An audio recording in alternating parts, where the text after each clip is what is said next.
Okay, all good. Okay, see ya. Hey, mate.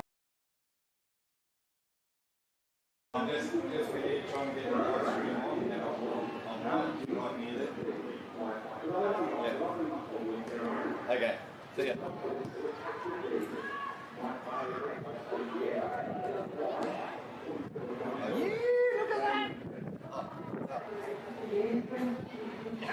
That's such a cool shot. That's good.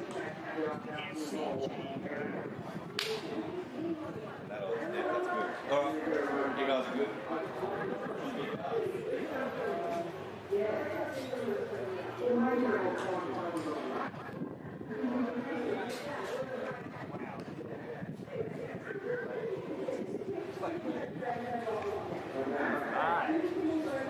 Are you ready to talk?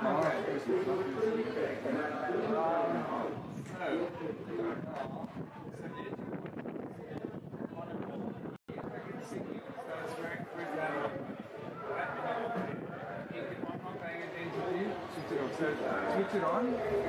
Checking. Yeah. Okay, check was on live now, so breathe in, hit it, go for it. Let's see if we can play some music over it. You're going to hear this.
Check.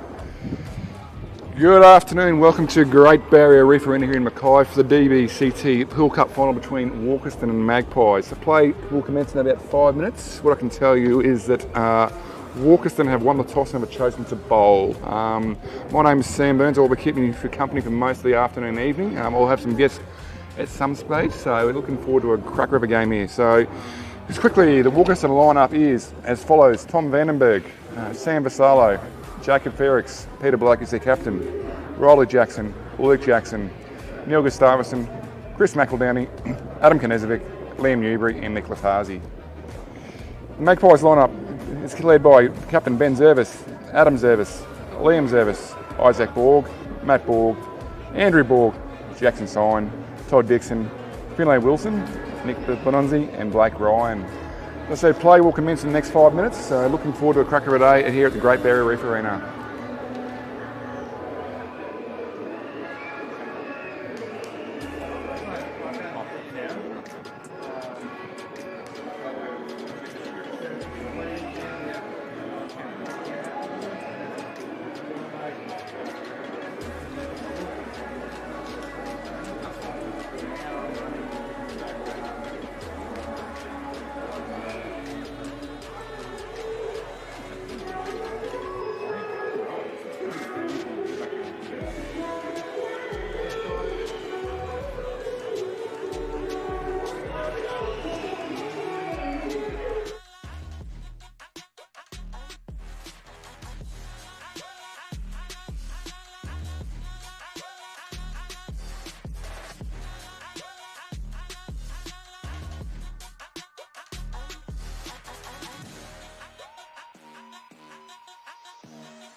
And welcome back to Great Barrier Reef Arena here in Mackay for this evening's first of grade DBCT final pool cup between Walkerston and Magpies. Players are now taking the field with Walkerston have won the toss and have chosen to bowl first. So they prefer a cracker of a game here this afternoon. Obviously also the official soft opening of the Great Barrier Reef Arena upgrade. In and around the region, feel free to pop down. If not, join us from the feed for the next few hours. My name is Sam Burns. I will have some guest commentators at various stages, so we are up for a cracker. Also thanks to Flow Motion Media for their production of tonight's game. So they've multiple camera. It's one of the first things Mackay. This is the first for Mackay cricket and the first for these guys. They're doing a fantastic job. So look after Flow Motion Media if you need some production done. So right, so we're going to be starting from the northern end of Great Barrier Reef Arena here. It looks like it's going to be the bowler will be Adam Knezovic, and we have Ben Zervis will take the first ball with Adam Borg out there as well. Sam Vassallo will take the gloves for Walkerston, incumbent Queensland country keeper.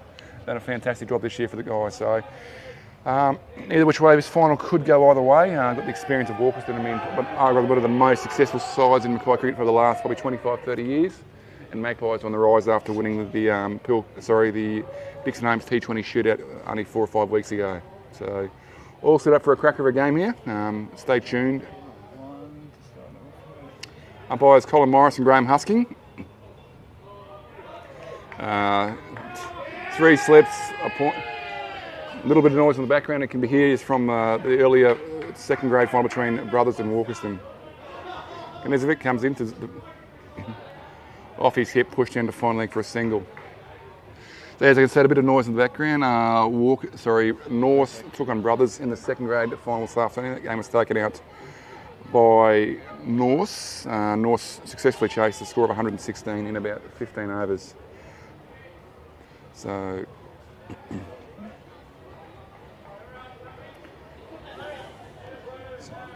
it will be Adam Borg to face. Excuse me. Knezovic bowls. Left the line outside the off stump there. It's good to see Adam Knezovic come back and playing some cricket this year. Hasn't played a lot over the last couple of years due to family commitments. Still one of the best bowlers in Mackay. Former Queensland country player. Also played a lot of first grade in Brisbane as well.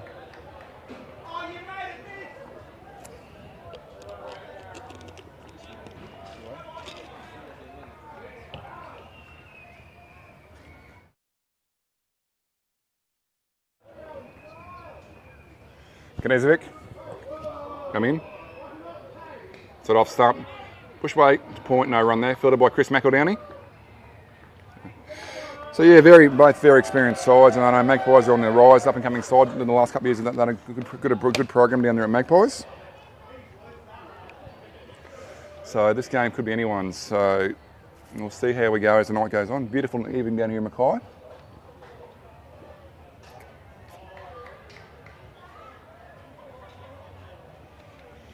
Knezovic comes in again.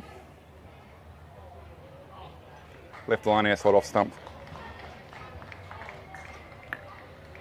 So we've obviously got multiple camera angles here tonight, which is a fantastic. It's good to see, other than the standard frog box. We'll be flicking between different angles. Got the producer and owner of Flow Motion Media sitting next to me doing a fantastic job, and Taj as well, and doing some camera angles. So good crew here behind me tonight. I've got the easy part.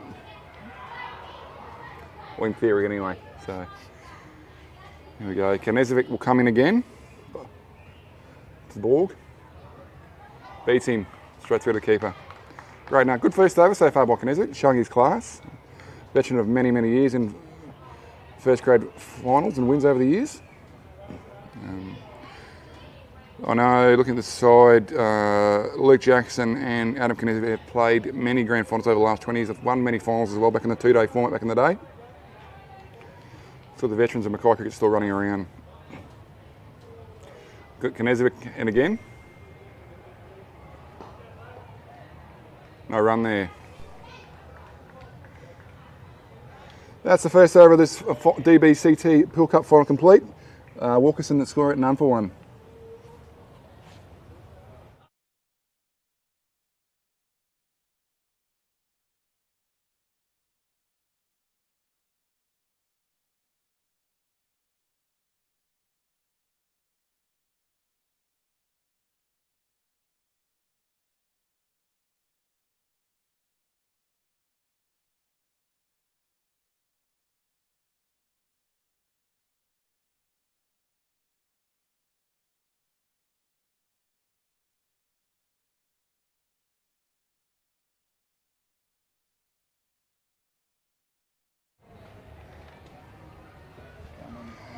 I think the bowling for Walkerston from the Southland will be Nick Latasi. Nick's been around for a few years in Mackay cricket. I believe he's actually living in Rocky at the moment, travelling to and fro at the moment. So that's what I've been told. It's a good effort. So yeah, Latasi to service. On the pads, a big shout. Is it there on here? No, no run. Leg by, I think by umpire Graham Husking. So, good little start here by Walkerston. A little tight. So obviously the official soft opening of the greens, the official Great Barrier Reef Arena here this afternoon. Got a good little crowd in here. The beer garden's full. A few starting to build up. We've got a day in the park here as well. Looking spectacular here. So.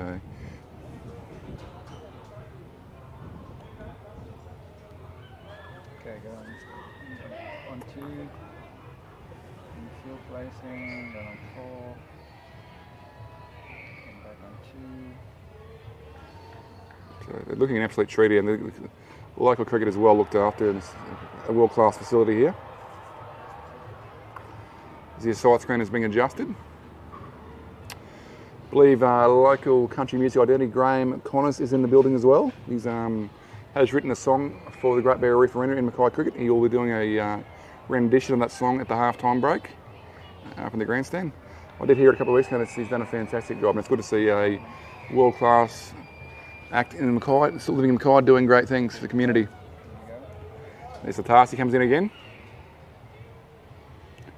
Beats service. Sorry.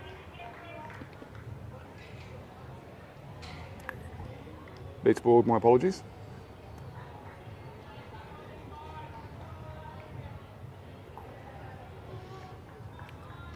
Seen a goal, I've seen a Redcliffe Dolphins shirt floating around here, obviously still celebrating after last night's win. 3 from 3, the mighty Dolphins. There you go, Latasi comes in again. They are going to take the single here on here. A good bit of running there. Just goes to show you don't need to hit 4s and 6s. The rotation of the strike is the key, especially in a final. Having done some stats in the past, sides with most singles tend to win a lot of games of cricket. Rotation, especially in one-day cricket.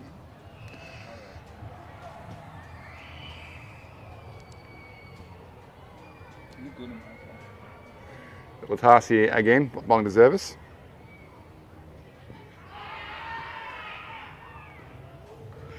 Yeah, Latasi's hit a good length here, just sort of can't make him free their arms, making the batsman put a play. 3 in the last 4 balls hit him in the pads. Freaking hard. It's a big field here at Great Barrier Reef Arena too. In comparison, very similar dimensions to the Sydney Cricket Ground. There's an idea, the gauge. The rope's only in probably 5 to 7 metres as well.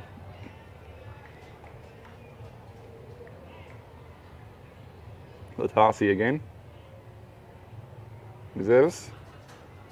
That will be a wide. That's a good piece of keeping there by Sam Masolo.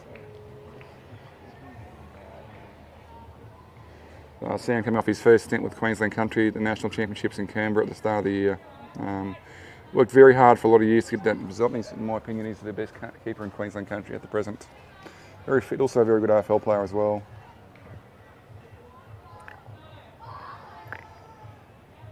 Latasi again. Zerva, stop ball, play back.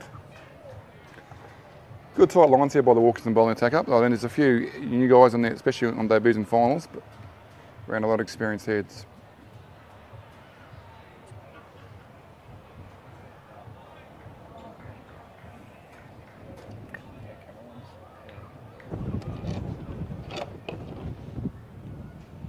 Tarsi again, false service. Half volley, squirts it back to mid wicket for a single. Still can't quite get a boundary here. Right, that's 2 overs down. Score is none for 5.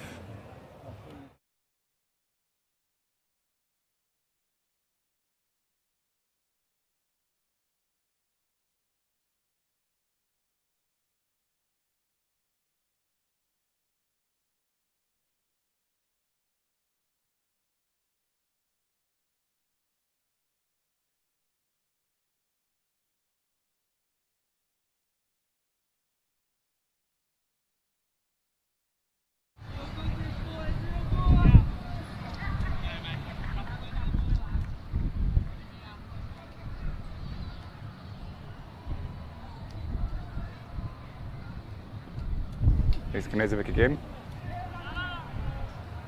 Be a wide.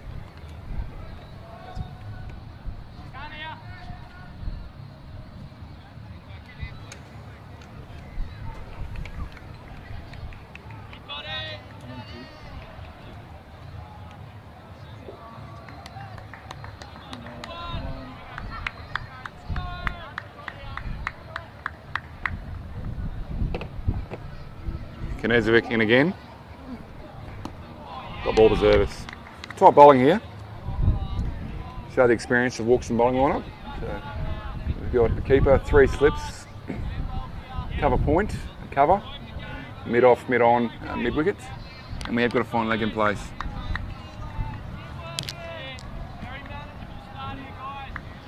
Here the chair for the vet of the experienced Luke Jackson, getting the boys up. Played a lot of first grade finals, a lot of first grade Mackay. The true legends of Mackay cricket. Knezovic comes in again, wall to service. Pushes it away to cover for another dot. It's fielded by Tom Vandenberg there at cover.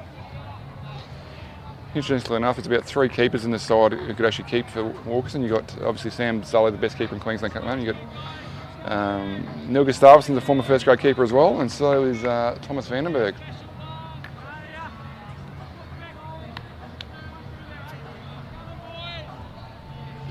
There's Knezovic runs in again. Bowls to service. Tucks him up again, still can't get him away here. Can't find an early boundary here. Tight pressure from the Walkerston bowling lineup.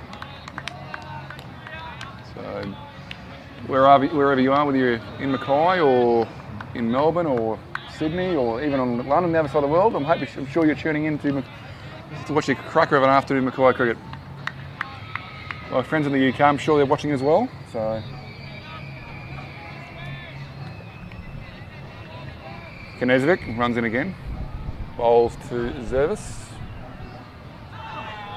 Pad should just be the 1-leg ball here. Bit of fielding there for Nicholas Hardy coming in from fine leg. There is some sort of Roosters mascot, a chook over there.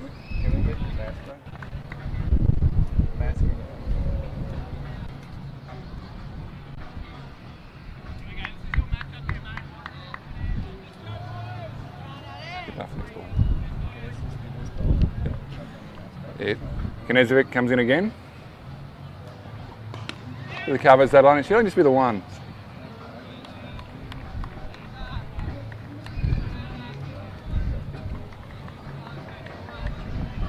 So we got the old Walkerston mascot. That is actually the Walkerston president, Lance Ryan. I've seen some interesting things at cricket before, but seeing Lance in a rooster suit, that's a first. So full credit to Lance. As Knezovic comes in again. Ball.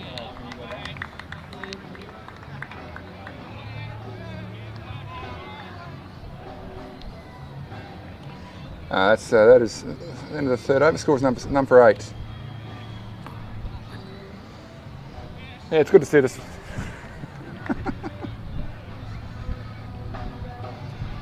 It's good. Things you do, the club president Lance. Well done, and it's going to be. I reckon that would have been incredibly hot in that suit. It's a hot, humid day in Mackay here.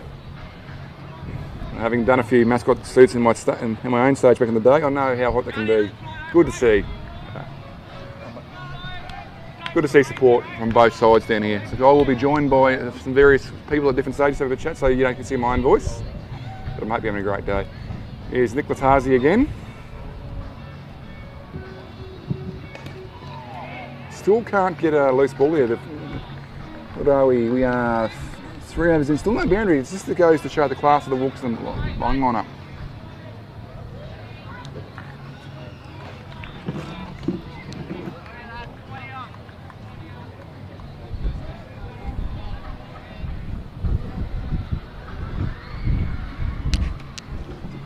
Now Lattarzi bowling again.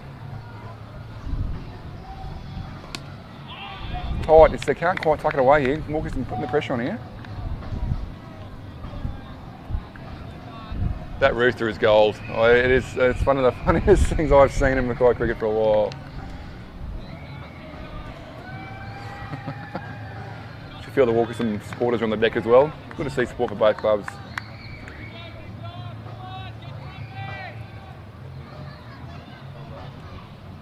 Latasi again. That's up. That will be take some catching. Oh, that is a good effort by keeper Sam Vassallo. Doesn't matter, especially in the high balls go up in the air there, trying to chase them down. It's a good effort. Sam would have had to cover 30 metres and 40 metres pretty quickly.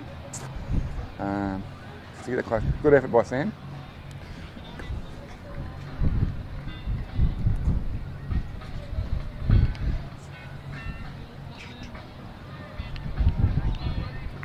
We got a few kids rides and day in the park party here as well today. It's good. So Mackay Cricket's put on a great day of cricket.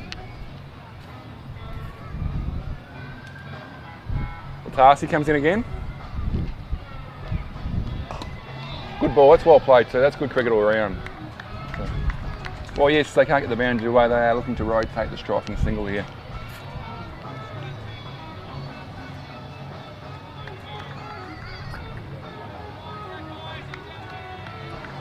So this is the so today there's the first grade, second grade, and the fourth grade grand final being played. Pinnacle are taking an Eastern Swans up at Pinnacle. I haven't seen the scores yet, but I'll have a look and keep you updated. As Latasi bowls in again. Ben Zervis still can't get it away. And tomorrow will be the third grade final between South and Pinnacle out here in Great Barrier Reef Arena. 10 AM start. So in and around the area, please jump down and support both teams. It should be for a cracker of a game. It's good to see the local cricketers getting the chance to play on a world-class facility.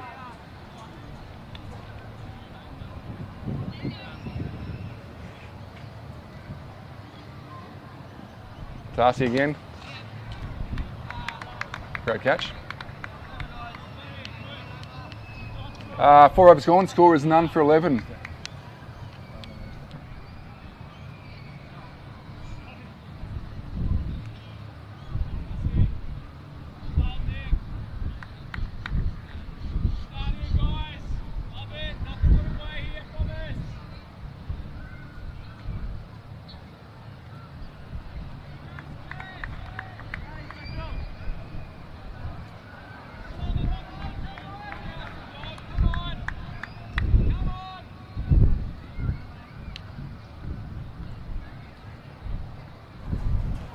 Kinezovic bowls are coming in again. Top ball.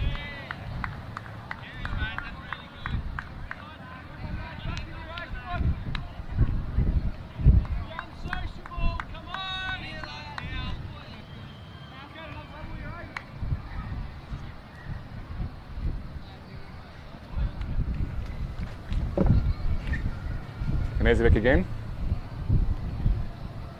Bowling to Borg. Should be a couple here, I think. Tommy Vandenberg after it. So your rotation, it's going to be, it's a little bit of rain here during the week in terms of prep, but it looks like an absolute belter. We'll get out there. There's Pete Kazakov, I believe. I apologise if I've pronounced that wrong. There's ex-former QIC curator at the Gabba, doing a fantastic job up here in Mackay. Kinezovic bowls again. Left alone. It's a very, very privileged $25+ million upgrade by governments to all on display with the start of a big plan of upgrades for the region, especially at Harrop Park Country Club here.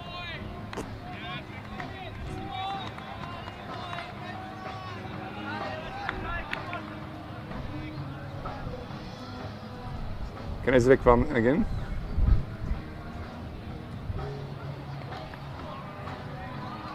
A bit of fielding there by Jacob Ferrix.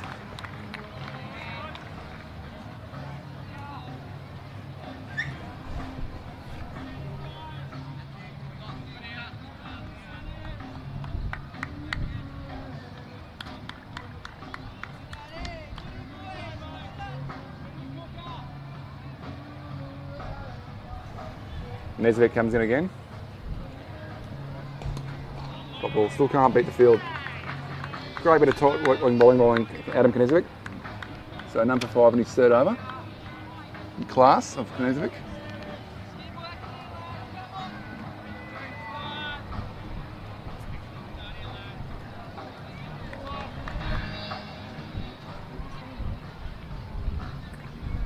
Kinezovic comes in again. left alone outside off stump. End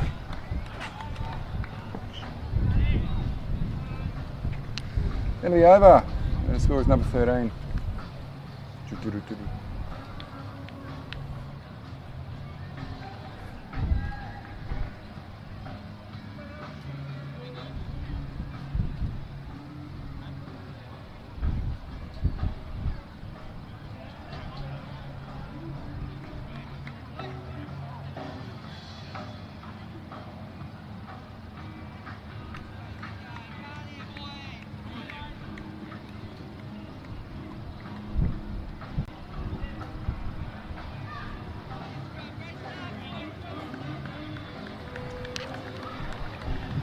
Tarzi's going to continue here from the southern end.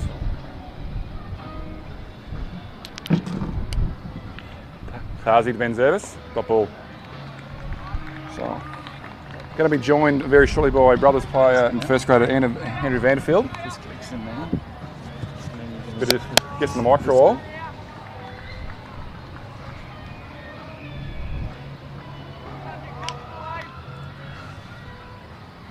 Should be right, Andrew, to go live now. How are you, mate? I'm good. Adam, mate. Adam, sorry. Adam, I apologise. all good, all good. I've lost my names. So, Oh, sure. yeah, so I'm shocking with names. I forget my own name half the time. So we just finished watching the second grade final between, obviously, I'm tied up with North and Adam's at Brothers. So unfortunately, you guys didn't quite get over the line, but it's a good final. So. Oh, it was a bit disappointing, actually, our second grade side. Yeah, unfortunately, a bit too familiar. Our first grade and second grade seem to be perennial second places. First grade, second grade, we just can't get over the line. Is Latasi? Service? Ooh. Yeah, you guys have had a pretty good, the last 4 or 5 years, you've had a good run between all these 4 grades. You've had some good numbers there, and this year, obviously, making finals and finishing top 3 consistently. You've obviously a good lineup between, you had Matty Wicks there doing a good job with his experience. Obviously, with an injury this year would have been hard with him. Yeah, Matty, he broke his leg halfway through. We thought he had a ligament injury, and then his wife's a doctor. You think she could have diagnosed it, but halfway through the year. You would think that. I'll wait till after this ball. Tarsi, service, still can't beat the field. Yeah, so he, obviously our opening bowler, but he turned into a bit of a batting specialist halfway through the season and got us off to some really good starts up the order. So it was a big loss losing him. But besides that, we had the 2 Duns who did really well, and we had Wadsy and our 2 really young spinners who are only sort of 17 and 18. So yeah, good times ahead for Brothers, but just didn't get over the line this year. Lost a few tight ones and losing to Magpies last week, yeah, really hurt us. You look at Tarsi again. Bowls to Ben Zervis. Put on the pads, that'll be close. No. It's always good the future of the clubs, especially having the juniors there. You've got a very good junior base there, what I'm seeing, and especially the more juniors you have, it's going to be better and better as the year goes on. So yeah. Yeah, we do. And you look at here tonight, like Magpies here with Benny and Andrew opening the batting, and they got young Isaac, and they got lots of the young kids coming through. So it's good to see the old lads at Walkerston getting a run for their money, up against some of these confident young cricketers. It's good to see young guys in Mackay doing well. 100%. As Latasi continues. Bowls to Zervis. Mid on for a dot. Yeah, it's strange to see what they're doing here. Opening Andrew. They got some good power hitters later in the order, and they got Adam, who's been on fire, coming in later. So it's just interesting to see what they're doing. Obviously, just trying to consolidate. I think they're trying to get through Knezovic, and then hopefully trying to maybe capitalise later on when Neil or Mackay get on. So it's interesting to see what Andrew does here, whether he just tries to survive 8 overs and then open up, or whether he tries to turn the strike over and give it to Ben, who's really been on fire the last few weeks. He's hitting really well. He'd obviously been played for Queensland Country at the National 19s, so it was last year as well. It's sort of saying Walker's got the experience of obviously could get through Adam Knezovic. I think most teams go into a sort of plan, with Adam, he's going to be there or thereabouts off stump, so you can try and get him like 2 or 3 and over, see him off. So yeah, and I don't know, like Walkerston will back themselves to get. I think whatever Magpies get, Walkerston will back themselves. So I really do think they need to, start pushing along a little bit soon. The field's up, there's plenty of space. It's a big field. You can't bat like on 2 or 3. You need 3 or 4 singles and over, and they should be looking up towards high 180s, 200 to be competitive, I think.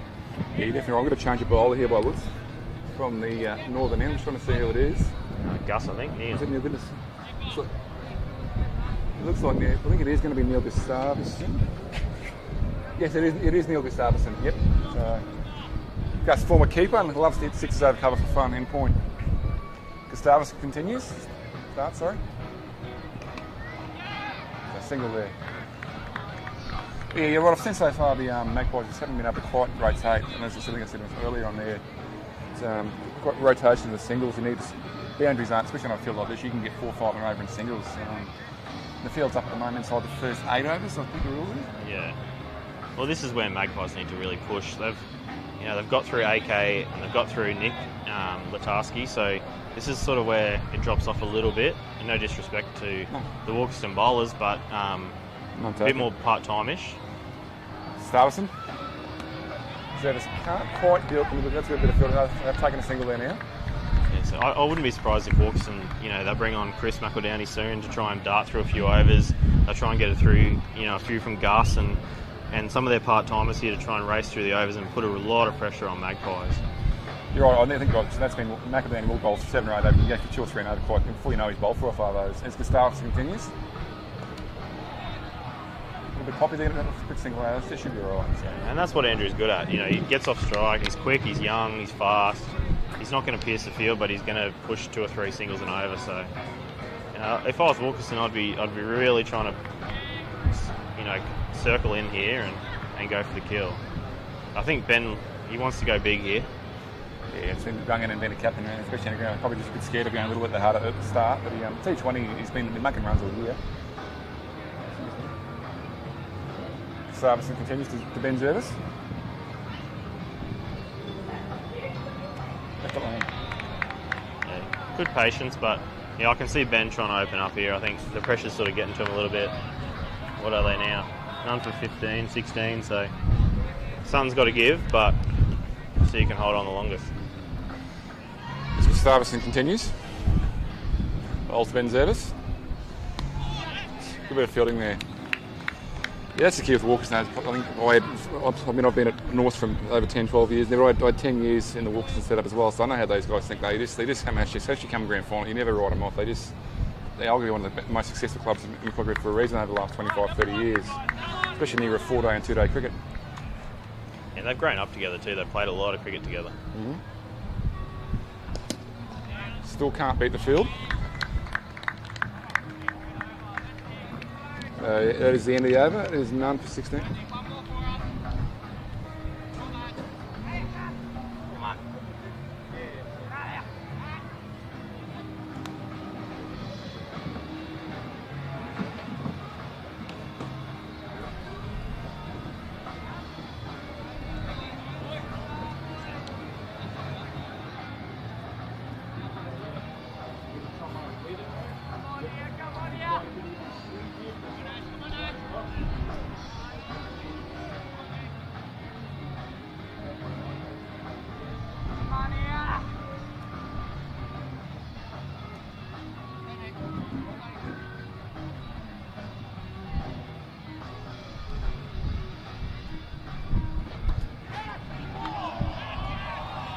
Half a chance there, just popped up and gone through middle. Sorry, slips forward. Yeah, that's big in a final. You've got to take your chances. I know, especially watching the second grade final earlier. I think North shot one player 3 times, he makes 60. I know North's get home with the win, but if you set it on the side for 117, he's potentially chasing 50. So the key is to hold, especially hold your catches at any level. You don't need 220 on this field. You only need 150, 160, and you're right in the game. Double. No. Yeah, that player, I think Ian Kelly you're talking about, that can be the difference here. And I think they've already had 2 drops. Sammy Vassallo dropped a hard one earlier and then dropped one there at second slip. So 100%. Very un-Walkerston-like. Very. They used to pride themselves on being one of the best fielding teams in Mackay as well. Maybe they're just getting older like we are. Yeah, I'm feeling that. I'm coming back from injury myself. I've started bowling this week again after a 12-month hiatus with an ankle injury. So and you're overseas soon, I guess. Yeah, so I'm back to England on the 19th of April. So yes, going back to head back to Crowhurst Park in Hastings in England. I had a season over 3.5 years ago, and COVID hit, so I've been stuck home. So I'm itching to get on the plane, and not really keen on the 24 hours in the air. So actually, I think it's Flight to Brisbane's about an hour and a half. It's 5 to Perth and it's 17 and a half to over there. But looking forward to getting over to see the boys again and having a run. And the Ashes are on this year as well, so should be. I think that's going to be an absolute cracker of an Ashes series this year. A bit of baseball versus the Quicks of Australia. You never know. There's Latasi. Yeah, World Test Final, Australia in India at the Oval, so that should be a good one as well, I think. So I think it's going to be a fair final now, on neutral conditions, we'll say, without getting too politically correct. So, well, it was a Test series of two halves, wasn't it? Australia completely outplayed for the first two, and then seemed to find the right lineup, and they came back quite well. But I think they got skittled a bit last night in the one day. Yeah, I was watching bits and pieces. As Latasi continues, bowls to service.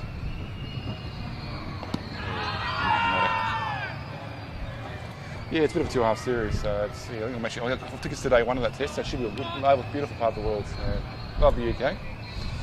So, Leonard, how long you've been in Mackay for a little while now? What's your story? You played a little bit in Brisbane, I was told, or? Yeah, I'm from Brisbane originally and moved up here for work and met my wife, whose family's from Mackay, and I've lived up here for over 10 years now. So, just had a little daughter. Congratulations. And, settled up here now, so. Okay. Yeah, so we'll be here for a while, I think. It's good to see how Mackay cricket's growing. Like, this facility is just unreal. To see a couple of thousand people here and rides and eat streets and food vendors and amusement rides and Graham Connors at half time. Yeah, Graham's fireworks. It's good to see a local identity, and Graham Connors is a world-class professional musician. It's good to see him, especially writing the song about the arena as well. You don't see many guys of that calibre wanting to do that sort of stuff. I think it's absolutely fantastic. And Graham Connors' family do great things.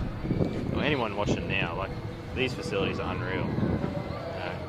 It'd rival any regional setup, but it's one of the most regional facilities in Australia. So there's a lot of talk of big stuff to come as well.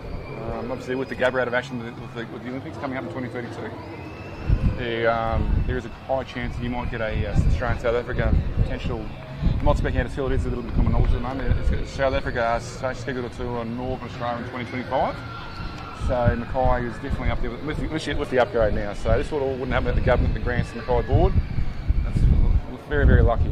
Yeah, well, I was talking to Adrian Young the other day, and there's an Australian-Afghanistan tour coming up, the South African one you just mentioned. So, big things ahead. They've got to get some Shield cricket here and a bit of Big Bash. They've already got the Women's Big Bash, which has been, hugely successful. They got the Women's AFL as well, which has been great. So if we can get a few Sheffield Shield, a couple of the Heat games or Big Bash games here, and then build to some Shield games, and it's been a while since we've had a Shield game here. Yeah, it's 2015. I was lucky enough to score him as Queensland played New South Wales. That was when Matty Renshaw got his first class 100 and broke Martin Love's record for the youngest player to score 100 for Queensland. So that was 7.5, almost 8 years ago now. Yeah, good grammar boy. Went to school with Matty. There you go. Oh, he's a bit younger than me, but yeah, representing the light dark blue. Yeah, he's a good, lovely guy around us too. So even though he's born in English, he's now Australian, so we'll play him, just like we will play Russell Crowe and Neil Finn. So something's got to give here, Sammy. It's too slow. Something, I agree. He's got to try and do something. He's trying. Number 20, this is the 8.2 overs gone here now. You've got to take a chance. The field's still up. Set a ring field bowled. Yeah, three off 28 balls. This is just putting pressure on their. Adam's Service is Ben's the older brother. He's been in great form, but he doesn't like it. Oh, there we go. That was the pressure shot. Pressure, you can see it coming. Yeah. Called it. It was a good shot, though. It's a great shot. And that's what you've got to take your time sometimes. You get on, but it's a big field. You go across the line. You've got to do it. So you go a couple of away. We've started number 20 becomes number 40 off 10 to 11. That's progressed. A lot of power on the shed as well. But as you said, 160 to 180 would probably be a good score out here. And then it's even the T20 finals 3 or 4 weeks out here. Both sides went down the last day. The highest score was 150. Actually, no, 150 in the second grade final, and it was about 98 in the first grade one. Close there. Watching the replay. What have his bet on ground? I said a quick look at the replay then. It looks like he's hit the batting with the ground.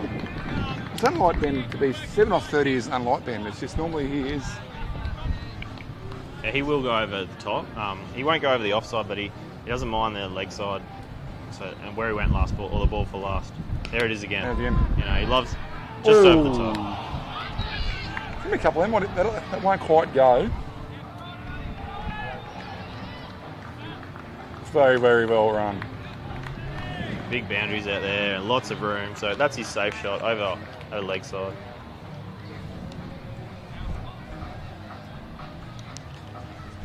Nine overs gone. Score is none for 27.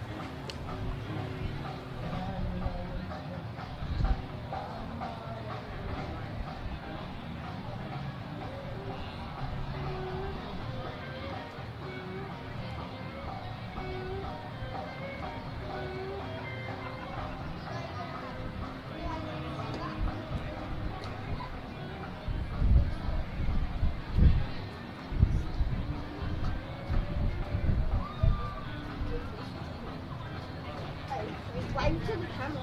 Wave to the camera because we're going to be on camera, see? Looks to be a change of bowler for Walkerston from the southern. I think it's going to be, looks like it to be Liam. It is Liam Newbury. Liam's only about 16 or 17, I believe. So it's good to see that one of the younger go to Walkerston. Well, Yeah, go you got Liam and you got Andrew Borg and Ben Zervis. You know, I think Benny's probably the oldest, and he's probably lucky if he's 20. So it's good to see some young fellas here. Yeah, it's good to see for a lot of years, a lot of first grade sides running a lot of older blokes. So it's just good to see the young brigade finally coming through. So Liam Newbury can bowl. It will be a wide. Yeah, these two would have played a lot of junior cricket together, I think. So I wouldn't be surprised here if Benny sort of has seen a lot of this bowler and might not give him too long to settle here. Field's still up. They've only got no one outside the circle, I think. No, so they've all come back on the ring. So they've set up. It's smart captaincy by Peter Blake. Newbury bowls. So I think Scotty Randalls has been named as 12th man today. So Scotty's a very handy cricketer too. So it's sort of they've got a bit of depth there. You don't make first grade finals for no reason. Yeah, they've got a lot of talent, like, you know, and there's a few good Walkerston players aren't playing. I was only talking to Ryan Everts this morning, and you know, there's another one that could easily. He hasn't played much cricket, obviously, with been a busy year for him, but Newbury continues. Service. Great shot. It's probably going to go, I think. Just got there. Great shot all along the way. 4-4. This goes to show how that field is just you really got to go for it. So yeah, obviously for that Ryan Everts was been playing first grade for almost 21. He's a triplets now, I believe. Yeah, busy boy. So runs on the film. You know, his uncle had Kim, who's also a very fine, played a lot of cricket in Brisbane, played Bulls contract player for a lot of years in the early 90s, played a lot of runs. He's got twins. There must be something in the water up at Gargett there. Yeah, I do work with his wife, so she's got her hands full. 4 under 2. Oh, that's going to be tough. Newbury again. Bowls to Ben Zervis. That's smart. They've gone 4-1, pushing around here. Yeah, he's not going to throw his wicket away. He's invested too much time here. All of a sudden he's gone from 3 off 28 to 15 off 33, so he's put on 12 runs in the last 5 balls. I think if these two can lay a solid platform here and get a launch, Walkerston will eventually have to push the field back, maybe 1s and 2s. Finally gone back.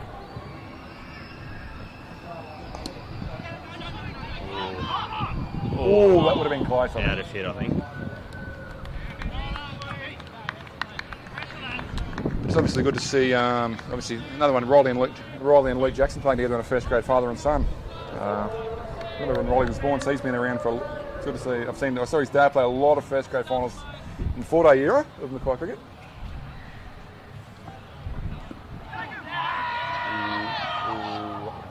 I've heard a sneaky rumour he might be batting 3 today too. I've heard the same. I have confirmed the same rumour. I still remember seeing a video of Riley probably 7 or 8 years ago up in playing little league. He bowls handy leggies in the nest in Pakistan. Played a tour game in Cairns.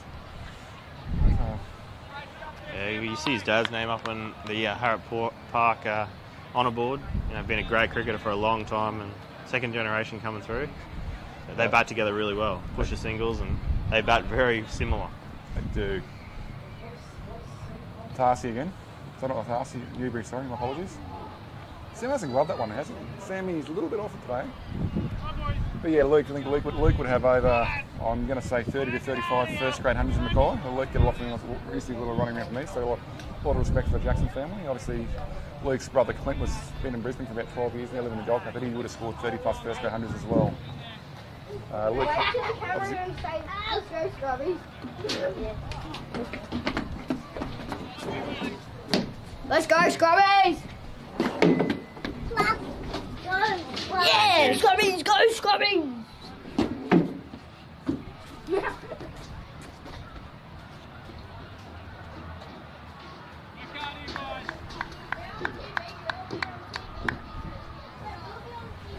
so yeah, it's good to see the second generation of Jack, and obviously Luke and Luke's father Barry is also very good, and he's also the Walkerston Mountain name for life members of the Walkerston Cricket Club. The people out those guys that don't have the club. Yeah, big racing fans. See him down at the track They quite are. a bit. Yes. I've been in the races for a while. I don't mind them. Good day at Mackay. Newbury will continue.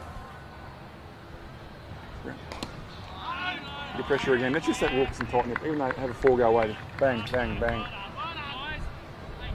Yeah, they'll do this all day. Just ring the field, hit a length, make Magpies make a silly shot. You know, they just got to take the chances, which they haven't so far. But yeah, I know Andrew. He'll be looking to go over the top here. He's got itchy feet. Oh!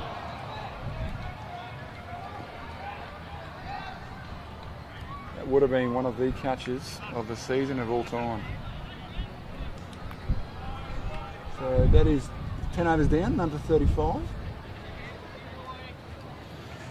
Remember, it's gone up a little bit here. So obviously these matches are played in a 40-over format. What have your thoughts been on first grade? Should 40 would be a 40-over, would it be a 50-over? What would your preference be? You obviously play a lot of first grade. What would your preference be? Well, I'm probably biased because I'm in my mid-30s and probably at the tail end, so I don't mind the shorter stuff. But it is a shame there's no red ball cricket in Mackay anymore. Obviously, only just the one-day stuff and the 2020 stuff. So 40s. They tried 50 last year, which was good. I don't think we should give away on 50. I think they play all their rep cricket at 50. They do the city country at 50. I think it's really obvious when the younger guys come through and they're asked to go hard from the start. When you got young blokes, like I can see it now, we've got Nick Beardmore, Cam Tomarini and brothers, who they're bowlers, but can't quite bet the field.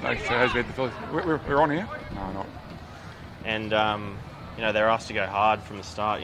Even it doesn't seem like a lot, 10 overs, but it just changes the whole dynamic, and it doesn't give 40 overs. Young guys really struggle to push that run rate. They can't really build an innings. 2-day cricket, they get a chance to show their technique. It's got its pros and cons. Like, how good's this? 40 overs, twilight. But there is. It's a shame we don't have 2-day cricket in Mackay anymore. Not that I'd necessarily want to play in it. No, I know what you're saying. It's good for the younger guys, I think. I know what you're saying there. I think I'll have Zafir's ball. So it's a field place he's gone from over to it might be a square leg. But yeah, no, I know when I'm only 32 next week, so I come down to Mackay when I started watching Mackay first for about 20 years. That's scary when I say that now, but it was all 2-day cricket.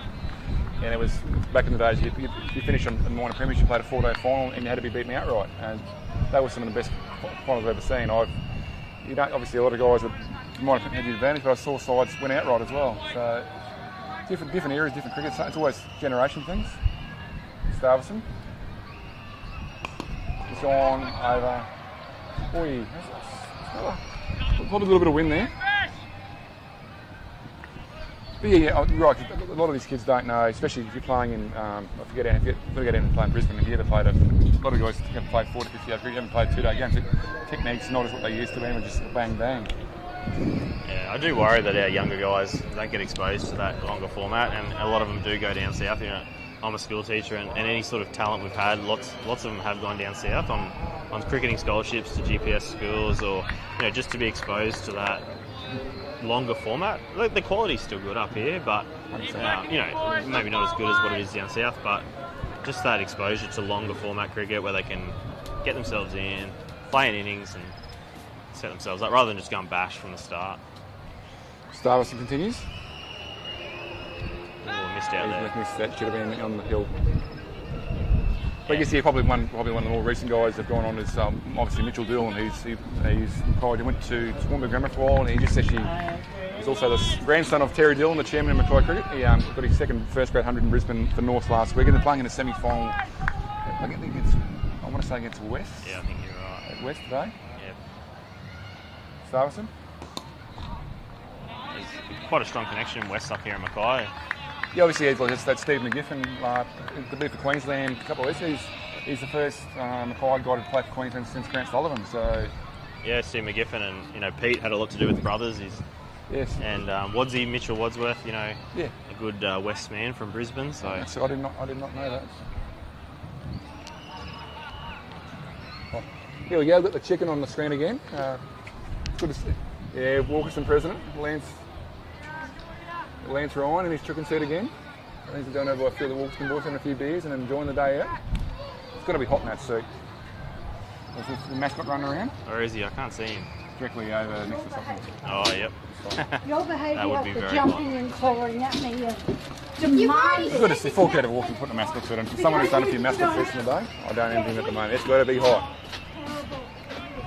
Good to see a few of the Walkerston. Good. Walkerston over there. I hope he's not driving home after that. I'm interested to see him call over. Should get him on one of these amusement rides over the back here. That I would actually like to see. I've got some connections here. I'll see if I can get him on a ride. Man on the chicken seat going la la la la la. Oh, good. I remember. Newbury continues. Nice shot. Good. Yeah, to come back for two. Remember many years ago, on a 4-day grand final, used to be with the current grandstand, it used to be an old hill. And I remember Walkerston took a North in a few grand finals, but it was that era, I think 02, 03, 04, back-to-back 4-day finals, and the old North guy, I think it was a guy called Carl Altman, came in with he had the old Devil's Horn with a chook on it, running around. Is that us? That era of 2-day cricket was sort of mid-2000s, early 2000s, mid-2000s. He had some tough cricketers. Guys like Matty Jensen will be on the mock a bit later. He played as well. He had Clinton Lerjar. The names you'd rattle off were ridiculous. Obviously, brothers, you had Stephen Clark, you had Peter McGiffin, John Monk was another one. You against it? Yeah, before my time, but they're still legends of the club. They're still on some of their trophies. They're still brought up presentation nights. They're still life members. And the stories of the 2-day, some of the stuff they got up to, you don't get that in shorter format cricket. It's there and you're done and you're out. If you're sitting out there all day for 80 overs, you need to find a way to entertain yourself. You do. And that's probably what I enjoy about cricket. Is I don't mind a bit of chat. You love a bit of banter. Yeah, as long as it's done the right way. 100% agree. North and I have a bit of a run-in sometimes. But it's good. We do. It's well healthy. It's a healthy banter. So. Yeah, it makes it interesting, And these young fellas out here, Ben and Andrew, they're always up for a chat. Or, particularly Andrew, it's really good. So it's good to see those guys engaging in this bit of the cricket. It's a bit of one on his heels a little bit there.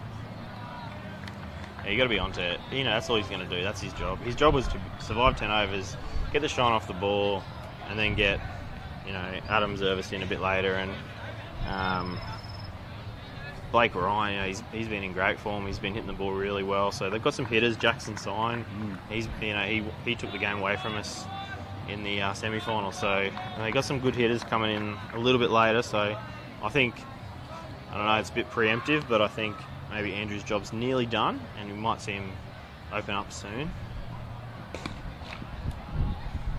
Straight to cover again. Goes to 42. Yeah, it's been an interesting season with Mackay this year as well. For the rain, obviously there's a lot of the T20 stuff to watch. A lot of they've been lucky to play a lot of the 1-day cricket, which has been good. The top three, a bit of a gap between the top 3 and the bottom 3 this year. That's going to be to the point. That's Luke Jackson running after that. That's, for a bloke who's in his mid-40s, that is very, very good fielding and running. Yeah. One of the fittest guys still in Mackay cricket. Put us both to shame. Oh, he definitely put me to shame now. I know I'm not as agile as I once was. So I'll try and get myself 4 weeks to bowl before I go to England. 44. I was once fit too. I won't say I was fit, but slow. I'd like a beer and a pint too much. And pints again.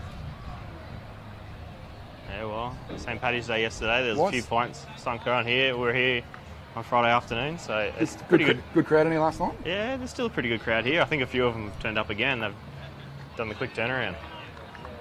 There's a few brothers boys who've done the quick turnaround. I can see them there in the beer garden. So yeah, you boys have always been good for that. So even last Friday, not Saturday night, a few of you quite beer. It's good. It's good like days on Saturdays on the fun. The clubs come in and embrace it and get together. A lot of the teams are playing finals, having a day and enjoying themselves as well. It's a good day out for it. Oh, you look out there, like we sat there and we watched the second grades with all the North A graders. Sure. We had there was a few South colours there, Piney Valley. You know, at the end of the day, you know, your rivals on the field, but you just want to see some good cricket played. So I'm enjoying it. I don't know who to go for, but I'm very neutral. I'm here for the cricket. I've like both clubs. I've got Walkerston. It's obviously I think it's Walkerston's final to lose, if I'm being brutally honest. But Magpies are a young side too. Yeah, well, they've been the benchmark all year. You know, they have been for a long time. I think it's the old guys versus the young guys nearly, you know. I think it is. And I know the one day sort of 40 up south probably suits Walkerston more than Magpies, where the T20 stuff probably suits Magpies more. So Walkerston did not make the top 3 in the T20 stuff, so this form with a bit of time suits these Walkerston guys, even back in the 2 days. Walkerston's bat. Yeah, well, they got, you know, you like what you said, Magpies winning the 2020, you know, I'd probably like to see someone else win the longer format, which would be good, but they've got blokes who can bat, you know, they've got Gus, they've got Sammy Vasali, Jacob Ferris can take it away from anyone on his day, so. They pretty much bat all the way down, these Walkerston guys. I don't know if it's, I've got a team list, I'm not sure if it's in batting order, but if it is, it's Chris McLean, he's listed to bat at 8, and Adam Kinesic at 9, they both make hundreds. So, Adam Kinesic would be very thankful for you just saying that. Put him in the same air as some of these others, but yes, Adam owes me a couple of favours, so yeah. Still can't beat cover. But Adam was class. He was one of those multi-talented sportsmen at 18 that could have played rugby league, could have been athletics, could have played junior, could have played anything. He was just one of those people you love to hate. Good at everything. Yes. And he's smart. He's a teacher too. Very smart. Yeah, I know. Good bloke. Great bloke. Starveson. Ben's taking him on. Is that going to be? Ooh. Probably 4 and 5 or 10, probably 5 metres in front of him there. Yeah, you got a lot of time. I've got a lot of time for OK. Actually bought my first set of cricket spikes with him many years ago. So he was at Walkerston when I was coming through. Did a lot for me. Yeah, and that's the shot. Like, they're ringing up Andrew here. They've got everyone in the ring. They're happy to push one back for Ben. Let him take it on. No intent yet from Andrew. Happy to just push a single like he did there. Maybe 2. Should get 2 there. Yeah, good running, but scored 48. 13 overs gone. Magpies now number 48. Ben Zerlis not out 22 or 42, and Adam Borg not out on 17 or 35. So there's so many boards, I've got to make sure I get the right one. I'll get in trouble, so. That's a Mackay thing, I think. It's a Mackay thing. Oh, there was a game, I remember, there was a game in 4th grade earlier in the year up at Pinnacle. There was, in Walkerston and Pinnacle, there was about 5 different families partaking in the game. There's fathers and sons and brothers, and it's crazy. So, it's good. Good to see a few over there. Shots of the shots of the crowd here. That's obviously a lot of Magpies. I see Chris Lim in the crowd, that beard. What do you think about the seating? You think it look like a wave to you, the coloured seating? Yeah, I think the secret to it is actually just to make sure there's more people in the stand. So the Gabba effect. Gabba effect. Oh, it looks good. I didn't know it was a wave at first, but now that I know it, I can see it. Excellent. Well, I believe it holds about 2,000 people. So. An engineer got paid a lot of money for that. But, oh, look, it's filling up too. There's probably quarter full, and later in the night. There's going to be a few more as we rolled on. There's a beer garden. It'd be interesting what sort of. I think probably a few over the back as well. We've got fireworks down here about between 7 and 7:30 tonight. Yeah, second innings it'll fill up. The hill's starting to fill up a bit too. You've got to have a hill of cricket around. How good is a hill? I think there's a can bar up there somewhere too. Oh, what? Bar? Where's the bar? I think I should stay away from it at times, but it's a trap. There'll also be the 50 up for Magpies. A good start here by Walkerston. Yeah, it's someone's up on the roof taking some photos and up there as well, which is good. I'll be looking forward to seeing the photos Matt Brown has taken as the day's gone on. Yeah. I hope he's Put his harness on.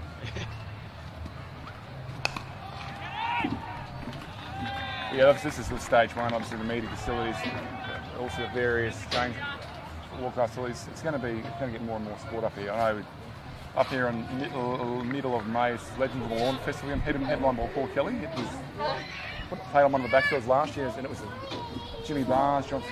Great day out. Yeah, Bernard Fanning coming as well. Yeah, Missy Higgins. Oh, that's close. That's out. That is a good wicket of Ben Jervis at LBW for 23 or 45. First wicket before Walkerston. Little knock there by Ben. They'll end up with 23 or 45. A bit of pressure starting to build there, and something had to give.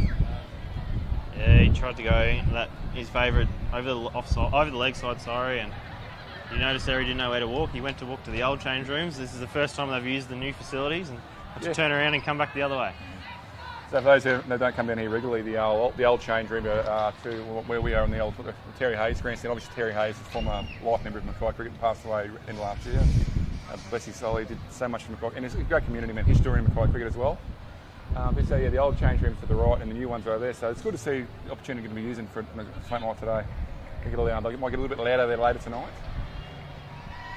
So, I dare say so, yeah.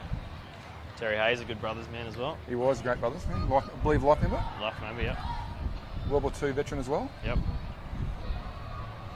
96 or 97, I believe he was when he passed. Terry, I used to know Terry would be always come into Mackay events, Mackay Cricket events. I know when I was named to play every year for a grade a couple of years ago, Terry had the opportunity to present the trophy to me. I was very thankful for that. And I had a good chat. He's just a great bloke. They don't make him like that anymore. So we're going to have looks like Andrew Ball coming in. Adam Zervis, I think. Sorry, Adam Zervis, sorry. And he's come from nowhere. Like his form this season has been unreal. You know, for someone who was not even on the scene. Just wait for this. Good leave. You know, his form. He'd be up there for the most runs. He'd be really pushing for Mackay Cricket of the Year. You know, very technical. You know, he likes to build into his innings. Like, I don't think he'll go over the top. You can see Walkerston have ringed him up straight away, which is good. Him and Andrew, they'll push. You know, they'll hit and run. It's like tipsy. So that's a good way to be. You need to rotate things. Keepers always get excited. Yeah, especially Sammy. Oh, Sammy, never shuts up. I coached him as a junior, and great bloke. It's good to see him. I recently engaged last year too, so one of the fittest blokes out there as well. Very good AFL football player. Plays for Mackay City Hawks. Yeah, he fancies himself a golfer too. I've Lives heard close to me down in Urralee, and we play at Bakers Creek every now and then. Very passionate golfer. I said passionate, not talented. Passionate. That's what I'm like too. Yeah, where's back end of the over? So 14 overs gone, 151. How is Bakers Creek looking at the moment? We've obviously got a lot of golf courses at the moment. It's been a bit nice and green there at the moment, or? Yeah, I don't mind a bit of golf. We've been playing at Serena quite a bit. Serena's beautiful at the moment. Bakers Creek good. You got the other old brothers boy running it there, and he's got it up and running. Roscoe. He's got it up. Very social now. No competitions. All social. You know, that's probably a free plug. I might get a bit of golf out of him if I plug Bakers Creek. Well, I think if he gets free, I wouldn't mind going for a round myself here occasionally as well. Yeah. We've got to change a bowler from the north now. It's going to be Chris McEldowney. Got some crowd starting to build. Yeah, it's nice little. Mackay's very blessed with so many courses. You got plenty of up at Morenni as well. Morenni's a beautiful golf course. So. Yeah, Morenni, PV, and Bakers Creek, Mackay. Here he is. This is the difference, I think. You know, if he can squeeze 8 overs out with not many runs, this could be the difference between, you know, 200 and 150.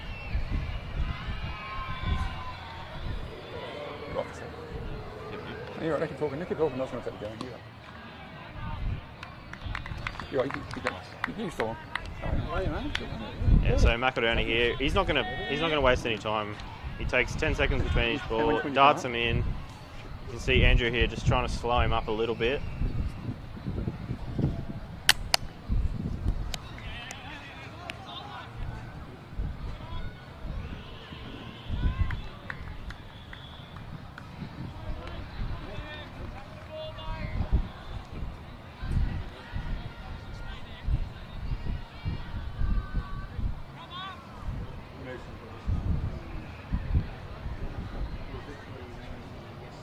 So Adam Zervis here on strike.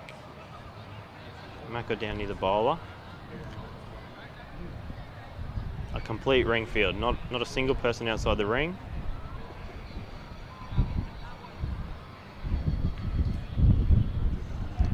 Comes in the bowl and a leave. So, you know, big time of the game here. Rushing between the overs.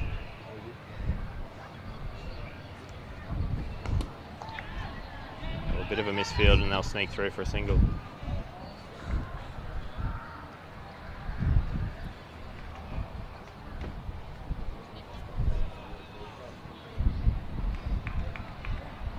So 1 for 52 here to 14.5 overs. Adam just got off strike.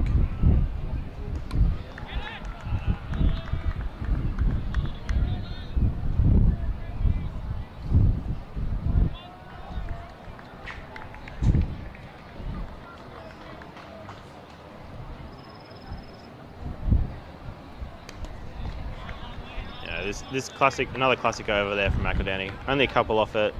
Took less than a minute. Brushed it through.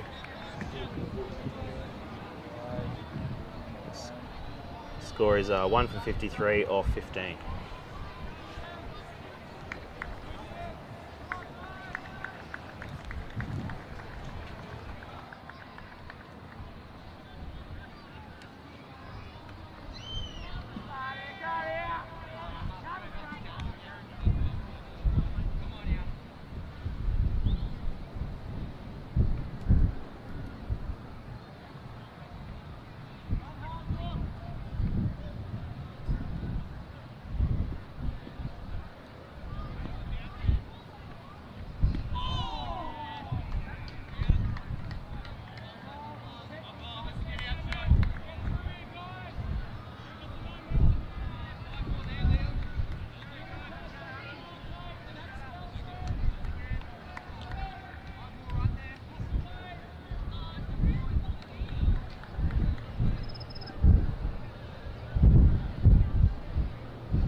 So I'm also joined by local former Mackay cricketer, Matthew Jensen, former South cricketer, and they're living in Brisbane. Jenna, how are you? Good, thanks, Sammy. How are you, mate? Oh, I'm very well. Good to see you. So yeah, good to be here.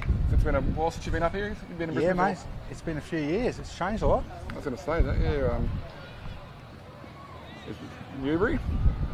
When was your last season in Mackay? It would have been That's a good question, Sammy. 10, 11 years ago? I would say 11 years ago, yeah, mate, yeah. So I know you went down from South, went and had a run in Brisbane with North for North, yep. 5 or 6 years at North in first grade. Played a little bit of second 11 too? 2 games of second 11, 1 versus Victoria and 1 versus Tasmania in Tasmania. Nice little cold day? Yeah, it was cold in Tasmania. And yeah, then went back to North and went overseas for a year, and now sort of I'm playing BPL at the moment. So yeah, that's what I'm talking about. What actually go with that? So I know Mackay's got a franchise in the BPL going towards next year. I believe so, yes. So at this stage, I'll be retained by the Magic for next season. So who was the Magic run by down there? That I did see. Mara Wrigley and Peter Wrigley. Yep. So we had quite a good side. There was Chris Suburb, Preston White, There's a few others in there, so it was. Glenn Battertrotto was in that side last year. So, it was quite a good side. We didn't go too well. We just missed out on the semi-finals, but it's a great concept. It's fast. It's a great concept to be a part of. That's the 100-ball format, I believe, in the BPL. Yeah, century format. Yeah, it was. Yeah, so terrific fast format, and I thoroughly enjoyed playing it.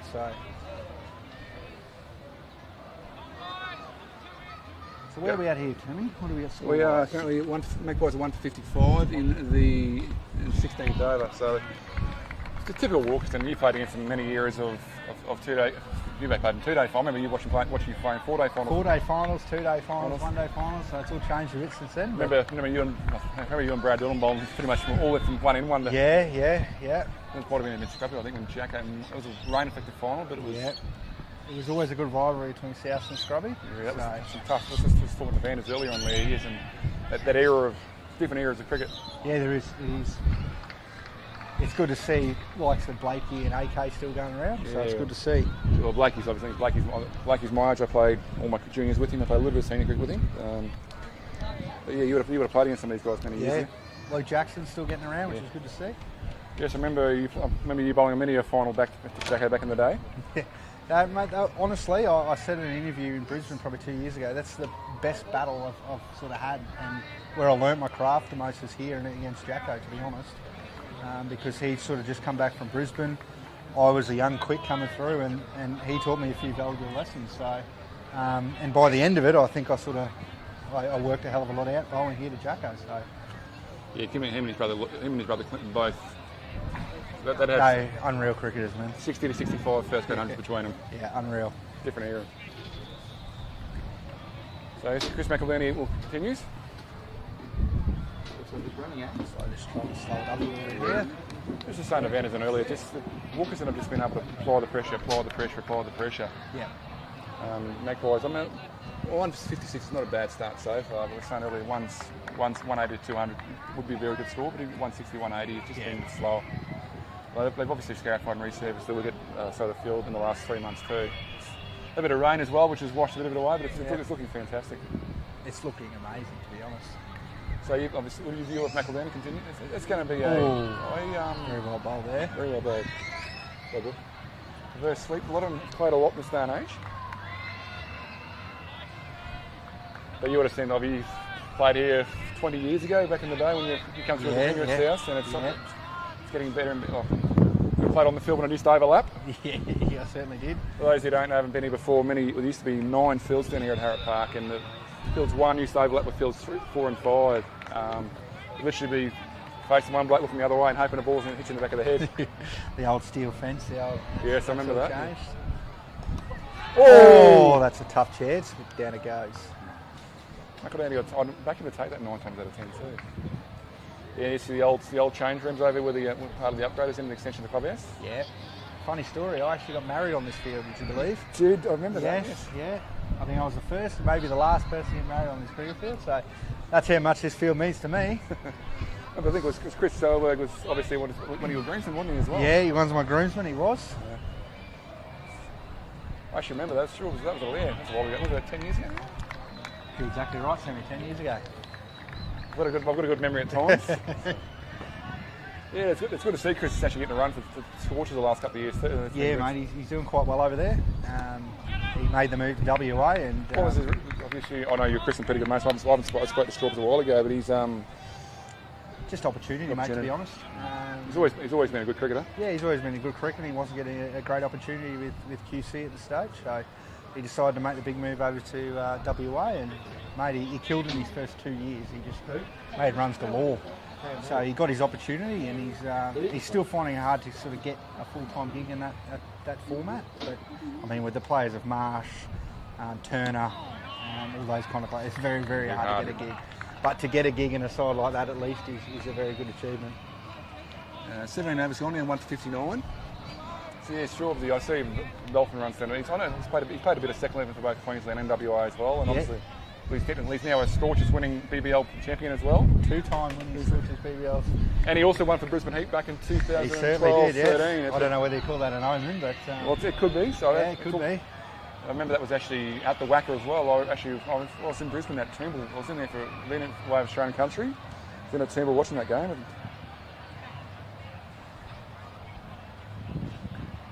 Great bloke. Obviously recently engaged too, I see. Yes, he is. The wedding coming up in the next few weeks, I believe. Toowoomba. You got it.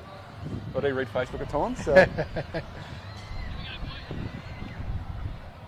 Tight field here for Walkerston. They just got to find a leg and a deep cow at the moment. But yeah, it's good to see over the years. It's just the regional facilities develop and grow and grow and grow and grow and grow and grow. We're very lucky to be up here. I know you obviously, Matt's dad, Greg was also a long-term umpire up here as well. Shout out to Gregory because he was meant to be here today. Oh, that's well here. That's just forward. Head towards the beer garden.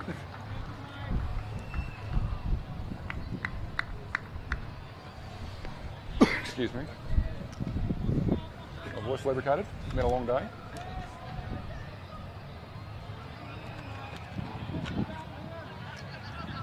Here again. Well played. Yeah, it's good to see like Walkerston still.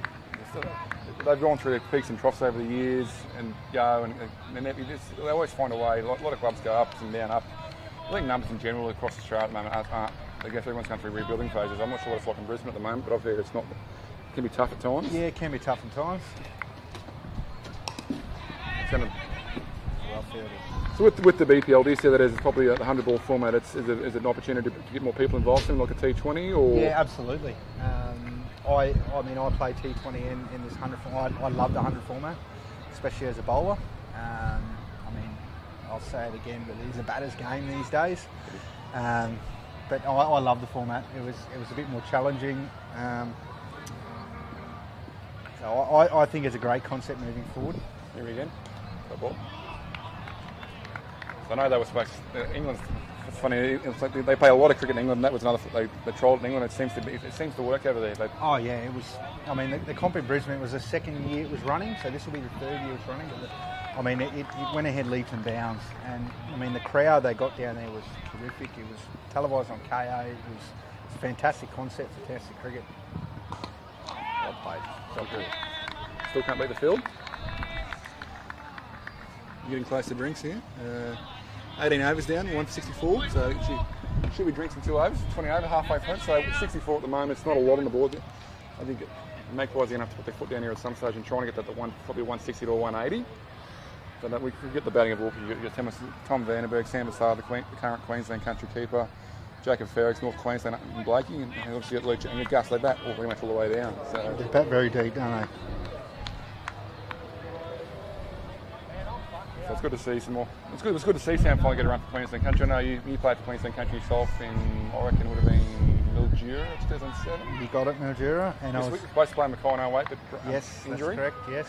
That was, unfortunate. Just played in Mackay. I think we played 2.5 games. It was about 100 metres of water went everywhere that year. 15 years ago. That was my first one back then to scoring.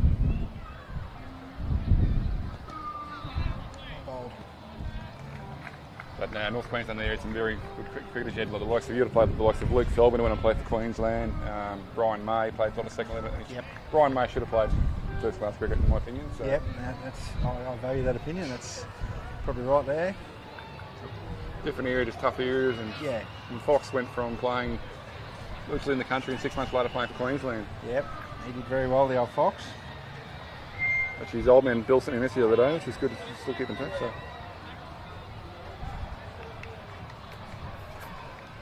So you played a little bit of cricket, obviously. You had a little stint in England as well. I played a little 6 months in England, which was terrific. Whereabouts did you play over? I'm the northeast of England, so I'm in Newcastle for a club called South Shields. Yep. So it was quite funny. The year after I come back, so 2011, I went over. Well run.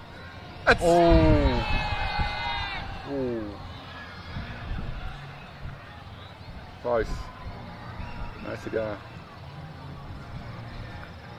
Bit of pressure there. So 2011 I went over to England and played for South Shields, and the year after, would you believe, the pro they got in to replace me was Tim David. Steve, there you go. I did not know that. There you go. Hasn't he turned into be an interesting fair cricketer? He would have been, what, 18, 19? Yeah, he was quite young, yeah. Which is... He whacks him. He still whacks him. He certainly does whack him. Yeah, there's something quite like playing over in England. Just you systematically given a short space of time. And Yeah. I mean, I come back from England fitter than ever. I was playing 3 days a week, training twice a week. So it was it's great playing over there. yeah, Different conditions as well. Definitely. You learn a lot. You have to learn a lot about your cricket over there. Yep, 100%. The afternoon teas, you can't beat them. I used to love the afternoon teas. I know at least you get one good feed a week. Yep, correct. Big crowd building here. Yeah, there is. It's probably all half a chance.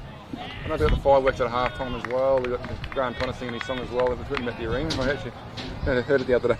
Excuse me. You just see a good crowd for fun. Lovely afternoon here at Great Barrier Reef Arena. We're joined on commentary by, my name is Sam Levy, also joined by a former Mackay cricketing identity, Matthew Jensen, who was the weekend. Everything. So that's why we do it. With the clouds still in the background, I think we'll be okay this afternoon. Should be 1 over till the drinks break. It's 19 overs gone. Normally have drinks at 20. Yeah, no, we did a tour to the UK and my club in 2008 and we played against the guy, Blair Tickner. He played a bit for New Zealand last month as well. So Right. played a couple of Preston Nomads over there.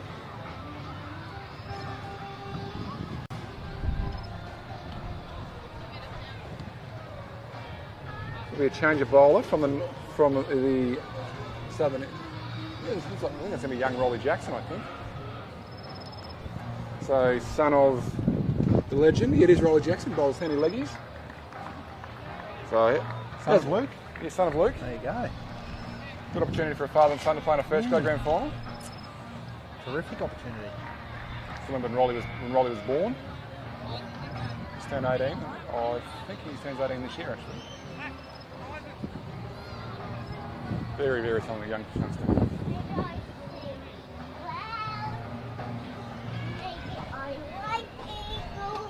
Nice cool afternoon at the moment. Still right down. It has been hot during the week.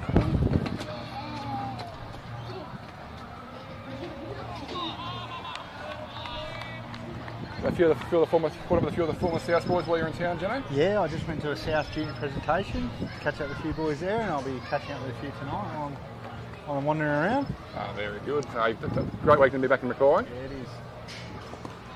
That's beating the field. That's probably going to go. That will run away. Blakey tried that. Just going to show you value of shot. You do get value for your shot here. It's the field's somewhat remarkable. Obviously Peter Kazikoff now is the former 2IC at the Gavin here, running the ground up here as well now. Yeah, John Stock used to work for QC and Secret, now was running before Matt Brown's taken over. Nice. Doing a very good job. It's looking amazing, it really is. And you're right, value for run, value for shots. Cut, beats the field there. There is a cover point there. Score to 73.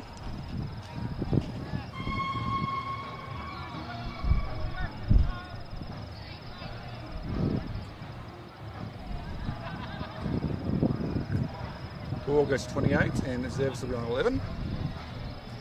So yeah, Walkerston will have to be looking, so Magpies will have to try and look up the ante in the second half here. Just thinking that you'd have to kind of look at upping the run rate very shortly here. Yeah, because Walkerston have got such a powerful lineup with the bat.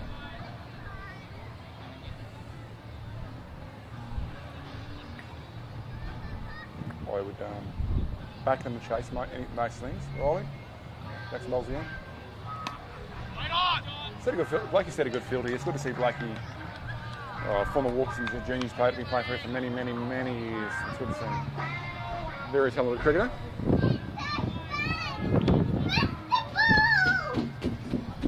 Jackson again.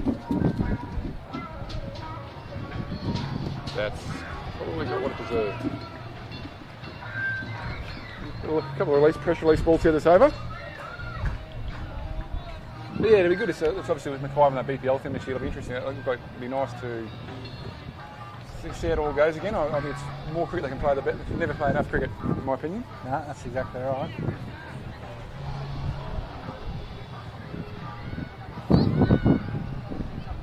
Phil Breeze. Last ball, 20th over coming up. Reached the halfway stint of the innings. Drinks break. And the drinks break. Oh, I did that a little while ago. I really like it. Now I need my.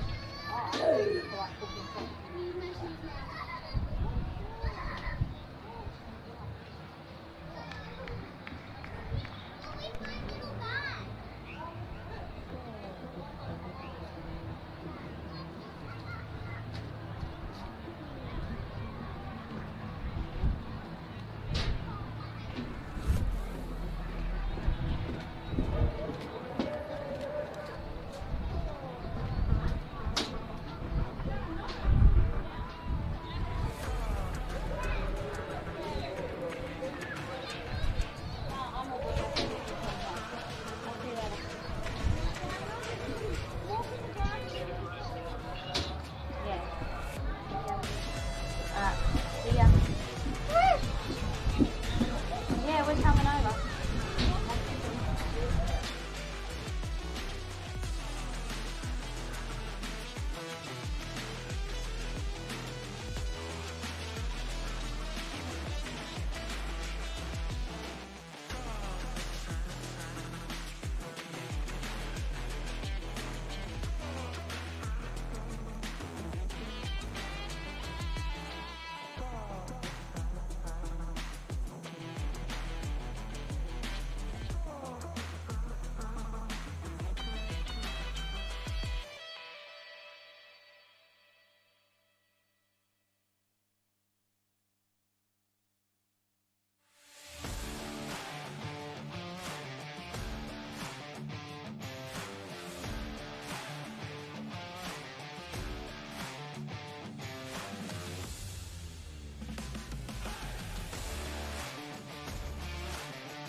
Welcome back to Great Barrier Reef Arena for the second stint of the first innings between Magpies and Walkerston in the first grade DBCT Pool Cup final. My name is Sam Burns. I'm currently joined by Matthew Jensen. Still on there. The sun sets on a beautiful afternoon here in Mackay. Just had a announcement going. Eastern Swans have won the fourth grade competition up at Pinnacle this afternoon. Oh. Chase after him. Going to run 3 here.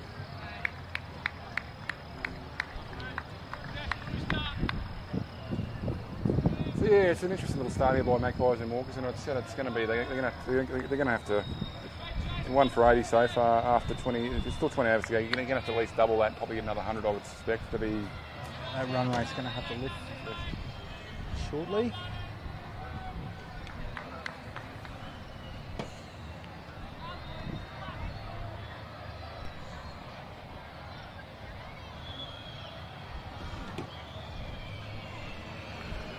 How about the field? Yeah, I think it's a big field, and obviously I think on a smaller field on Carra Park 2 and they're all world-class fields here. Yes, we can get your 220s to 240s, but 180 or whatever is a good score here. I know in the first grade Dixon Holmes T20 final, 100 was defended in the final, in the first grade final. That's gonna Luke Jackson chases after it. It's one of those outside lucky edges. You just keep us. What do? You sort of very frustrating as a bowler. That's frustrating. Yes, would have said anything better myself.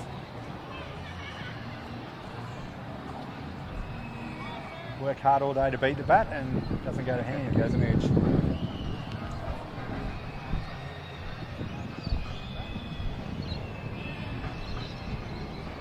It's good to see young. It's good to see. I shouldn't say young Sean Austin anymore, but Sean Austin's had a couple of years out of the game. He played a lot with Sean. Still running around making a lot of runs for South at the moment. Yes. Fell the right way at least. So. Yeah, Sean came back and Sean was. He used to, obviously he played a lot with South, and he was just a world class. It could have been under 19s, I believe. Yes, I think he played. Played with Australian 19s, Captain Queensland 19s. Yep. Got a 5 from doing his first grade doing 2007, I think. How I know this, I don't know, but just read a lot of Got a good memory, Sam. I can't. After I did 2 days ago, no idea. 20 years ago, I can remember. So we have a change of bowler from the southern. It's going to be go back to Adam Konezovic. He played AK. I played a lot of cricket with AK. It's good to see him still playing. Very handy left arm. One of those guys he could have been. I think he had a Roosters deal when he was 18. Queensland cricket were after him. He's just one of those, as Vanna said earlier, love to hate him. He's just so good, and I just wish.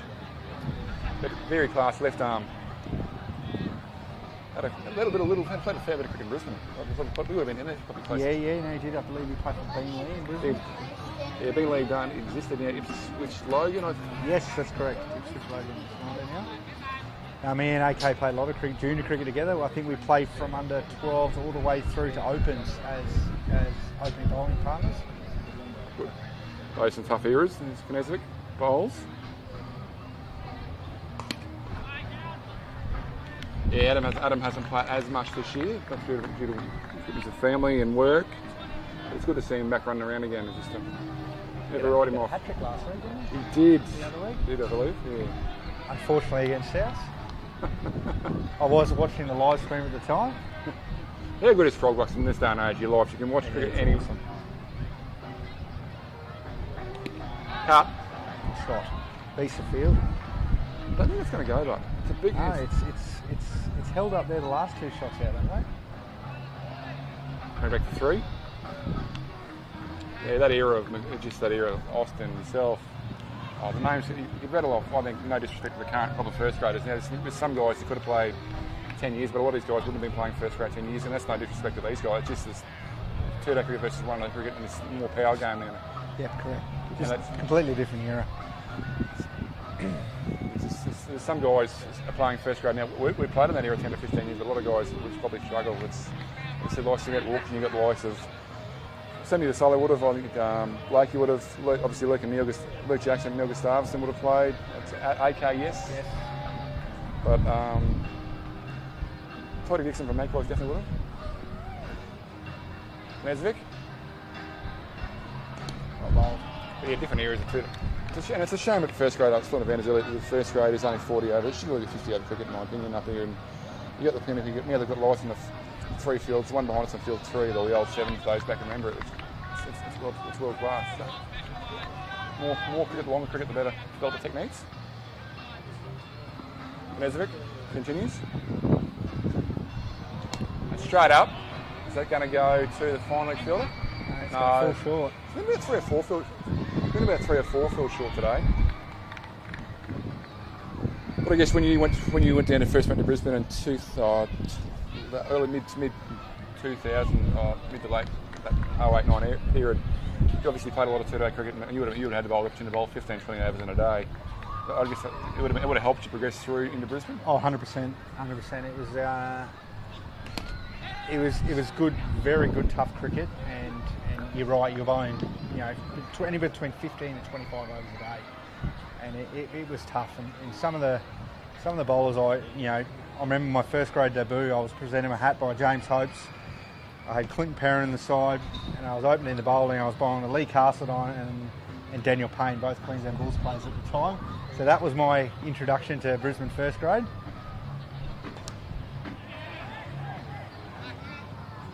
That's the one. So in saying that, it was a long day. I think Payne went on to got 100 and Good cricket, Payne. Leaker got about 90 odd. So Leaker's still one of the fittest men alive. Oh, 100%. So. He's gone off to TD Stardom now. So Yeah, I've seen him. He's not on. he's doing ads and anything TV at the moment. Yeah, she's up here for WBBL a couple of years ago, and we couldn't find him. He's hiding somewhere. So. That's like actually it's funny. I think I read an article.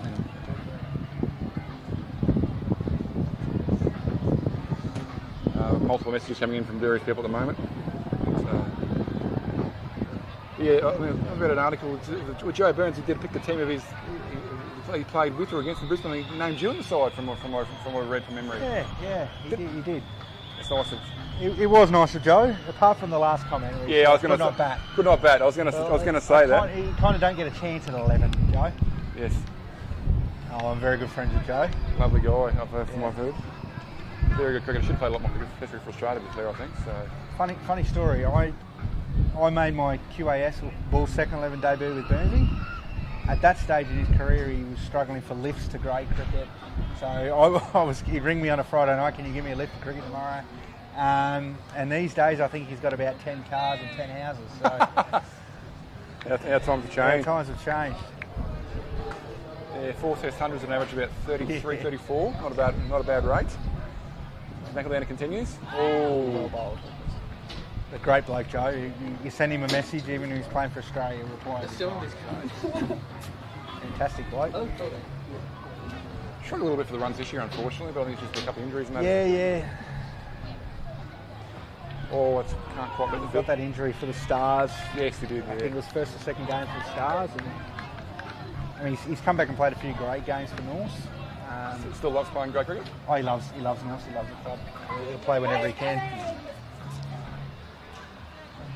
And I think a lot of those first class boys still want to play rugby when they can. There's obviously so many restrictions put on by QC. You can't even bowl so many. I think that's let them bowl. Yeah, you get it. Yep, I agree with that. That's out. Well That's bowled. out. Very well bowled. Big wicket. I'll just double check that. I'll just put my big wicket for 2 seconds. So I will jump back on. I'll just remember my phone on a little hiatus for a second.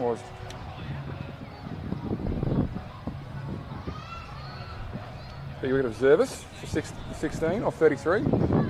So Magpies now 2 for 89. So yeah, the only way to get you got to manage. Obviously, being a fast bowler yourself, you've got to monitor the injuries, but you also got to bowl. I think bowl. The more cricket, the better. I think. It's the whole philosophy. You don't mean to be rude to the one crop, but they become soft. The more you bowl, the more hard and you toughen. I think it's beneficial to just keep playing. And I know the likes of North, you've got Burnsy, Josh Brown, they'll play whenever they can. I believe Will Pressbridge has restrictions, but then again, I think the club and Will himself get frustrated with that. So the phones are going off, Sammy. Yeah, I know. It must be Oh, everyone wants shout-outs, mate. Oh no, everyone wants to. Must be. I don't know. This must be just a bit of. Must be voice or just. Yeah, I don't know. Must be I'm me, glad there's mate. no camera. I've definitely got a face for radio, but I've had about 3 for me. So I will have to give a shout-out to Scott Keens, mate. yeah, I'll give you. He's listening in Brizzy. A very good friend of mine. Good to give you a shout out to whoever you want. Mad cricket fan and a mad supercars fan.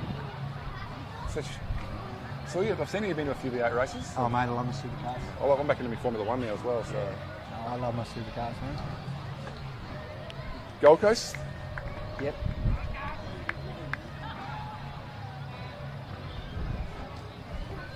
Yeah, I'm interested if you think there's been quite a bit of people holding this camera. It's good for home. It added a bit of commentary, and obviously the Sharks and Flame Nation that are giving us multiple chemistry. It makes it a bit more exciting than the one instead of Kim. It's terrific. It's like I said, and I'll text you a number of times sitting tight run.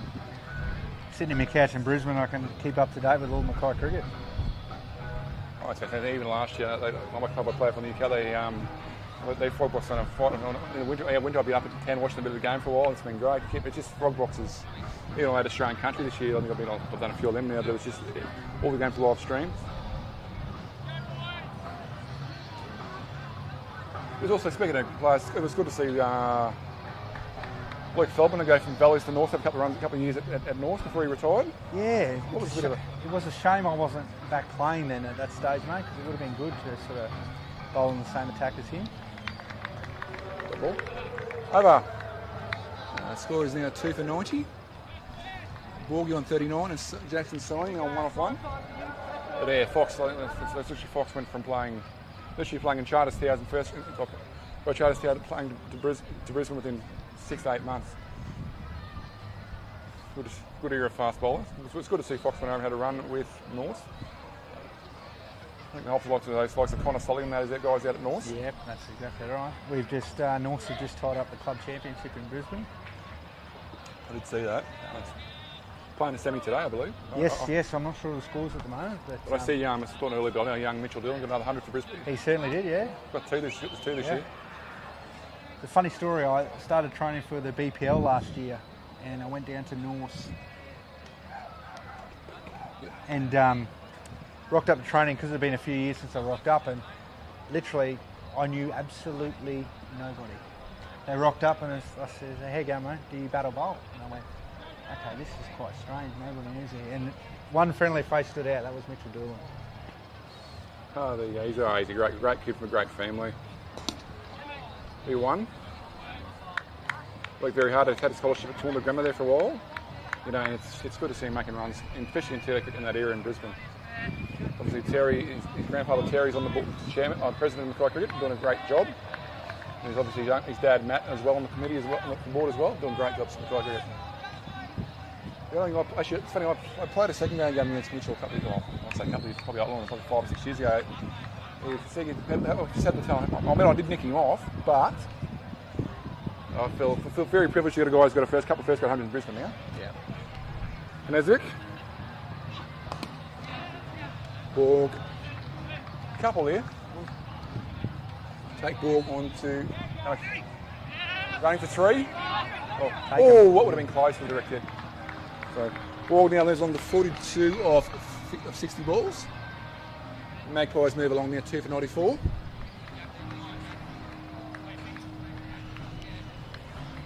The shout-outs keep coming, Sammy. Who have we got on there now? Gregory, the old fella. Hello, Gregory. Hope you're well. I've umpired quite a few games with Greg Beckham. Bit of father and son connection. Play. Should be 2. Short of 90.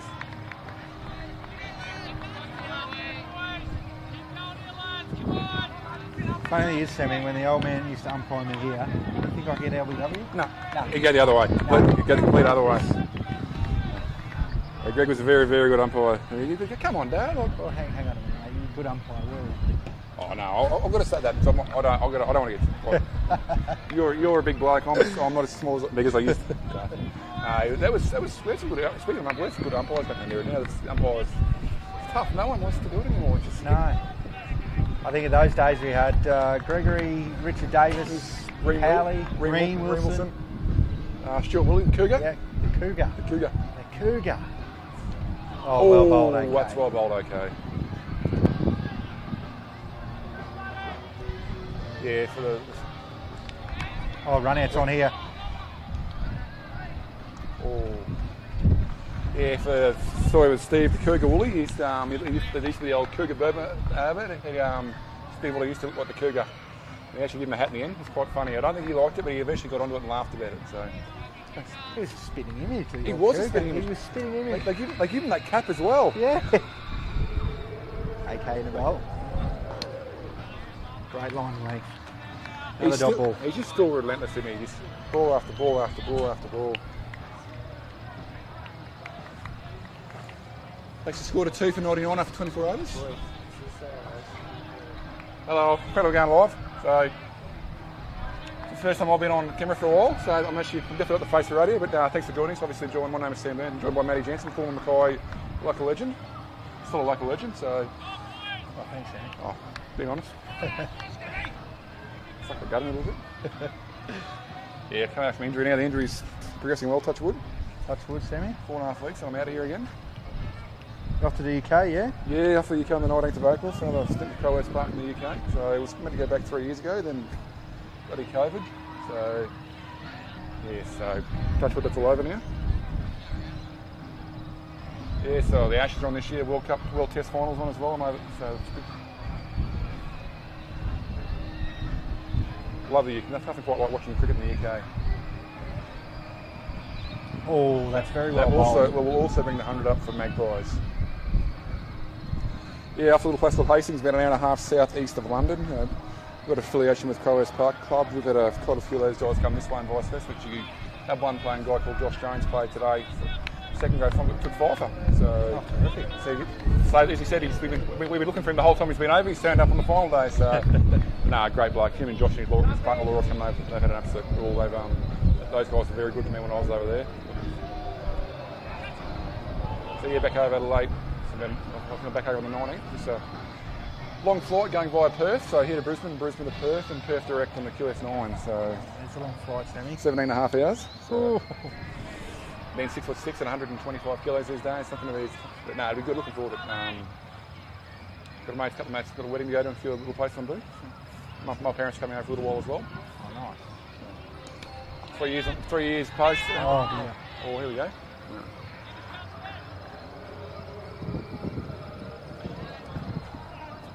The Ashes this year, I think it's going to be a great setup. It's the Bazball. I don't know. It'll be interesting in the UK. You got Hazelwood, you got Cummins. What side will they take? It's going to be interesting to see the lineup. It will be interesting to see what they choose with that lineup. Oh, he's backing away here. I think you've got to take Ness. Ness has got to go. Yeah, 100%. I agree with you there. It's a horses for courses. I probably might not pick Starkey out. It's just a genuine swinger. Honestly, I tend to agree with you there. I would take Ness over Starkey. Being a Ness has also played a few seasons lately for, I believe, Gloucester. Yes, or Glamorgan. Glamorgan might be, yes. Had a couple of years him and Marnus for both. Yes, Glamorgan. correct, yep. And I think they'll do probably similar up to 29. It'll be a rotate courses. Yeah. It's really restricted Magpies here, haven't it? It's just the Walkerston on it. In the 25th over now, they haven't scored a lot since the drinks. So just hold their Mackay on.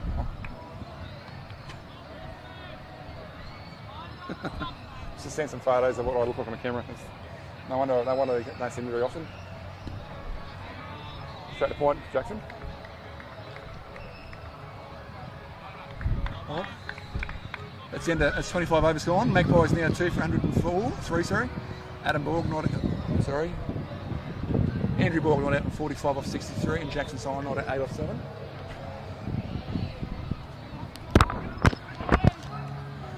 Also, give a big shout out to Flow Motion Media. Jack and the guys doing a fantastic job down here this afternoon.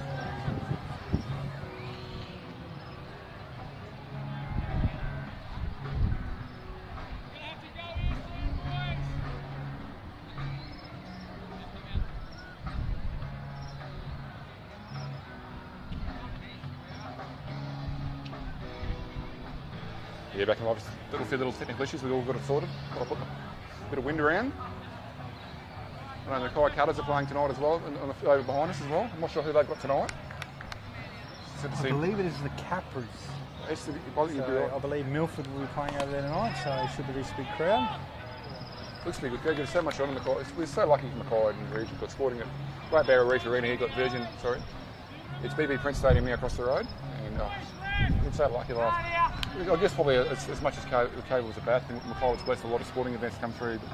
I think we had about 6 or 8 NRL games here that year. We had Australia Women's, India ODIs, AFL. It's been.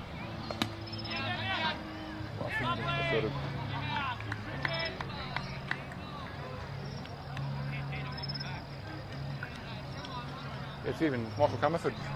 You played a bit of cricket against Michael Comerford, currently the head coach of the Mackay Cutters, still playing first grade cricket for brothers up until 2 weeks ago.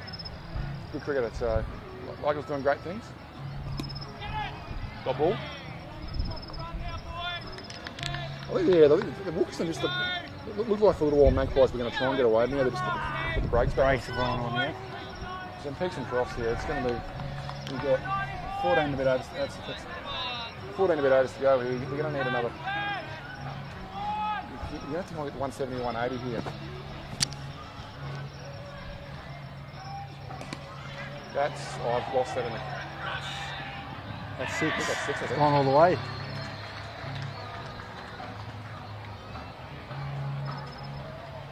I think that's got to be 6. Ooh. Or maybe not. Oh. That also brings up the 50. Let me double check that.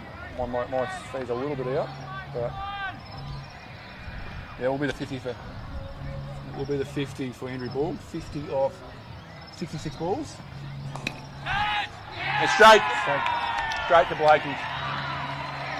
Good catch there by the captain Peter Blake. Magpies now 3 for 109, 2 for 109, sorry. Look at a 50 and out, the old backyard 50 and out. It's almost 6 and out, but no.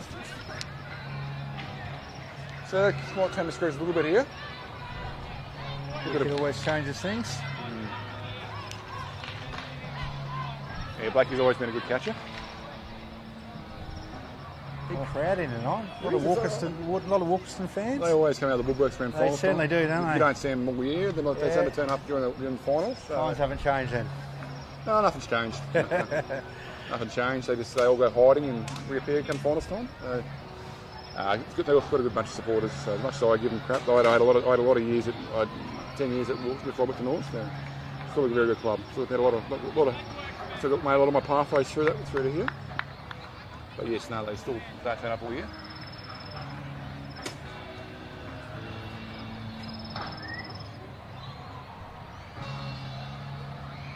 Bit of music in the background as well, which is good to see.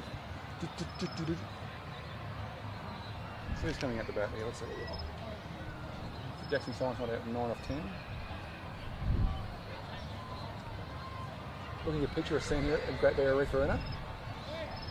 Picturesque, isn't it?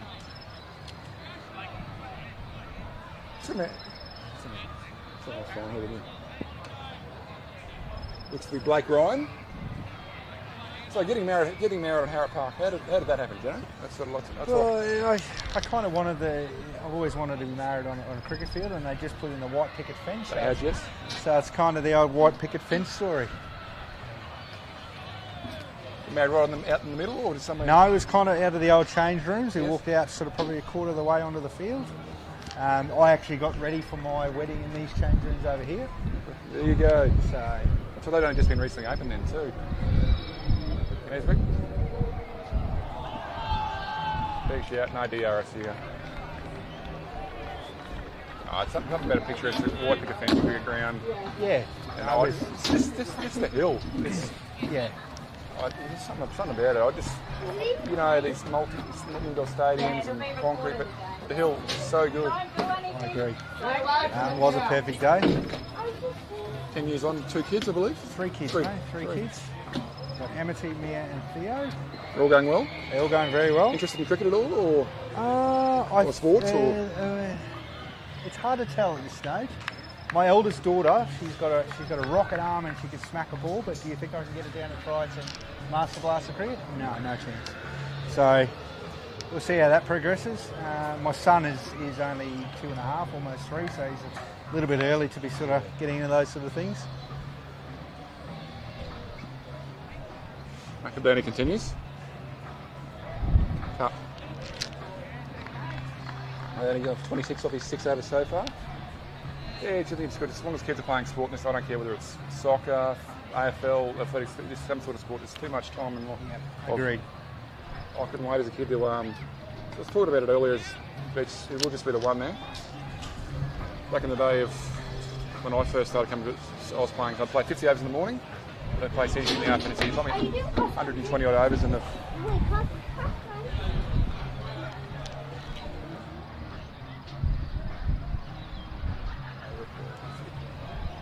Yep. So yeah, I love those days. I couldn't walk out. I was tired after, but I used to love those days of 2-day cricket. I just still wish kids played. I just wish we played it still now. Good ball. Good ball. Oh, looking at your picture on this. We're looking at the monitor in front of me at the moment. Looking at the same picture. It's a Great Barrier Reef Arena on this. Looks an absolute picture. Oh, we're so blessed. The lights are pretty much cranked right up tonight as well. So it looks so good. It's magical. Magical even. There's a fielder out there. That's 4 runs. It's been 2 or 3 tonight. Go close to that fence there. I believe that is 4. I believe it's. But then I thought the last one was 6. So Yeah, I think my eyes aren't what they used to be.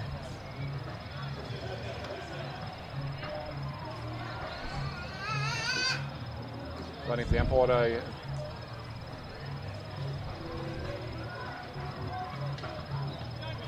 Is he going to signal? He's not down. The umpires aren't sure. It is tough. I mean, to be fair, I did lose that as well. You give it a 4. And we've got the little rooster mascot walking around the field. Oh, I'll get back and get a cut of that in a sec. It's gone bang again. There's a horse there. Oh no, that's not a horse. It's like a person. That's something.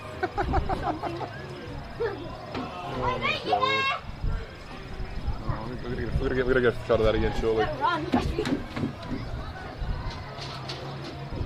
That's got to be some. Yeah, that has to be so uncomfortable, you know. Look at this guy in a little rooster suit at the moment. The light's starting to take a bit more as the sun goes down. That's. Scoop that over. It's not going to go over. No, it's going to stick. Should get 3. That's very. That's a young brigade now. They're just so fit now. And I'll give full credit to Peter Blanchfield. He's coaching at Magpies. That's for a couple of years. Pete was a very good coach through junior through quite back in the day, and he's come back, went away to Woman Dance, come back, and he's come back at Ipswich. Sorry, and he's done a great job with Magpies. So 27 overs gone, 3 for 118.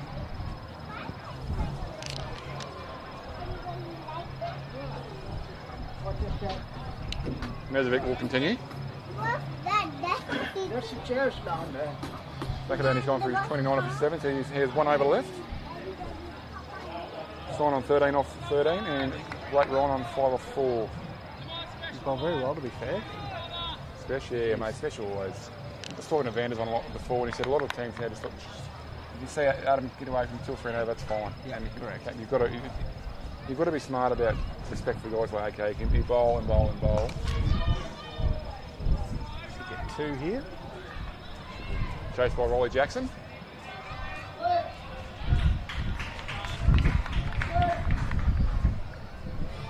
As the sun starts to set, light starting to take effect. It's beautiful here at Great Barrier Reef Arena, Park Mackay.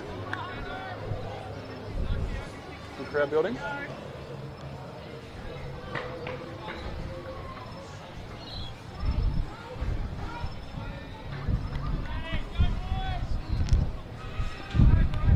So 3 for 118 now. It's got to be 120. 13 to go. You should be trying to target that 180-ish. But let's get a Terrific shot. Use the pace of the ball nicely there. They will get 3. I think 200 is, if you bat well here, 200, if you look in the shed, 200 is definitely on the cards here as well. You've got a last thing, you've still got 72 over 10 overs to go hard.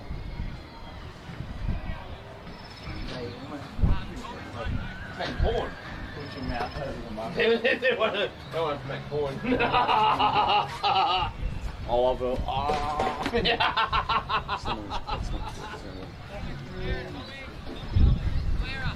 Apologise that a bit of audio that came through the camera. I don't know, it wasn't one of us, it was someone in front of the camera. Yeah, okay. Okay, yeah. And is it again? He does still bowl a beautiful line of length, doesn't he? He's looking as fit as he ever has.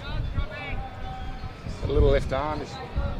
I can't bowl left arm, I can't bowl right arm half time, but he just knows how to move the ball. Played Queensland 19, probably could have played.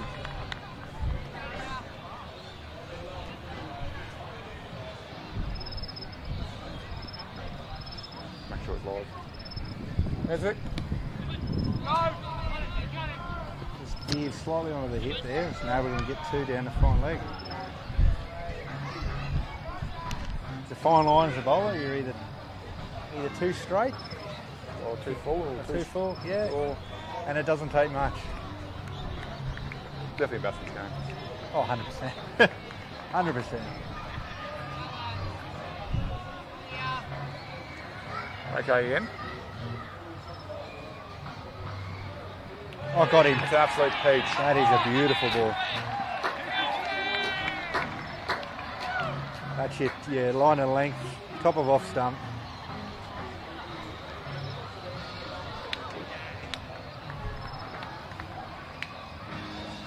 That's got rid of Blake Ryan for 7 off 7.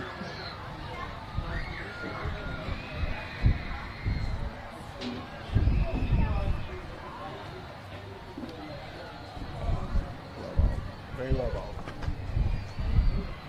So watch the replay on my phone then, that's his classic AK.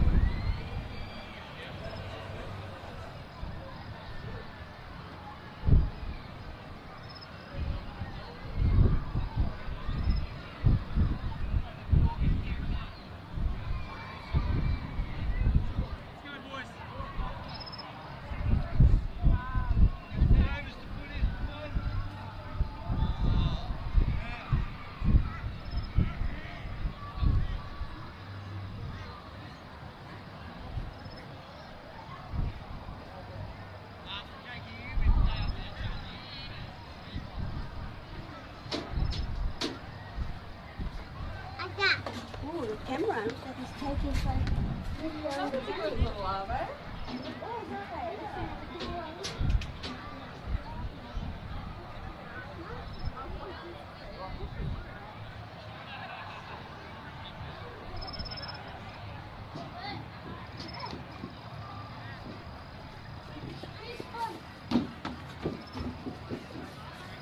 He's all alone.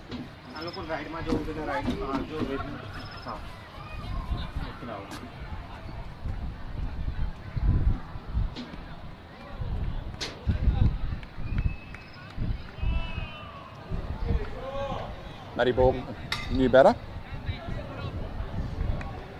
That'll be 28 overs gone. Magpies now 4 for 125.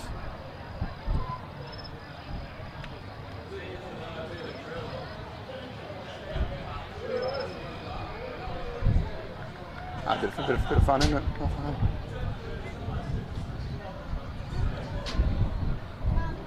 All right, hold you. Thanks, Johnny.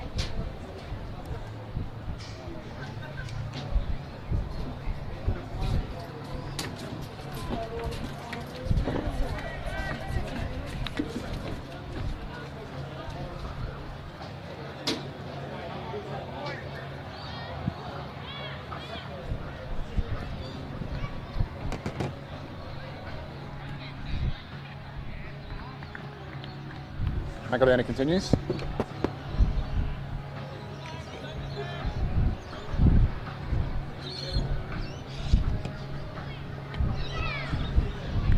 bowled quite well here, Chris Mackay today. Just typical of this bowler's over. He runs through, bang, bang, bang, bang, bang. Odds overs quite quickly as well. So yeah, thanks to Matty Jensen and Adam Vanderfield as well for their commentary spot. No doubt one of them will be back a little bit later on, but it's good to see the voices of other guys as well. Been around for a long time. I know Matty, as I said, he's been listening to a lot of these feeds from Brisbane off and on. I think it's great with the Frogbox. You can literally sit anywhere and watch cricket, whether it's lounge room, phone. I've been on, even at work, I've been on, just sitting at lunch break watching. It's a fantastic concept. So.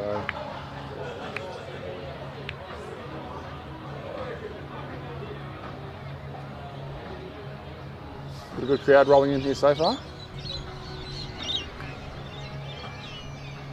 Mackay continues.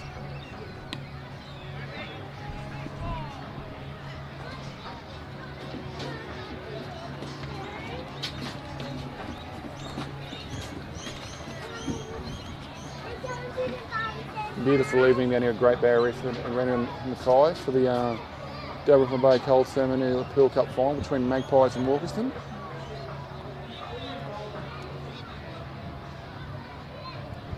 Mackay again. That will go for 4. Second shot that's been played like that in the last 2 overs. It's obviously runs. It's probably a little. It's a big boundary, but squarish in the 45. It's not a huge hit.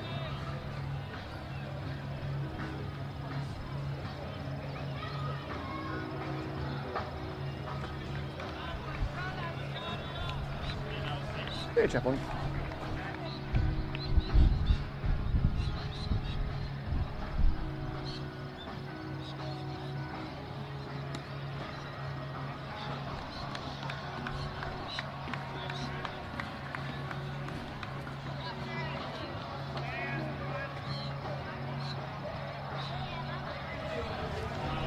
Oh, we can have a few guys on if you want.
I am joined back on the mic by Brothers players Adam Vanderfield and Matty Wadsworth, sorry. Good to be here. Good to be here. Welcome back. What a spectacle it is between Magpies and Walkerston. Oh mate, that's a good start. That's all right. It's been a long day, so yeah. So you obviously your season, you guys didn't quite get here. He's had a good season though, both yous. We've come third, so hopefully go one better at least. Is what it is. That's cricket, I guess. Yeah. Oh, that's close. There's a few little slight technical issues here, but we're getting sorted. So. Yeah, so these two are the two that took us apart, I suppose, in the semi-final. Matty Borg, 60 odd in the preliminary final, and then Jackson Sign just killed us. So yeah, semi-final against Magpies last weekend. Magpies have had an interesting year. They've been progressing. So. Thoughts on the game so far, guys? How do you see it at the moment? Obviously, pretty even at the moment, I'd say. I think Maggies need to get a bit of a hurry on here with Walkerston got their best bowlers on at the moment. So if they can get through these balls, I reckon there'll be half a chance. Yeah, Magpies now 4 for 132. We've got the balls to go on the 30th over. If they can get up to 200, they're definitely well within the game with their bowling type. Knezovic continues. They still haven't been able to pierce the gap. Wilkerson's set a good ring field to the field every day. Well, excuse me. I think with the lines, their bowling's hard to get away on the leg side or the offside at the moment. Just ringing it up and bowling pretty straight. I think it's pretty clear attack now. Like, we know Jackson's going to go hard. He seems to step up in the finals. He's hit some good shots already. He's gone above a run a ball. Matty Borgs, he doesn't mind swinging the willow too, so I don't think he's going to hold back. So still got Toddy Dixon coming. Toddy Dixon was never a batsman until a couple of years ago. Oh, he can take the game away from him. Oh, mate, Dicko's a great cricketer. So I'm sure his mum's listening down in Victoria as well. Big AFL family down there. They are, absolutely. Dicko loves to go straight. He can definitely hit a bomb straight. Well, he was the only guy. Probably off me. The only guy a couple of years ago when we went away and played rep, he wouldn't take cricket, he just take his spikes. Didn't bat. So his batting's coming a long way, Dicko. He's a good man. Probably made the right move to change clubs a couple of years ago, I think. He's suited his cricket out. Yeah, no, I think Walkerston have bowled actually quite well. Like, they've obviously done their homework. Like, they bowled short to who was it there? Oh. Blake Ryan. Blake Ryan was on fire. You know, he took Wodsy down the field, didn't he? Wodsy? He smoked you. But he's, you know, AK's obviously watched a few games. He's bowled short of the length and got him out quickly. You know, same as Jackson Sign. Everyone knows he likes going behind point. You know, you've got to be smart. And Gus is probably a smart cricketer too. He's played enough cricket. He'll know that Matty Borg likes going over cow corner, so it looked to be outside off the stump. You know, Jackson Sign likes going behind point, so sort of jamming him up. You know, I think that's what Walkerston have been able to do so far. They've bowled to a plan. Yeah,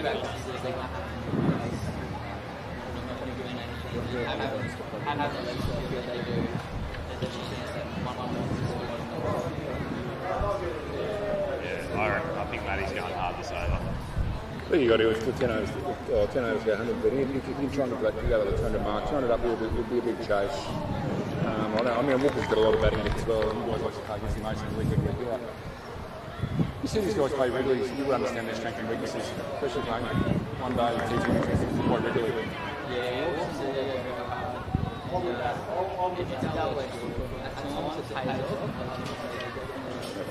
Do go through a few patches where they can definitely go through patches where it's a double edged sword. They can definitely chase anything, just where they get their partners.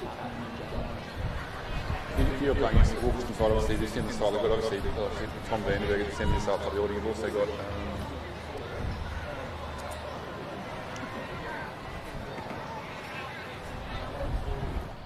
Watson, turn him up a little bit more.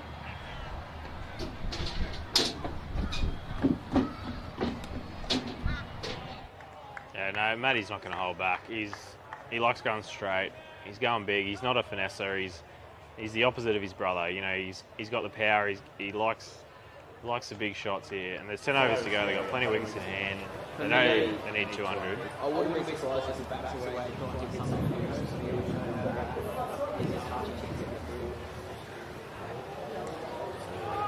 They've got to be, it's got very wrinkles. There's only 1 man out, 2 men out, sorry, 3 men out, sorry. So you've got a deep long on, cow, and a bit long off.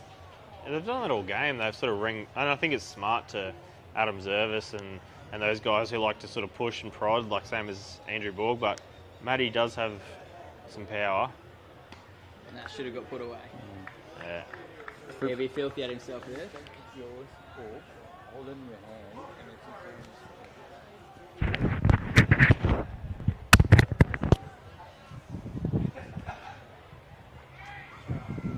Yeah, Gus is it's an interesting role. For a guy who used to be a first grade keeper, he does a very good job with the ball. There we go.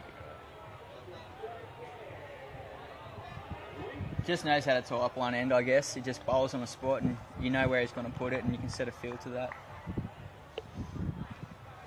Just the experience of Gus. He's been playing first grade. So he came in from Bowen in 2002-3, so he's been around for a long time. He's just one of those guys, when you bat, you just love to hit him over cover and point for fun. I guess the interesting thing about tonight is it's a lot of young heads from Magpies versus a lot of old experienced fellas from the Walkerston team, and seeing who's going to come out on top, I guess. That is, I know, especially Walkerston's, it's been feared for a lot of years, but obviously it's the guys like Magpies who are young side, they haven't had the scars of being beaten in finals of the year. They're just the new. The scars aren't there. Sometimes when you play finals after getting beaten week after week against them, in final they're fresh. They haven't got the fears of the scars of yesteryear. Yeah, they definitely play with a lot of confidence.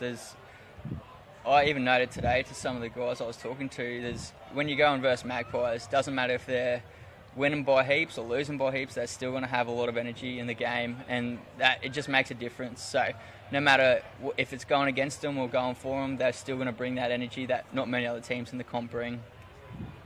They're definitely very well drilled. Obviously Peter Blanchfield doing I was talking, but they've done it. Peter Blanchfield's done a great thing. Blanchfield's a great coach, great guy. Had a lot for Mackay cricket for many years. So having the experience of him around would be good for him as well.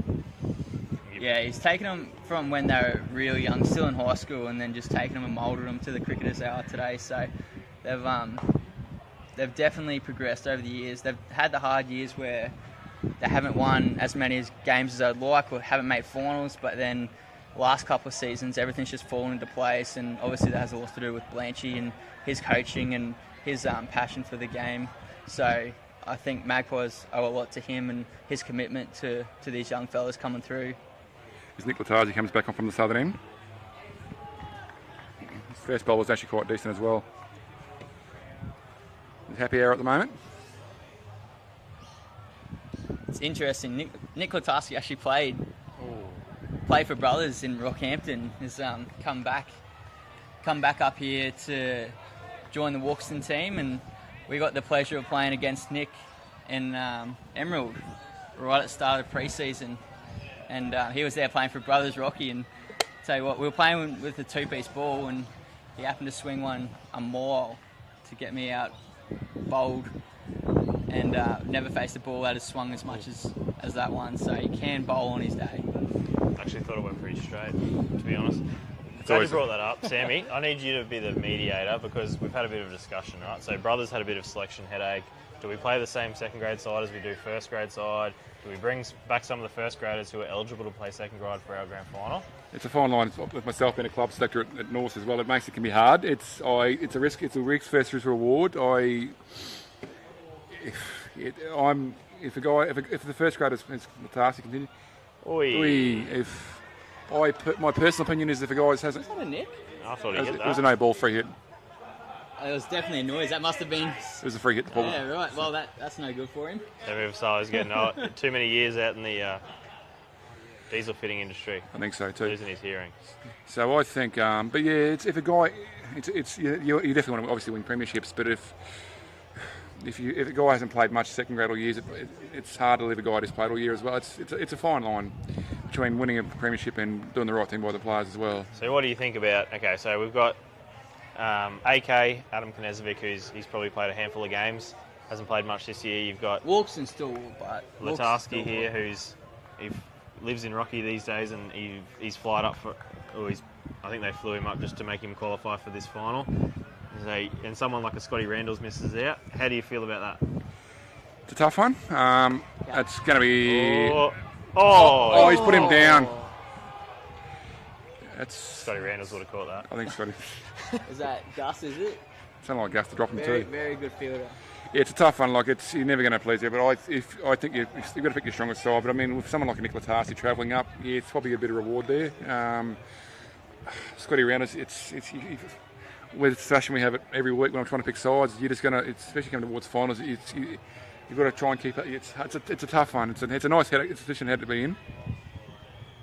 Sure. That's before. Yeah. And he's proved his spot. Like he's a great bowler, but I'm just worried. These guys are all very similar age. We're talking about before the Walkerston tribe. They've all got young kids. They're all sort of late 30s. You worry, and our brothers, we worry that if we make some of these selection calls, are we going to have a second or third grade side next year? And if these guys all sort of retire at the same time, how does that set you up? 100% agree. Look, and I think we, for a while, I think with our second grade, so we had a lot of older guys for a while, then they all retired at the same time, had a bit of a rebuild for a while. Now, one is starting to see the rewards now after a couple of years, and with Chris Day doing a great job in that second grade. So, even our first grade side, we were quite successful for a while. Third grade side, that guy plays 4 games a week. Oh, you got to mate, more cricket the better. More than the juniors play. There's a there's an unnamed player. He played in a final in 2 grades last weekend. My person, something like that's not right. I think I feel for the guys. I don't care if they're junior or not. Some guys probably been there all train every year and has to sit out for guys played 2 games in a final. I don't like that. Yeah. Oh, good catch. catch. I think that's been taken. He's saying it's bounce. He's saying it's bounce. The umpire here. It's going to be controversy. Oh, here we go. This will be interesting. Yeah. Who's overruling who? What's he saying? I don't know. It's Peter Blake here. I think Cole here, the main umpire, is saying it's bounce. Square leg's approaching. We'll see how this pans out. He's walking off. Wouldn't walk too far. Oh. Wouldn't walk too far. Yeah, Seems to be going. This is the next interesting point. We've got enough cameras on the game. Can you go upstairs and just have a look for umpire's sake, just to make the right call? I'd like to see that. I think. There we go. Hang on, is he? Oh, it's just what's going on. I think he's been given out. He's gone. He's been given out. So yeah, no, it's a tough one, and it's like I said, I've had a headache this week. I've gone from having struggling to find numbers at the start of the year to having to leave guys out. It's never a tough when you say to someone you can't play this week, and it's just with rosters it makes it hard. But I said with that issue with another Magpies, if I had. If you're playing 2 finals in a week, I don't think that's right. I think you've got to feel for the guys missing out because of him. So that's what I think. So someone like that, you might lose a player like that. So I've had to set out because of him. So, but it's a tough one with players and availability. I know all sides have struggled for numbers this year. It's just cricket trend in general in Australia. Yeah, you got to have those. As long as you're consistent, as long as you got those values that each club upholds. It's hard when you make that call on the day, but if you're consistent and transparent from the start of the season, then it works itself out, I think. But obviously, you want a winning culture, and obviously, culture is going to outlive any premierships that you win. So it's a tough one to balance. But I think as a playing group, you have to be all on the same page to understand. Hey, if there's someone better than you, you got to work extra hard to get there at train and make that sacrifice to be deserving of your spot in the grand final. And then obviously AK and Latarski are the game winners here, so if they're gonna stand up and get the game done, it's going to be on their shoulders. So it's a tough one. If you leave them out, do Walkerston win? It's a tough question. You're 100% right, and I know, for example, with our second grade side, they had about 14 guys who could have played, and then a couple of our guys said, listen, I'm happy to sit out and allow Josh, our English important to play, and he took 5 to do the job. But it's a tough one, and you should have left him out. Yeah, I think you guys might be a little bit biased there, but yeah, I know what you mean, though. But no, but it's good to see. It's good to see different sides playing in first, second grade. It's not.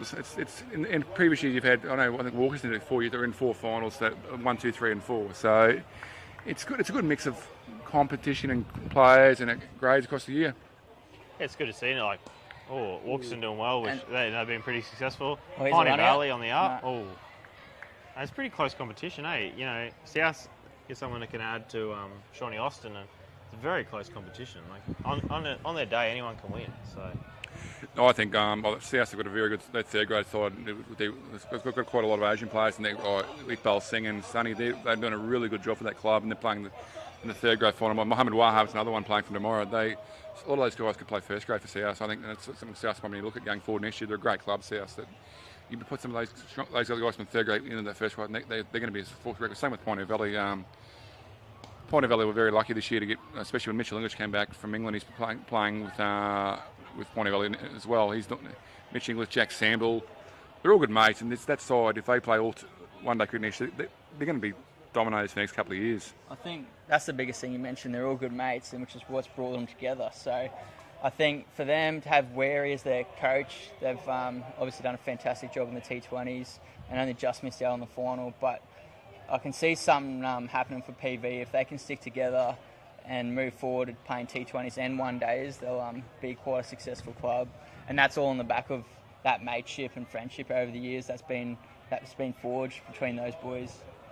Absolutely, and obviously where he's a club stalwart, where he also works for with high performance with Queensland Cricket and the New South Wales Shield side as well, former Queensland, but it's the mateship of those guys around it, and when you play cricket with your mates, it's like they used to have they have their backyard ashes every year and stuff like that. It's just they're a good group of unit. I think they're going to be Point of Valley the next couple of years. If they can stick the nucleus of that side together, they're going to be very, very tough to beat.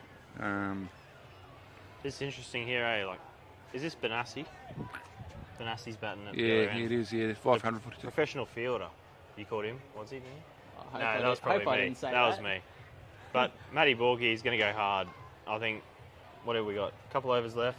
6 or 7 overs left. 7 overs to go. Yeah. 7 overs to go. I He's going to go remember hard. seeing him wearing a different lid one time we versed him. It looked like he'd had a grey lid on, and he was playing for the New Zealand team at that point with the new Magpies shirt on. A couple of brothers boys from the sidelines had made that mention that he must be playing for the New Zealand team with the outfit he's wearing and the helmet he's wearing. But it looks like he's wearing a different lid tonight. And I can tell you now, if they get anywhere straight on those stumps, it's definitely going to cow corner or square legs. So you want to have those boys back because that's where he can go strong. Interestingly, they've just moved the cow back to about 3/4 there now too. So you've called it. Yeah, this is going big. He's going to swing hard. Now the cow's now moved back on the. Hold your hat, Sam. Ready? Oh, wide. Wide. Or the old reverse Palachi. Yeah. Yeah, it didn't work out for him. That's a probably good spot to bowl though. Wide outside off stump. You know, anything in the arc, he's going big. It's interesting. Latarski, one of the quicker bowlers in the comp, no third man. If there's any bat on this ball, it's going to go straight for 4. If he can find any form of bat, it's going to go straight to third man for 4. Here we go. Nice shot, straight to the fielder. So am I right, something I said earlier, is Nick Latarski still living in Rocky and travelling up every week? As far as I know, he is. That's a big commitment. Like, I know it's just, it's not a small, that's not done an hour, that's just 3.5, almost 4 hours down the road. Like, it's commitment. They must be selling a few raffle tickets at the Duke on a Friday night. The Duke, yeah. I'm pretty sure I financed some of those clubs somewhat years. It's a good pub, the Duke of Edinburgh Hotel. I'll give it. There we go. There it is. What's he just called it as well? It's literally gone down to third man. For me, someone bowling that quick needs to have a third man. When you have the opportunity to put someone back, he needs to own that spot and just say, hey, I need a third man. Tell his captain, I need one for type of shot like that. You get any edge, and you got to back yourself as a bowler. You're going to get an edge at some point at his skill level. You've got to have that protection. Look where third man is now. But yeah, I think Blakey's at cover as well in the fence. I don't think he probably needed him there now. I think Wardsy and Vanders are trying to get local legend Ian Kelly on the microphone. Makes run through. I think he's in the over 50 side now, isn't he? Or you're looking at 60s, I reckon now. Yeah. Pushing 60s. He's keeping good young talent out of the side, you reckon, or? Somehow he lets teams bowl to him in his spots and still scores runs against him. He's just a stalwart of the club, and just, I don't know, clubs just feel sorry for him and just give him half volleys. I don't know what it is, but they just bowl on his zone, just bowl back for the length, bowl on his helmet. That's all you got to do. Deep heat and Rapigel and Nurofen in business. Yes, I think I know. I tend to agree with that at the moment. So. We did drop him 3 times today, the boys, and take his 60 out of 116. Might be a different story, but it's good to see the likes of Kel and his son Lachlan playing. They played a little bit together as well this year, which has been good to see. There's been a lot of father-son combinations play this year as well. Yeah, Lachlan and Harry both play for the brothers boys in thirds and seconds, and I think that's one reason that keeps him here. It's just that he's got that family that he can play alongside, and that keeps him along playing every time when he probably on a Sunday morning feels really sore. 5 for 149 after 34 overs here, Magpies. Borg not out in 14 off 18. Yeah, magic massage, Kaylan's Lily, apparently. She works wonders. Would invest some money in there if you're a cricketer. All above board. I don't know if they're on the stock exchange, but they should be on the back of our shirts next season. That's well bowled. Gus is just going to try and tie him up here and just bowl nice and full and give him no width here. What's Benassi doing here, was he? He's got to do something.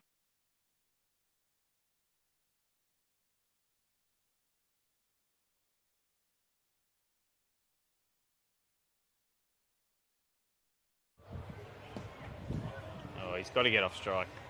Yeah, Gus is just that length. You just can't get him away. Like I say, he's just an experienced head. He knows his game, he knows his strengths, and he's just going to stick to that. He's gone for about 3 and over in a one-day final. He's 25 off 6.2 at the moment. Yeah. Might drop one a bit Unbelievable shorter here. for a guy of his There it is. ability to go that That's a good shot. game in, game out. It's fantastic. Go for 3 here. Come on, Benassi. Oh, he's going back. This could be close. Oh, out if he hit. Yeah, we had a bit of wind pick up here down at Great Barrier Reef this afternoon. It's a slight bit of rain going around us as well, but I think we'll be okay tonight. It's been a hot week up here. But it's good to see. It's good to see cricket going ahead. It's a great evening. It's a late start, but obviously the crowd's in as well. Great night. Where else would you rather be? Exactly right. I'm out of the No better place for a game of cricket, and here comes a little bit of rain right now as we speak. Sunny Mackay, pouring with rain. I just got a text message saying, get Kel on. We need to get him on. Ian Kelly. Yeah, we've got some interesting thoughts on Mackay cricket. He might have some interesting thoughts on Magpies and Walkerston too. So, yeah, maybe do you have a bleep? Do you have a button that beeps? No, we're trying to forget the T20 final. If you missed listen to the last 3 seconds of that, it's probably a reason they should. That's probably why we need a beep button. But they might invest we in tied one in at the end of future. that game, Sammy. I know. My voice was my voice was tired. I could not speak. Good thing that's not a sore point in Mackay cricket at all. Everybody's laughing about it. It's good. Any publicity is better than no publicity. Exactly right. Whatever puts you on the map. When Brad Dunn walked up today, he goes, none of that today. I was like, yeah, okay, come on, have a chat. It's been a great afternoon. It's good to have other guys in the mic as well. Thank you for the opportunity. It's been unreal. It's been fun. Best seat in the house. Oh, it's the best. If I wasn't playing, this is the second best seat in the house. It is. So Oh, here we go. 2 in that. Massey's not keen. No. We've gone past the 150 in this over as well now, so what are we going to have? We're going to have 5 overs to go. Oh, they should be looking nearly 180, 190, close to 200 maybe. I think the wicket of Jackson Silence will really put a hold on the run rate from Magpies here. I think Matty Borg, for me, is going to stand up here and take over that role and really look to accelerate that run rate. They need to get somewhere near 200, and Benassi just plays that role where he can just rotate the strike. And Jackson did quite a good job for Magpies in the T20 final. We've got 20 odd not out to get him home, 30 from memory. Yeah, like Vindo said, when it comes to the big games, Jackson will step up to the next level. I've seen him at the rep level, and no joke, there was one game in Cairns where it was a 35-degree day with 90% humidity, and he scored about 30 odd, and it was a game-winning 30. Come back in the sheds, and I was sitting in there about to pad up. You're in the spa. And I wish I was. And then next minute, he's grabbed for his mouth. I was like, oh, this is not good. He's gone straight to the toilets and thrown up as soon as he's got off the field. And I thought, to me, that was one thing that stood out to me, that just that ticker that he can show at that next level when things are going tough, that he steps up and takes on that role. It just spoke volumes to me as a player. And there's no disrespect to the younger generation this day and age. A lot of them are just a little bit soft. He just gets tough. They don't want to tough it out. Louis Simon, he said he's sick and he's vomited and he's gone back out. Like I was speaking to Geno before he had the old Fordo final. Luke Jackson, he batted for a day and a half. He was sick. He still went out and batted. It was just that little ticker and toughness. It's just that mentality of whatever it takes to get the job done. I think these Magpies boys really taking that on, and then it really shows, like, even in those younger fellas that are coming through and haven't played much A-grade cricket, and they're just taking on that role. I need to be the person to step up here. It's really shown through, and I think AK's got a lot to do with that culture, and obviously the Magpies coaches had a huge impact on the mentality of the players there. And I think it speaks volumes. Like, some of those boys, like Matty Borg, Andrew Borg, Jackson Sign, they play footy, they play other sports, whereas, they might not be the biggest. Here we go. Back. It's No, out. out. That is out. Is Benassi out? Benassi out. He's out for 5. Never would have thought Benassi would have got run out. Did you, was he? Let me call it. I thought he was going hard from the start, but just not quite as hard as we thought he would. That was a bit of a wasted innings, I think. Yeah, 6 down for 156. And so Matty Borg, Andrew Borg, Jackson Sign, they play other sports. They got that win at all cost mentality. Well, so that's playing halfback for Magpies and rugby league. yeah, Andrew, and he's small. He's a small kid, but It's just the ticker they bring. and so like they might not be the biggest influences on the round robin games, but when it comes to finals, Jackson Sign, he doesn't live and breathe cricket, but when it comes to a final, he steps up. So like your Adam Zervises and that have been fantastic all year. They do live and breathe cricket, so they try their best week in, week out. And I'm not saying those other boys don't, but when it comes to these big games, your Jackson Signs and that, they go to another level because they want to win. They're winners. So to put it this just way, really want to win. the round game before our semi-final against Magpies, I was speaking to Jackson Sign and said, why can't we just skip this game and just play the semi next week? And because that's the only game that matters. This game doesn't matter. And then, of course, that game we played him in the round game, got out for bugger all, and then comes to semi-final, steps up and scores the winning runs. So that's type of mentality he brings. Win at all costs when he needs to. It's Toddy Dixon coming to the wicket. Look at AK here. He's waving to the crowd. He's doing the big stretches, Merv Hughes stretches, third man. Where is he? He's deep, long off. Yeah. Oh, look at him. He's got a few fans in the crowd there, I reckon. Yeah.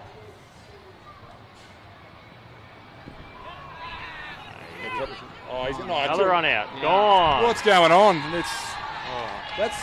That is silly. Oh. That is What's absolutely going on? Pressure moments. And all of a sudden they've gone from 5 for 156 to 7 for 100 in the space of 2 balls. I'm not sure how much batting's left to go. Don't make a Zervis run out, Joe Court's here. Oh, we got time. No, we don't have time. We'll get in trouble. Yeah. I don't want to be reported to Mackay cricket again. I'm not good enough to run anyway. I can't go to the tribunal again. Normally I'm watching the ball go for 4, so they never get a chance to run out when I'm bowling to them. So. Well, I do know a good solicitor. You should know a good solicitor too. Matthew Wicks. He's not in the same field anymore. He's in injury, which is ironic because he's been injured the whole season. That's what I'm concerned about. Like, what's going to happen? He's going to do his own law case? Yeah, exactly. You think first-hand experience, he should be the best in the business. He's going to sue his wife for misdiagnosing his ankle injury out here. Oh, we're not just we're also a comedy show here as well. So, come on, Kelly. You want to jump on the mic? No, I don't. We got Ian Kelly coming over. Something to say. Yeah, over 65 Australian captain here. Oh, sorry, no, wrong era. So, Future Australian captain. Future Australian captain. If he's got a boy his way. You got binoculars, Sam? Oh, I'm starting to show. Oh, just the glare off his head. Couple of moonshines in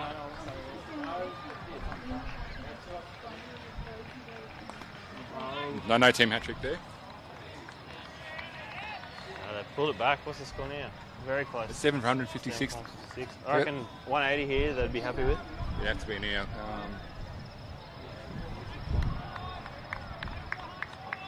Even Newbury's he's only 16, he's only 17. He's done a great job so far in this final. I thought this was the overload target. Oh! Was that Gus again? Close. No. That's Luke Jackson. I don't know I think it's just falling short. Give him the benefit of the doubt anyway. He's one of the fittest blokes in the Mackay cricket still at his age. His son would be letting him know that he dropped that. He would be.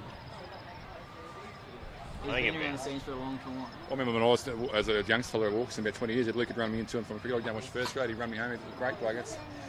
Luke was when I decided to eventually leave Walkerston for another club, play some mates with his dad. Luke was there. Luke's just a great guy. He does so much for the juniors in Mackay cricket. People out like that, you don't have cricket, you don't have a club. I played against him, I played alongside him, and he just brings a lot of energy no matter what the situation is. He brings a lot of energy and just brings confidence to the bowler, to whoever's out there batting with him. He'll come up and have a chat and just make you feel a lot more relaxed in a situation where things are under the pump. So experience heads like that, you can't let them go. You've got to hold on to them as long as you can. If he goes down to the wire, he'll get him home. I second that big time. I've seen him do it so many times before. While there's still a Luke Jackson batting, is there a chance? 100%. There's not many players that I've seen hit Wixie over his head for 6 and go for at least a runner ball every time he comes to the crease. So as soon as he's out there, no matter who else is out there with him, there's every chance of Walkerston winning. He's got to push the noodle around a bit. Exactly right. That's a nice shot. You can't keep him out of the action. Here he is again. Look at this. There'll be a dive in there somewhere. They'll come back here. 3 in that. They come back. That's a good arm for a bloke who's mid-40s. Yeah. Actually, he played for the other 40s Queensland team recently as well. Doesn't surprise me. Just a competitor at heart. You can't keep him out of the game. Loves his Cowboys too, just quietly. I think they went down, didn't they? I don't know. I don't know. I haven't seen any footy scores from today. I They know. weren't doing very well against the I know the Gold Coast Titans were playing against It was my Titans. Yeah, I know. Titans got up against Storm. I'm happy with that. That's Precursor to the mighty Broncos. We just started, I believe. Who have they got tonight? I wonder. Dragons. And they're down early, I believe. Where those Dolphins last night? 3 from 3. Well, it was the first time I tipped them this week, and I thought they better win this week because I haven't tipped them at all for the first 2 rounds. But thank goodness they did. Especially away from home too. Like it's Newcastle never easy.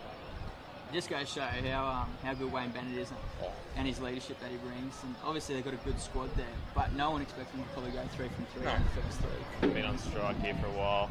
Ooh. That's going to be close to there's going to be a few swings this over. 760. That's really interesting. Lutarsi's bowling quick, but he's bowling outside off to give him enough width. If they get any battle on that, he potentially go for 4 because there's no one back at all. But Lutarsi is one of the more sharp. What a little bit, boys. Nice. Bang! That is. That's the Magpies we know. The Bulldogs we know. That's what Matties needs to do. That's why he's in the team. You know, he's agricultural, but it works. You know, he's not the most technical batter, but it's just very much see-ball, hit-ball, and it pays off most of the time for him. Yeah. It's quite a good crowd building here. It's probably that grandstand will be half full. I was going to say, I reckon about an hour ago there wasn't that many people in. Now there's a ton. They've all got off the rides. Yeah. Stopped eating Dagwood dogs and they're watching the cricket. Probably glad I haven't found it. Is there Dagwood dogs here, is there? I hope so. Oh, mate. There's Dagwood dogs. It's got to be. Real carnival atmosphere. They've done a great job here tonight. It's a good atmosphere. It's starting a bit later. It's a really good night. They might have heard Graham Connors was playing half time. Yeah, so that might have been the draw card for some. Yeah, guy can sing. The CMC, that's where you want to be, isn't it? If CMC only. this weekend. If only. Wasn't good enough to get down. Oh, bang! There we go. That's nearly a no ball too. Would have been They're very calling close. for it. He's looking for it. He's looking for it. Square leg's not budging. That's got what it deserved. Did you have your Dagwood dog with sauce or no sauce? I'll go tomato sauce. You go tomato sauce. I'm trying. Yeah. I'll go no sauce. No sauce. What's more important? That's the most important question. No, what's pineapple on pizza? Yes or no? 100%. No. 100%. I used to work at Domino's and 100% yes. I definitely agree. You used to work at Domino's? Did used to work at Domino's. Wasn't good enough to do the driving. I wasn't old enough. But when I was in high school, spent a few years down at the Maryborough Domino's making a few pizzas. Stealing pizzas. Making them incorrectly so I could eat them at the end of the night. Good eat, son. 37 overs gone, score 7 for 168. This is the over. So building nicely that last day was very... Bit uncharacteristic from Lutarsi to bowl that full. I think he's a very underrated bowler, Lutarsi. He does a good job. He's probably jet lagged from flying from Rockies so much. Could potentially be the case. But I've seen him play second grade grand final and got dropped from the first grade grand final back when he was bowling at his best. And so that's why I respect that he gets a chance to play tonight, even though he hasn't played the full season. He got dropped in a season where he had a standout season for his team in first. And so when he plays tonight, and he obviously takes someone's place, I would rather he do that because he's definitely earned his sport over the years. 100%. Looks like Isaac Boggs going big from the start here. Yeah, they've got a deep long on and a cow. Isaac's definitely got some long levers and can hit a long ball when he wants to. Oh, good. It's very delicate, very delicate. Very good placement.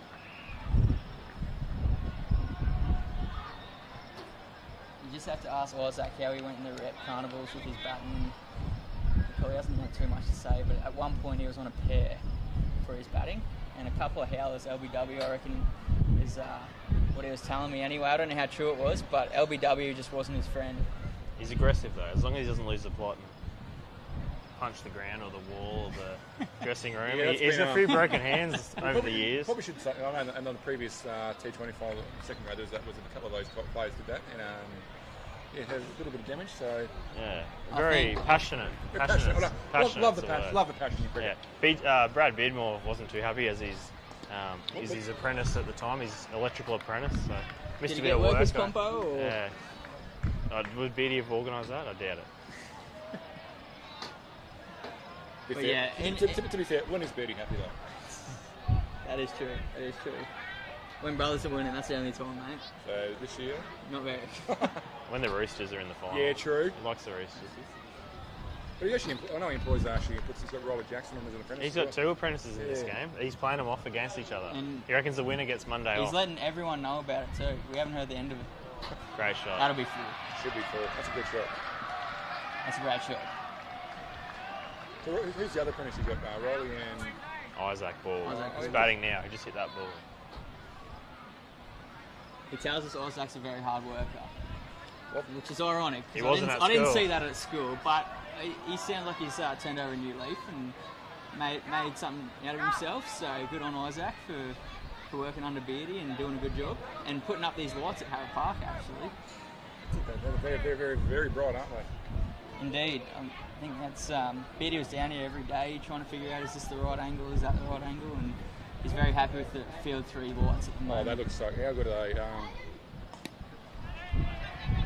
Oh no, another one.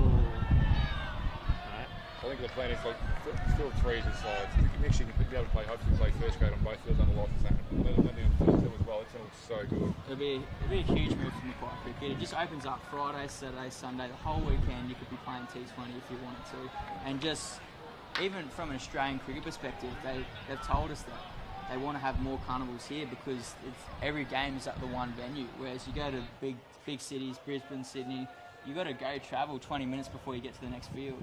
And so Australian cricket really like the idea of having all the games at one venue. This could be a good catch. Oh, he's taking it.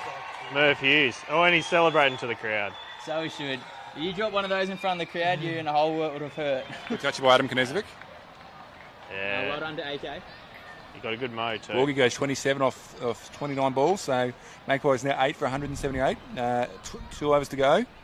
So can Magpies get up to push it to 190 here?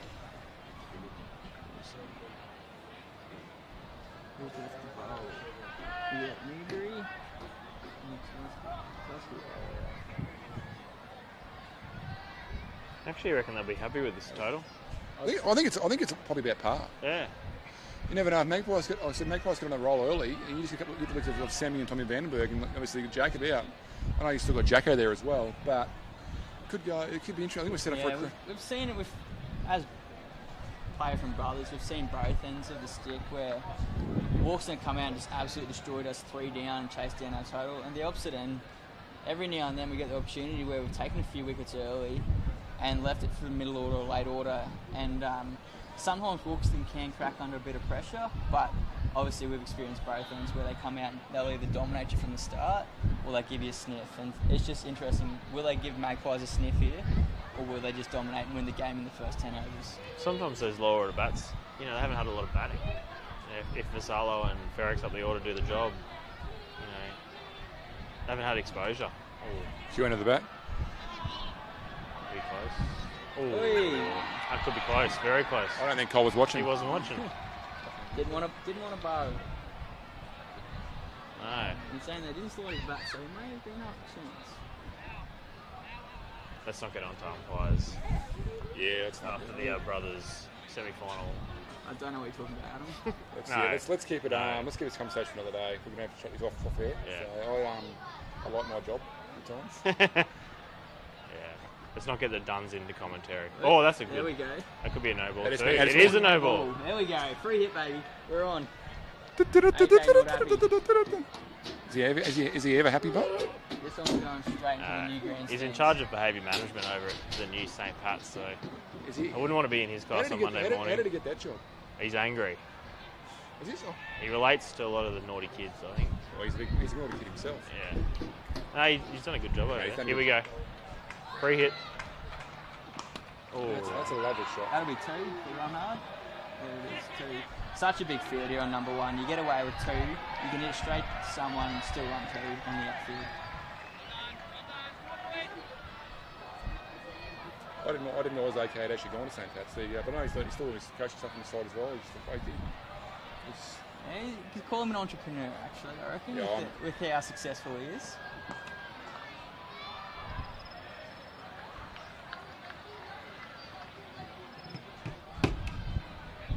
looks to me like they're really trying to get through the overs quick here. Like the task is running back to his mark. There may have been a warning given from the umpire. Maybe behind the run. I think they're a little bit behind, I think. Yeah. Which is interesting. I was going to say there might be a late flight back to Rocky, but maybe not. No, we'll stop that now.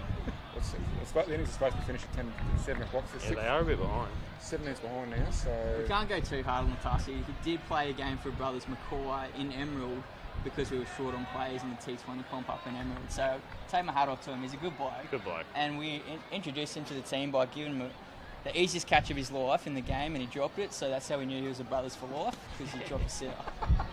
Oh, here we go. Out. He's missed it. Should have been out.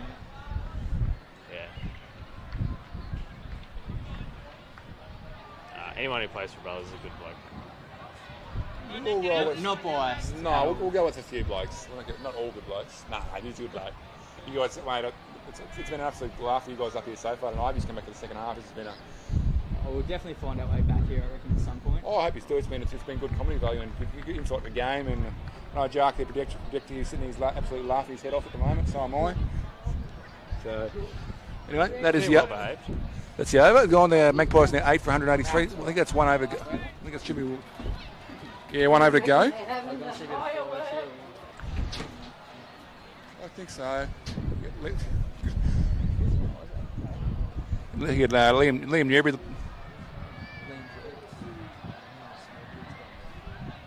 I'll find out soon. I think Liam Zervis here just has to get a strike, give the strike over to Isaac to hit those bombs. For full credit to Blake, you're giving the over to the young fella as well, give him the last over as well. So he's bowled quite well today. Yeah, he has bowled quite well, quite conservative. Haven't seen many boundaries off him yet. Got protection too. They've done well to protect the boundary here as they look to go straight. I'll just take the one there. I reckon Isaac's better suited on strike here. Yeah, it's either going to be swing hard or get out here from Isaac. There's no in between. Swing better swing. Alright, where's this going? What's he? I'm saying flicking square leg. And very incorrect. Quite the opposite. One. Oh well, bowled to his field so far this over. 4 balls to come. Yeah, Liam will just look to go straight here. Nice and full, nothing to get underneath. And that's his strength here, because he's got 2 straight back here. And I'd be going it's the a edge. very long hit straight, so he's pretty safe here. Third man, fine leg. Nice thick edge. That's the one. I think I only got the 4 men out, so maybe they've been told to bring one Oh, up. they're going back. Good running. Oh, Drop the ball there. nice little dive at the end, a bit of desperation from Isaac. Imagine being able to dive like that and just get up. Mate, I'll do that. I'll feel it for the next I'll 3 leave that. days. I'll leave a big divot, so I've got to bring the roll and the truckload of dirt in. So You've got to go visit a club. I kept physios in class last year. He's actually bowled really well this over so far. Another 2. He's a good over. Another dive. Oh, No. So, just balking. Even though they haven't hit the bend, they've still got about 7 or 8 off the over so far between 1s and 2s. That's quite. and you can That's the dive like strength of that. Magpies. They just run hard. No matter where the ball's gone, they'll run hard and they'll always look for 2. Very, And it takes away the game away from you when you don't realise. Very, very fit side too. And you can dive like that when your mum's doing your washing too. They're all under 18, so they don't have to get the grass stains out on a Sunday. That's very true. My wife would kill me. Last ball coming up. Your girlfriend would kill you too. Try and avoid those type of jobs as much as possible. Either by not diving or just not doing the washing yourself. All right, that is the end of the Magpies innings. Magpies will finish with 8 for 191. Walkerston will require 192 to win the DBCT POOLE Cup. We will have to take a short break for the innings. We'll be back here in about 20 minutes to half an hour. Wazzy and Vandis, thanks again. Well, we'll talk to you very soon. See you next time.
but we still have to go. Go Scrubbies! Yeah, go Scrubbies, boys! Yeah, go Scrubbies! Go!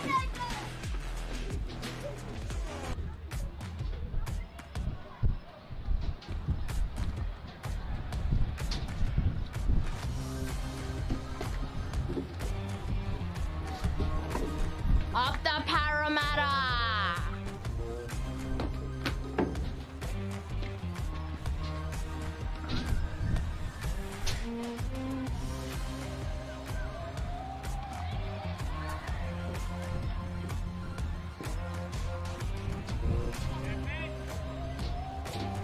Hey, Jason. What score is, mate? I need to make sure the score is.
And welcome back to Great Barrier Reef Arena for the second half of this first grade DBCT POOLE Cup Grand Final between Magpies and Walkerston. Walkerston will require 192 runs to be claimed this year's premiers. We've got Sam Vassallo out there and Thomas Vandenberg for Walkerston, and opening the bowling is Andrew Borg for Magpies. Single off the first ball.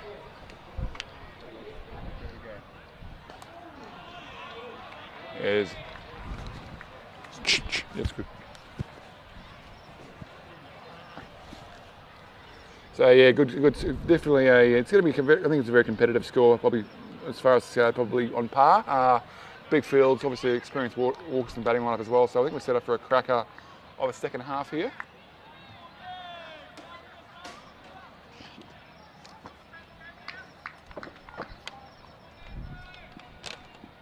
Just walk again.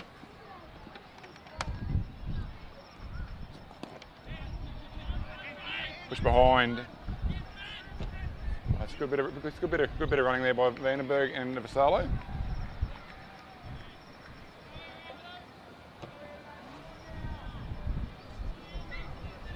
Still got a pretty good crowd in here for tonight. We've had the fireworks display, and Graham Connors at half-time singing a song he's written about Great Barrier Reef Arena.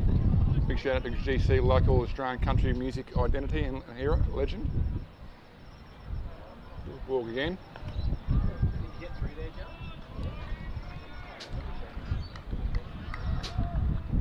Vandenberg can't get him away. That table in there, but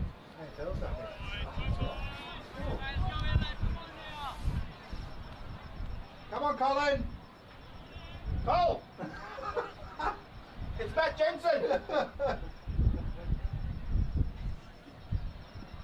You don't know who I am? He's kind of a big deal. Drop ball. It's not even on auction anymore, boys. Two to go? Two? Two to go? One to go. Oh, one, sorry. Oh shit, there's a camera here.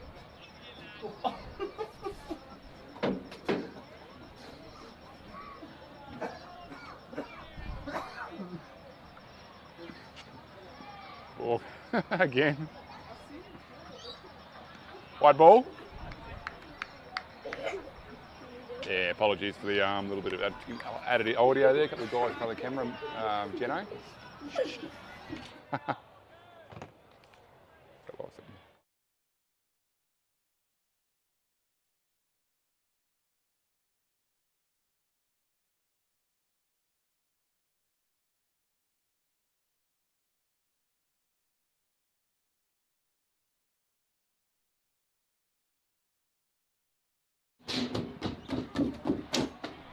Yep, so into the first over.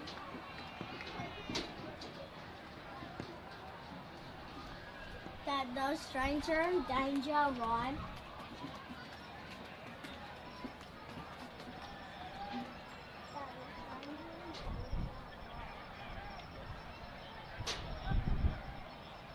Walkerston none for 5 off the first over. From the northern, I think it's going to be Toddy Dixon. So it looks like, yeah, it's Todd Dixon. I think I did a very good job in the T20 final here a couple of weeks ago. Bowled very well for Magpies.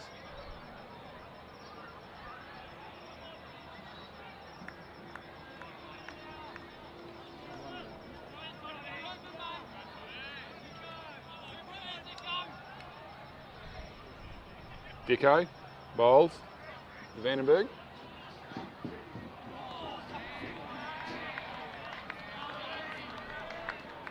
That's through to keeper. Good to see Tom Vandenberg back playing again this year. So hello to Rosie. I'm sure Todd's mum's watching in Victoria. Big shout out if you're there. I'm on. Hello. Gotta sit down.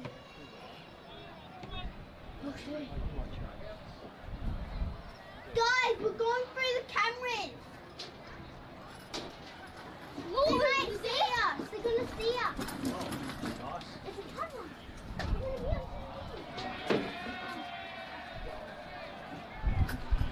That's a great piece of fielding down there.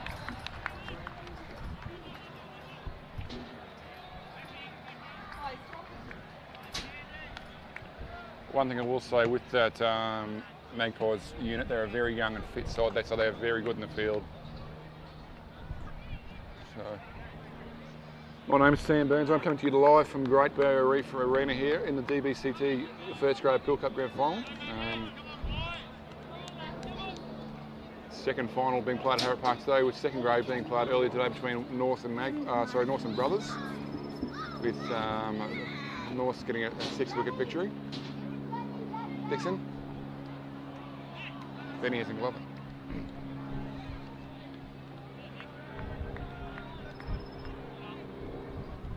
And in the fourth grade grand final up at Pinnacle took on Eastern Swans. Eastern Swans getting a victory. Eastern Swans are tied up with the AFL club in Mackay. Only grade they have, and they've got quite a very good side actually.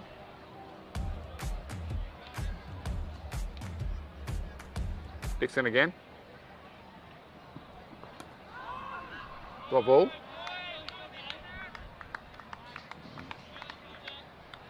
It's good to see a bit of good crowd down here this afternoon and this evening. Quite a few clubs are having who aren't playing and come down to support the teams, have a couple of fight drinks.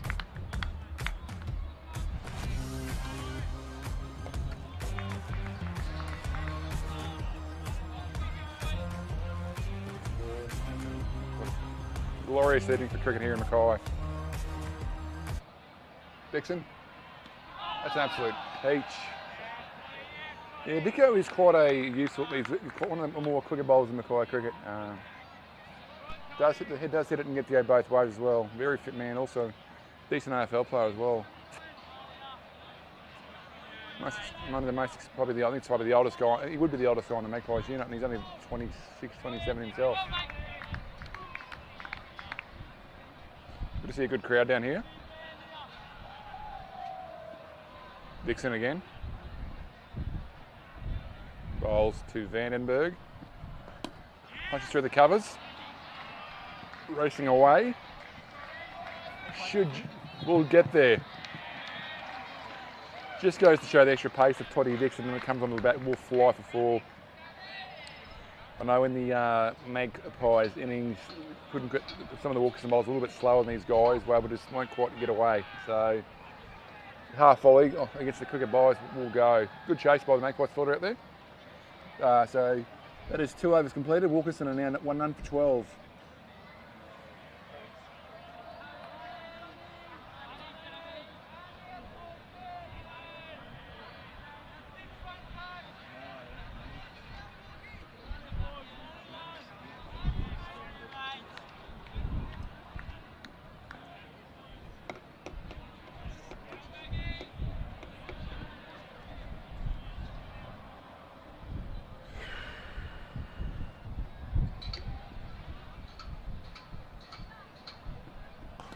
Push.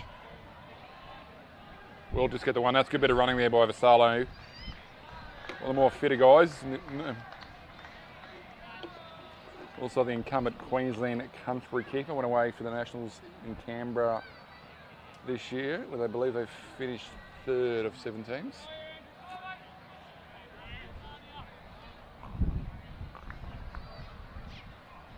Borg again. Bowls. A little bit of third man for a single.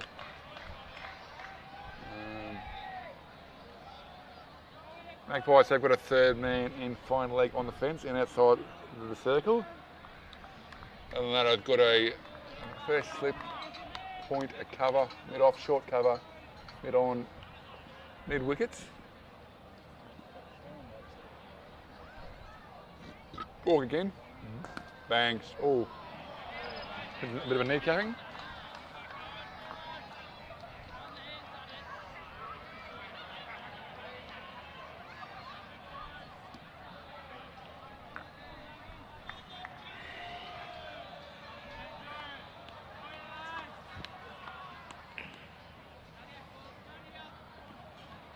Picturesque scene here at Great Barrier Reef now. Borg again.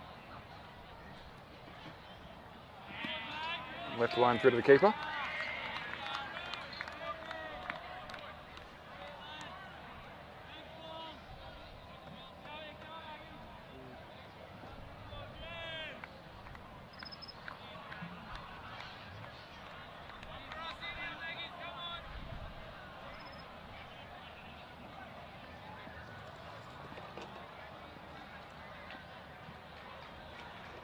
Ball again.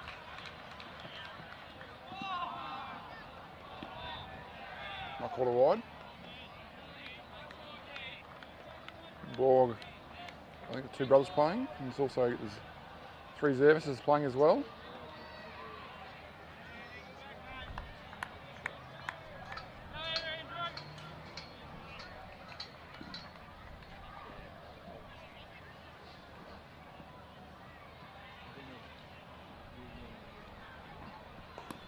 Bang. Beats point. Centre table will just be the 1. A bit of fielding there.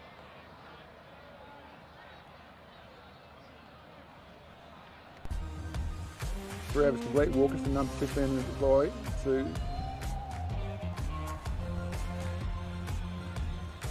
looks to me the target has been adjusted.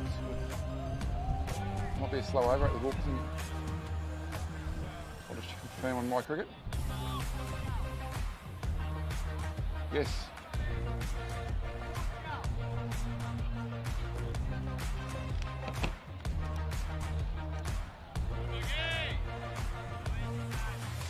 The Walkerston, just realised, has been informed Walkerston were penalised 5 runs for a slow over rate. Well, they were behind, so the penalty for being overs behind, you, every over you are behind, you get 5 runs. So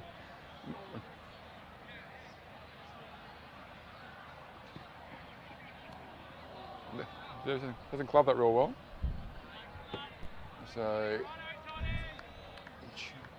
target been amended from 197 to 190 to 197. Being one over behind. The scheduled time was supposed to be finish at 7 o'clock and finish about 7:13. So a bit of stoppage is a common sense there, but yeah, they were definitely 1 over behind. So those extra 5 runs make the difference in a final. We will find out in a couple of hours' time here at Great Barrier Reef Arena. Sharp. Oh.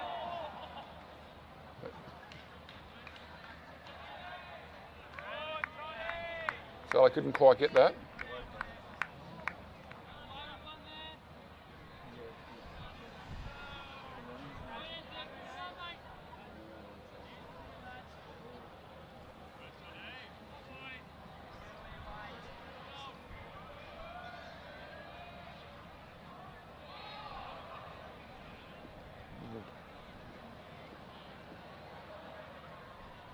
Big again. The pads will slide down.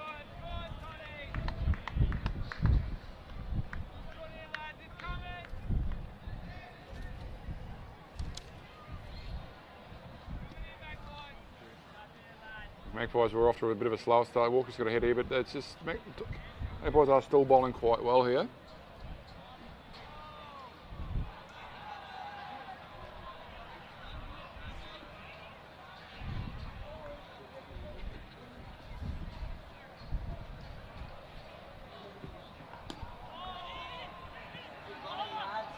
Just be the one.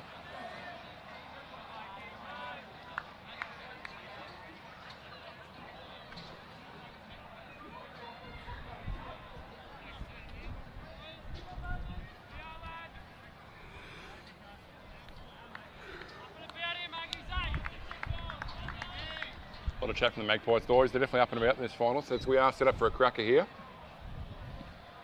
We will know in about a couple of hours' time who will be crowned the 2022-23 Dalrymple Bay Coldstable POOLE Cup champions. Ben Zevis has done very well to get gloves on that. Never an easy job.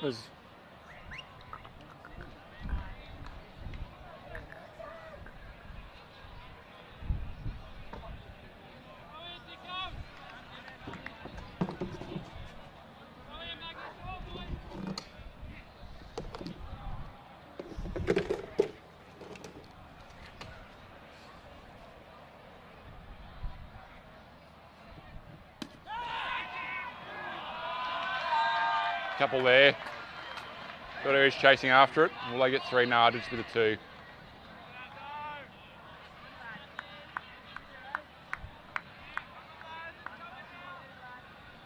Yeah, good start here by Tom Vandenberg and Sam Basalo. So Walkerston got a lot of batting to come yet. You've still got Jacob Ferrickson and the captain Peter Blake as well. And obviously the experience of Luke Jackson and Neil Gustavson is still to come. As well as youngster Rolly Jackson and Chris McEldowney batting low.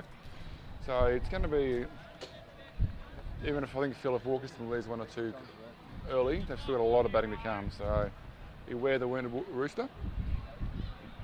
Kicks in again. Goes straight. That should be 4 and will be 4. Great shot. Solo just using the pace through Dixon, going back over his head for a 4.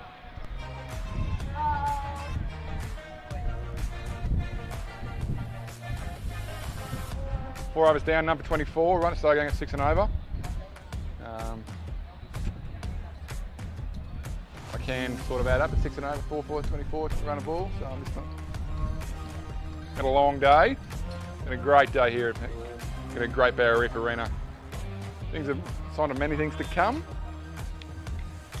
Once it's done, the AFL starts as well. Local AFL starts. We got some legends on the lawn here back in May. Headline by Paul Kelly. Bernard Fanning, Missy Higgins, Troy Casadale, and Ian Moss in the building. We've got Vicky and Linda again. Great walk again. So I believe it was a great festival here for Legends of the Lawn last year. From what I can remember last year, it was on one of the backfields. This year they're putting it on the at Aaron Great Barrier Reef Arena, so it should be a great day. Make sure you get along to it. If I was in the country, I'd be going, but I won't be, so I've got to drinking points somewhere.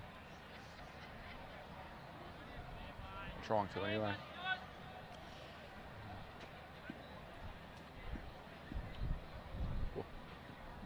It's a good leave. That's smart cricket. That's smart cricket by Sam Basalo.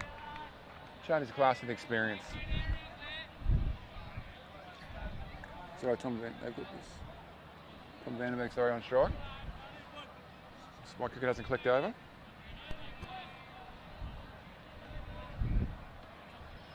Bit of smart cricket. I mean, if I only need to go to 5 and over to win the game here, you can afford a few dollars at times. Just settle in. It gets easy to bat on, as the Magpies guys show. Should just be the 1.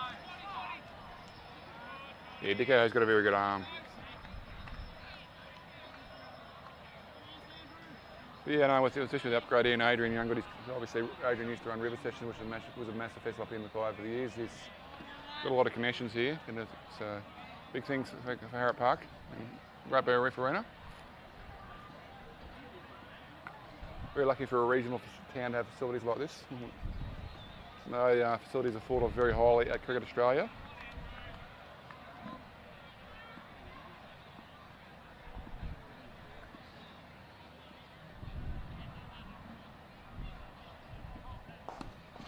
Beats cover. Racing away, pulling up. Will go, touch and go. Will probably just pull up. Great chase. So we'll get 3 after all that. Good running as well from Walkerston. Solo and Vandenberg probably slightly more fitter than Tommy. Tommy loves a beer.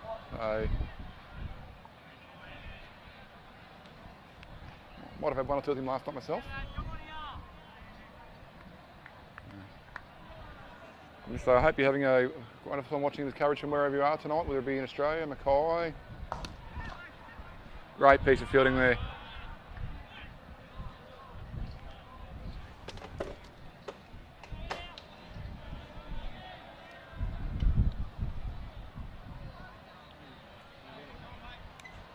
Just a feeling here, Walkerston are starting to, a number 25, I got to a good start here. Magpies not quite having a crack in the field. They're not cropping where they would like to have in Walkerston at the moment. It's 1 or 2 loose balls. Ball again. Clipped off his legs. Ball run 2.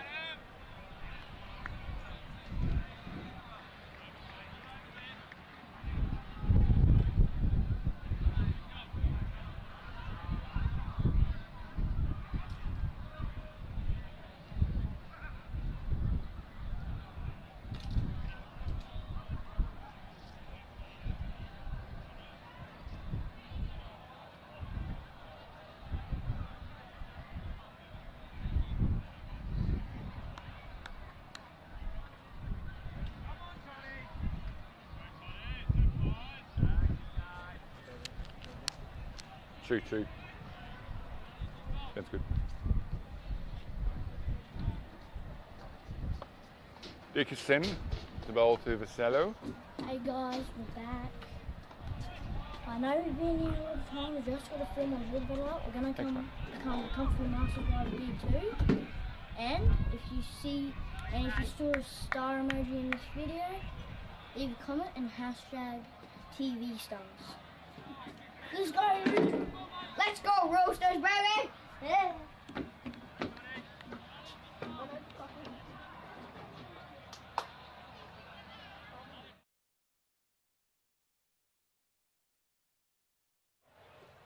Dixon again.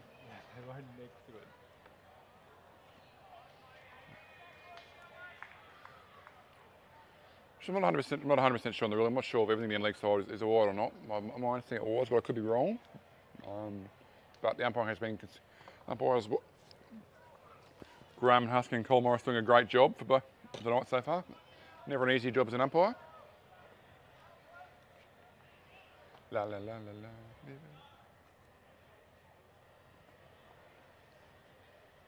Dixon again. Top ball. Walkerston moving along to number 30. Number 31 now. Chasing requiring 197 for victory. Did keep Magpies to 191, but Walkerston were an over behind with their fielding and the slowness, so they were pinned at 5 penalty runs.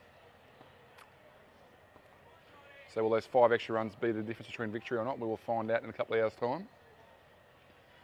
Dixon again. So let's try to force that. We'll only get to 1. You can see what Sammy's trying to do. I know early in the Magpies innings they couldn't quite early get it away. So I think we'll try and be a little bit more forceful. Whether that's to do with the more experience in the Walkerston batting lineup.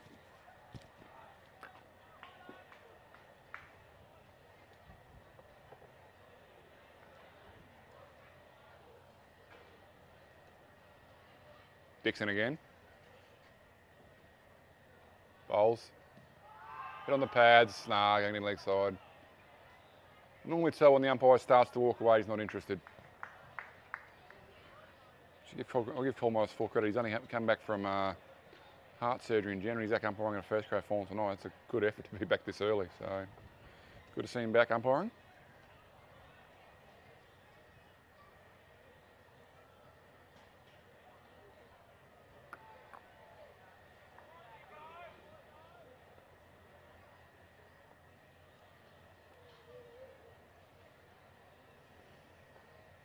Dixon continues.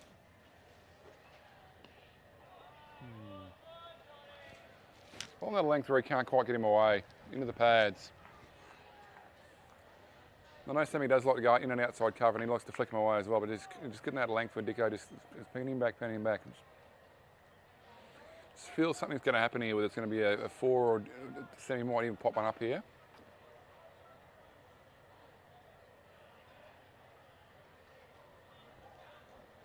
The fine leg and third man out on the outside of the ring at the moment. First 8 overs, the innings are fielding restrictions.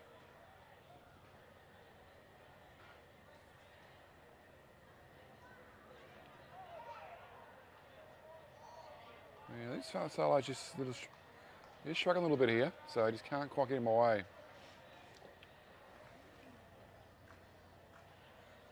I know Dicko's going at a run of ball, but he has still bowled quite well, and he actually in the T20 final about 3 or 4 weeks ago, he was a difference. Looks like he's going to be okay. Seems a pretty tough customer.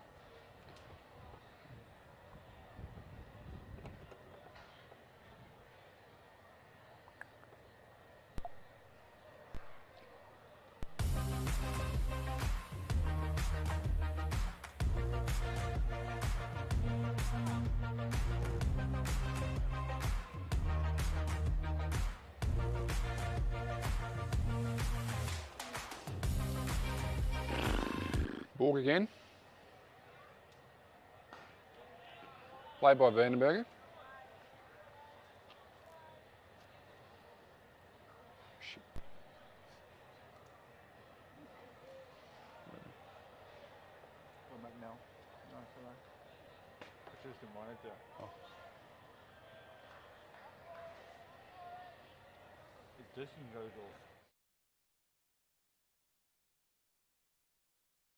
That is a massive, has gone inside out over cover. Shot there by Tom Vandenberg.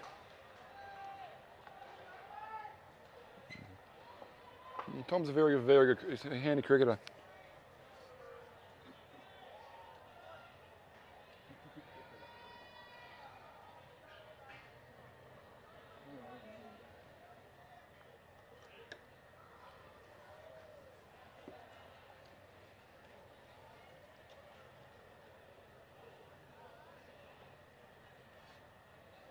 Borg again, off to Vandenberg. Good cricket, good comeback, good ball, well played.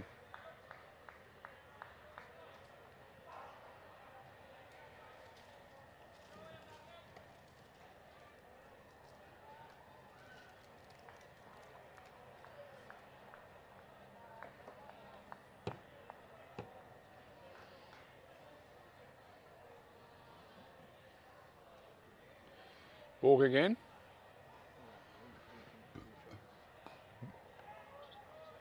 Good running. Close for the hit there, but I think they've gone early.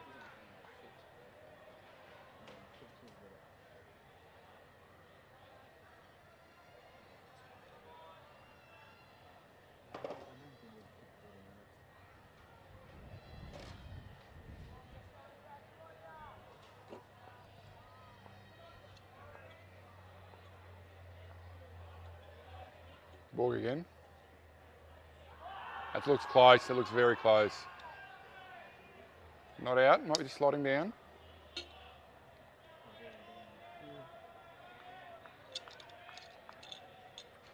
Magpies don't look impressed. Here's these guys now not to lose their head and bowl a loose half track of this next ball. So it looks like a bit's been said there, but end of the day, it's the umpire's call, not the...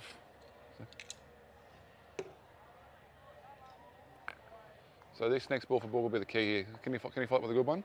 Bowl a half volley. That's popped straight up. That should be out. And oh, that's not going to be out.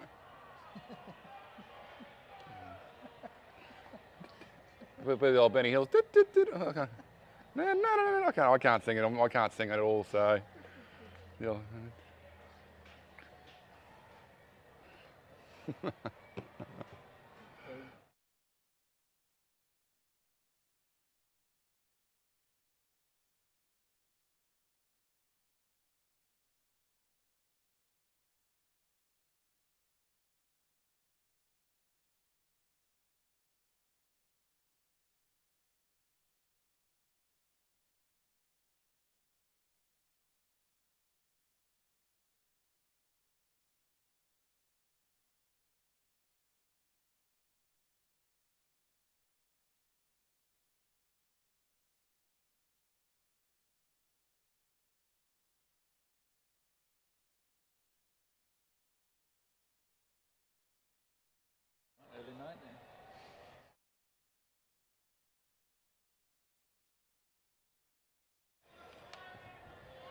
Gonna have a change from the northern end. Not just waiting for it to come up on my cricket. I think it might be.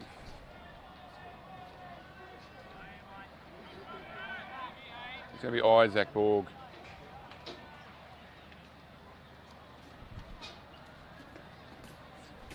Another brother.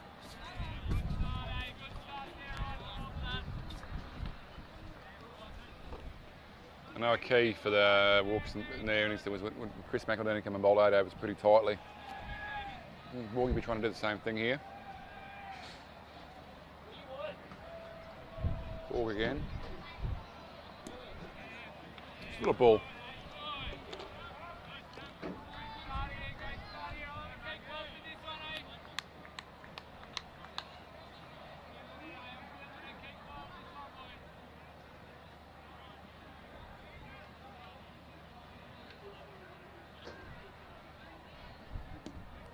Well played by Vassallo. Caught the fielder at point, sort of napping there, on his heels there. Probably should have been a lot closer than that was. I know it's a big field, but 30-yard circle is still a 30-yard circle. That doesn't matter. It's the outfield.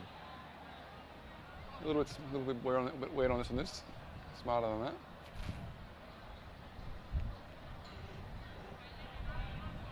Walk again. No.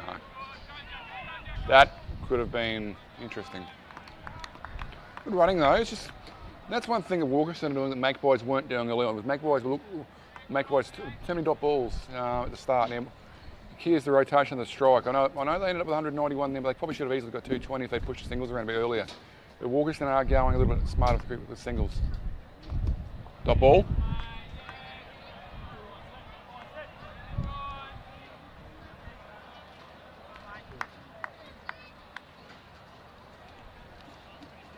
Borg again.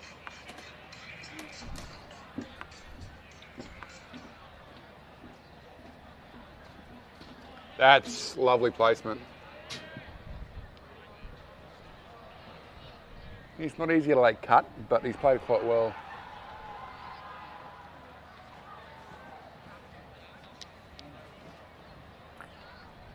End of the over. That is 8 overs gone. Walkerston are now none for 42.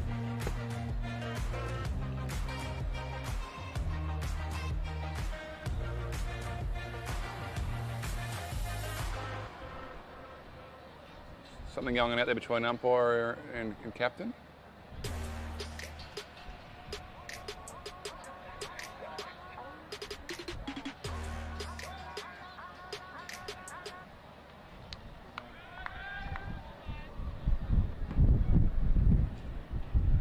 Borgs from both ends.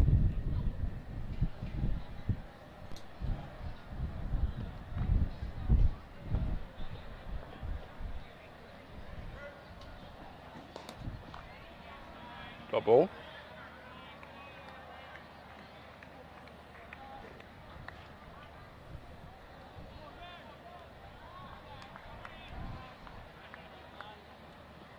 Early on, Walkerston doing a very good job.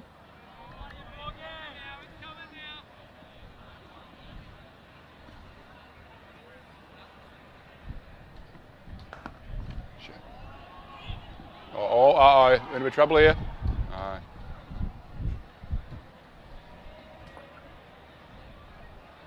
You can definitely see Walkerston trying to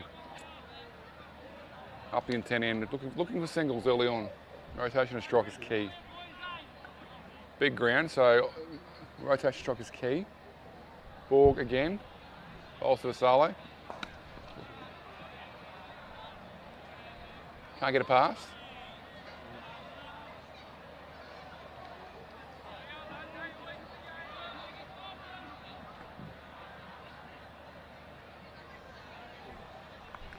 Still a bit good of a shadow we can pick up from the Magpies footers. They're right, obviously still up for it at the moment.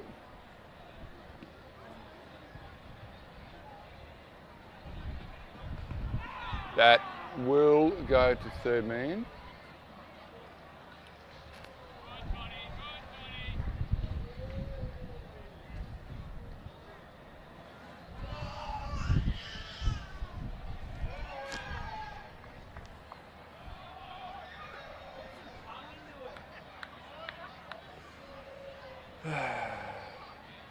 be a few Broncos fans crying, or I don't know, I haven't seen the score of late, so I'm not sure about that. So.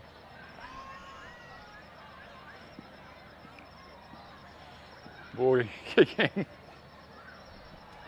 I write my own stuff. Like it's just, I'm not always. I just got to keep it interesting. Like.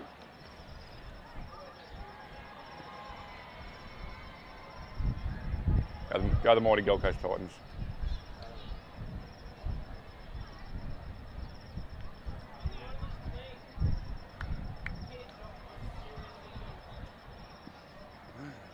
Borg again. It's a great shot. Hasn't done enough. Final leg is coming around. Will just be the 2. They scored number 45. 9 overs gone. Sam Basale not out 20 off 28, and Tom Vandenberg not out 21 off 26.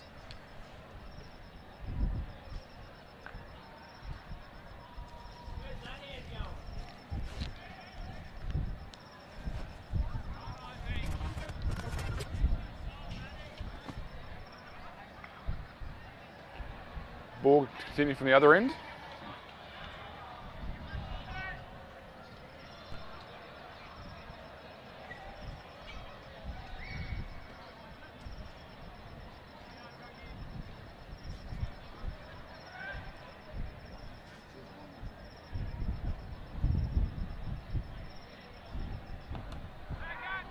It's dropped, it's been dropped, it's been put down.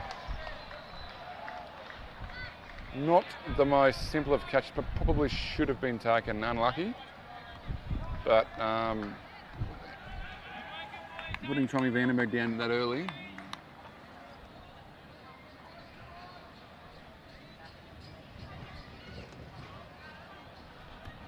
not going to matter anyway, he's at next ball anyway.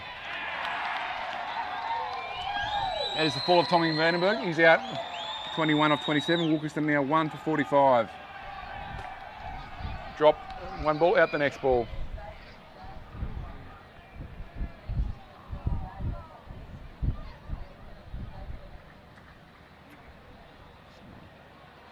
No harm done there.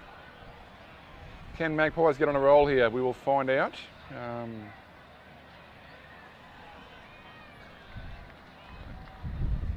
That's a big wicket. Just same, pretty much rug half tracker going straight up.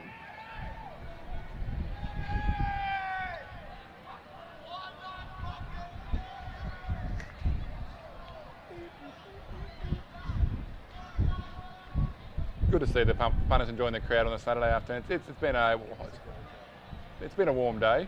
Obviously keeping hydrated.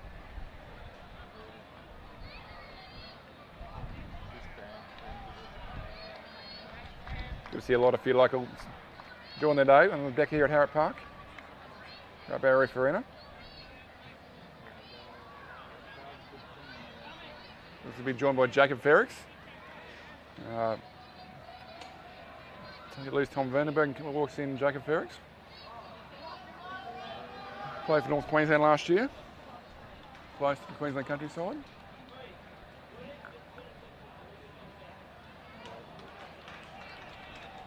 Good to see a few still in the crowd. Good to see a lot of Walkerston supporters. They've come out of hiding. See Andre Weeks in the crowd. You haven't seen him all year. It turns up for a grand final. So a bit of Walkerston supporters. It happens every year. Nothing's changed with those guys. Good to see. It's good to see support from both clubs turning up.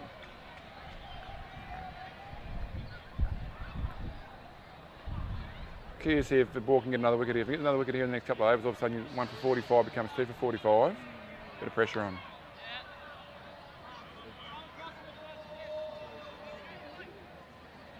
It's good to see the punters enjoying the crowd.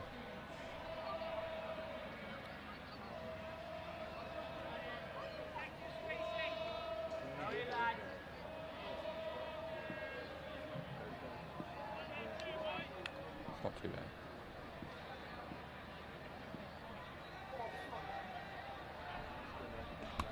I know Ferricks at the start can be, when he gets his feet moving, can be a bit more successful with spin bowling here. He absolutely whacks them off the paces, but yeah, a couple early on in his innings against the spin can be a little bit, as you can't get your feet moving.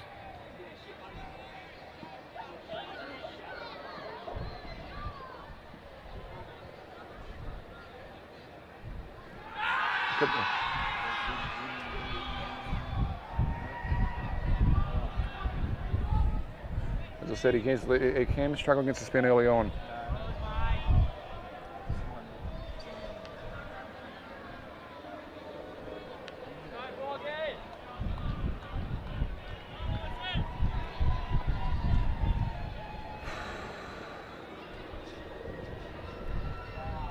Ball continues. Off Ferrix. Back death punch through the covers nicely. It's going to run away there for a couple.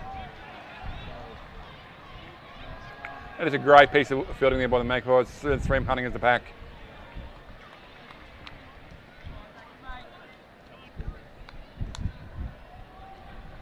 That's the one thing about this Magpie side. They're a very young, fit, young, well-educated and drilled side. Probably the youngest side in Mackay cricket at the moment. Ball again, bowls.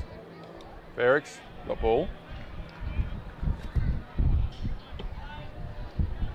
That is 10 overs done. Walkerston 1 for 47 and required the total of 197 for victory. As I said earlier, they did keep Magpies to 191, but were pinned 5 runs for a slow over rate, so the target was adjusted to 196, so it'll be 197 to win.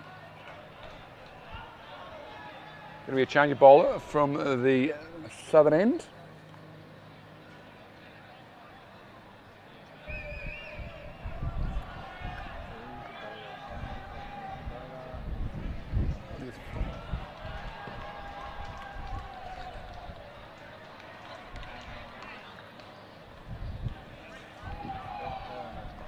Broncos are going all right, 28-18.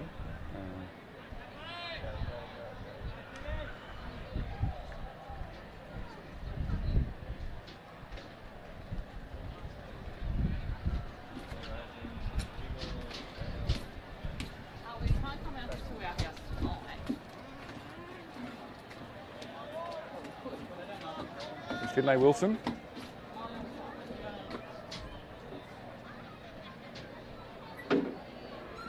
It's close.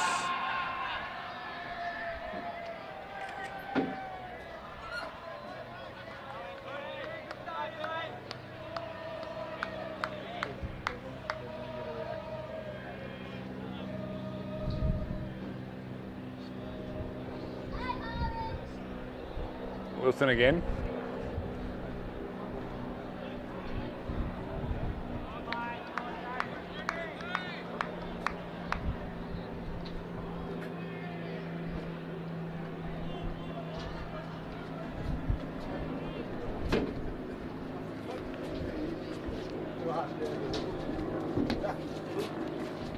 Wilson.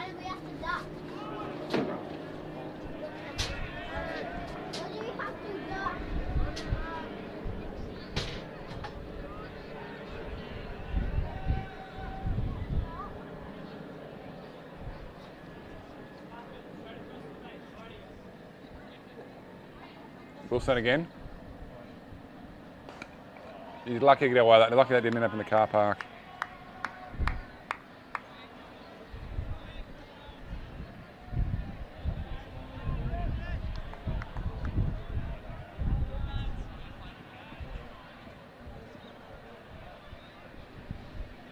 Wilson again, bowls.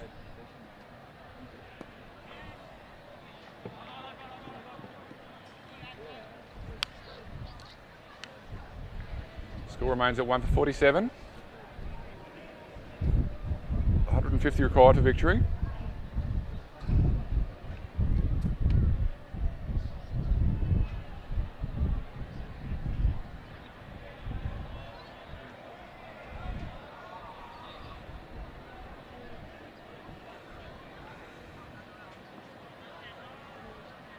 Finlay, Ferrix.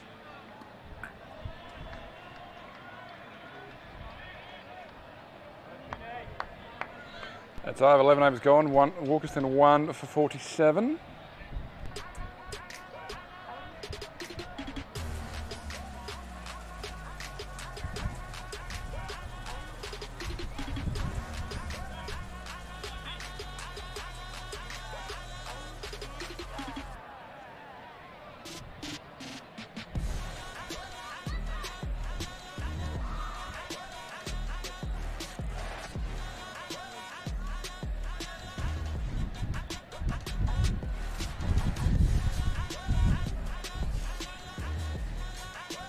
Ball again continues. Salo.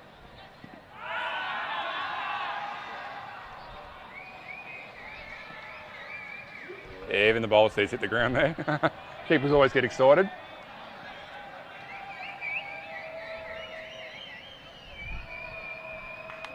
A few of the members of the peanut gallery in the crowd just showing their displeasure for that.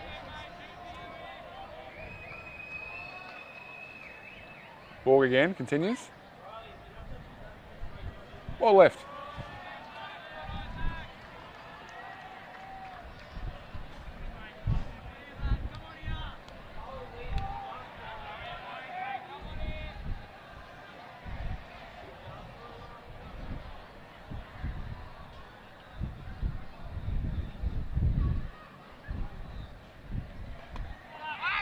Interesting, yes. A little bit of pressure here building.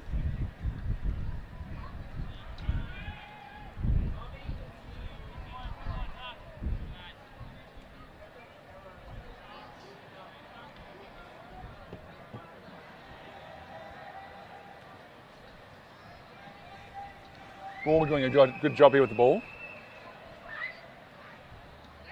That is big. I think Sam just had a bit of a brain explosion there. Probably didn't need to do that. Just a bit of pressure the last couple of overs building here from the Magpies bowling attack. Still plenty of time, though, because ball goes bowled quite well here. That's a big wicket of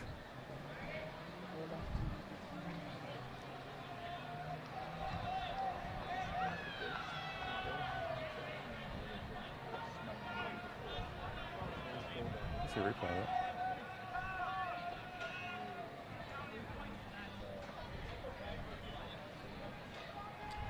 So apologies, that was Tom Vandenberg out. Live stream was showing me something different.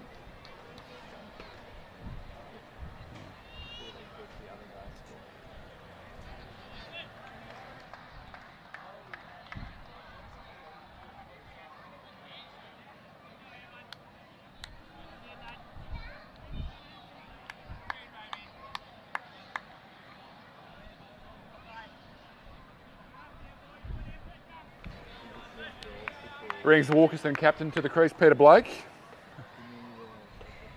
So yeah, a bit of pressure there building from the Magpies the last 2 or 3 overs, especially the spin. So new batsman against spin's never easy. This wicket can be a bit greasy at times. Will we see a skipper's knock here from Peter Blake tonight? We'll soon find out. I think he's probably going to need it now. Walk again. Well played by Blakey. Blakey's played in a number of Pool Cup Grand Finals over the last. He's been playing A-grade since he was about 15, so 16, 17 years now. First grade experience.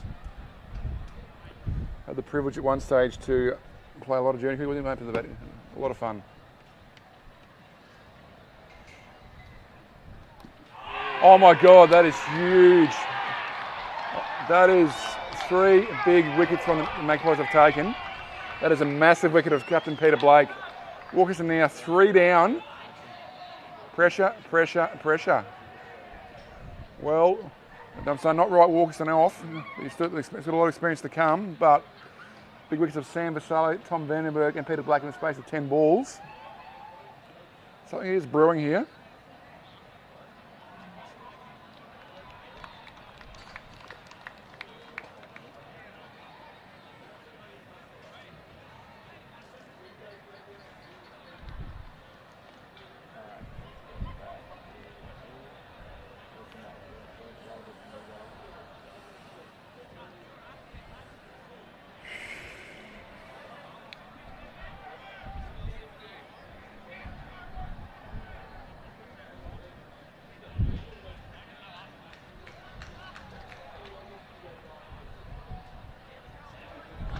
Oh, absolutely.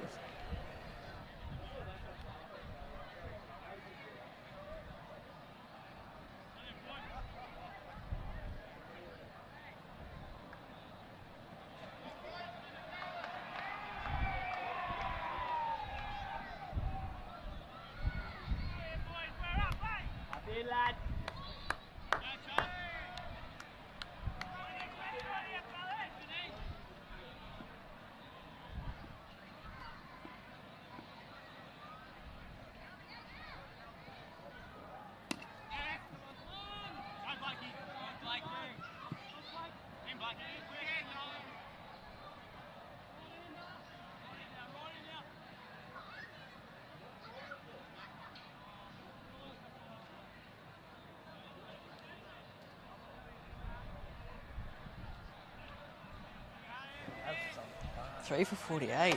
Joined by Matty. We're back on the joined by Matthew Wadsworth. Mitchell. Mitchell Wadsworth. So I've done it twice today. Mitchell, Michael, that's all right. That's Andrew, all right. Andrew. It's good to be here. Good to be Good. here. Good. Welcome back to the mic. How do you view on the game so far now?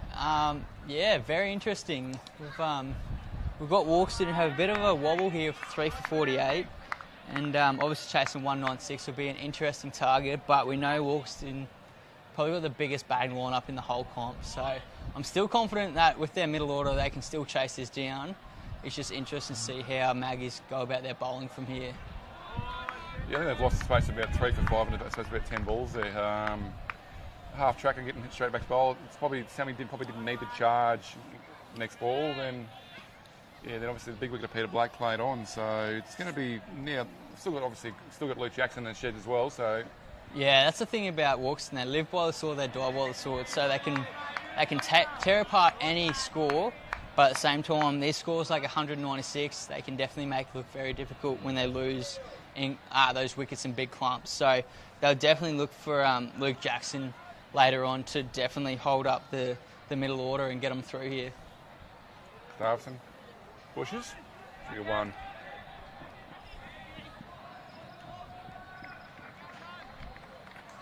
Is that right for Sam? Sounds good. Yeah, it's been a great day out here down at Great Barrier Reef Arena.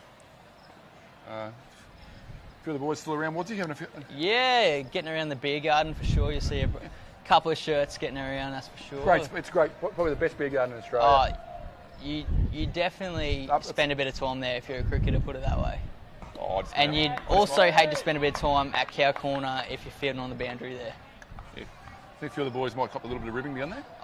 You could do everything right under the sun, doesn't matter. You'd still cop some flack no matter what you do. I know, I've copped it myself in the past.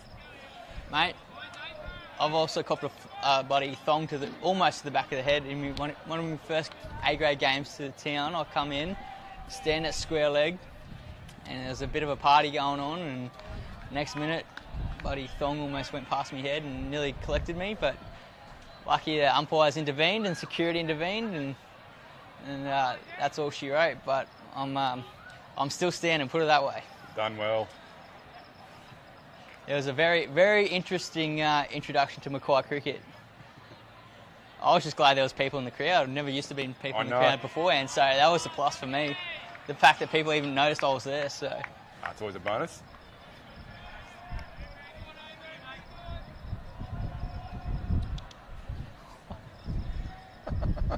Here's trouble. Walk again. Gustavson, Gus. So I remember, I think it was about 10 or 11 years ago, South had an English import by a guy called Malcolm Johnson. He's played a hook shot left-hander on this field. It's some bloke on the deck having a beer, and he's hit the back of the head, taken to hospital. So he survived, obviously, but I'm trying not to laugh what's going next to me at the moment. So I'd rather just focus on the cricket, to be honest. Yeah, so would I. There's plenty more going on behind the scenes, but we'll cop what's happening in the cricket, to be honest. That's a better outcome if you ask me. It definitely is.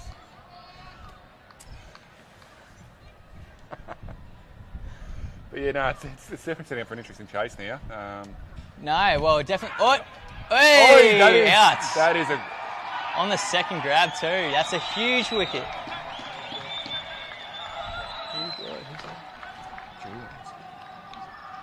It's still Gustavson out court. I'm just watching a replay now. No, it's good on.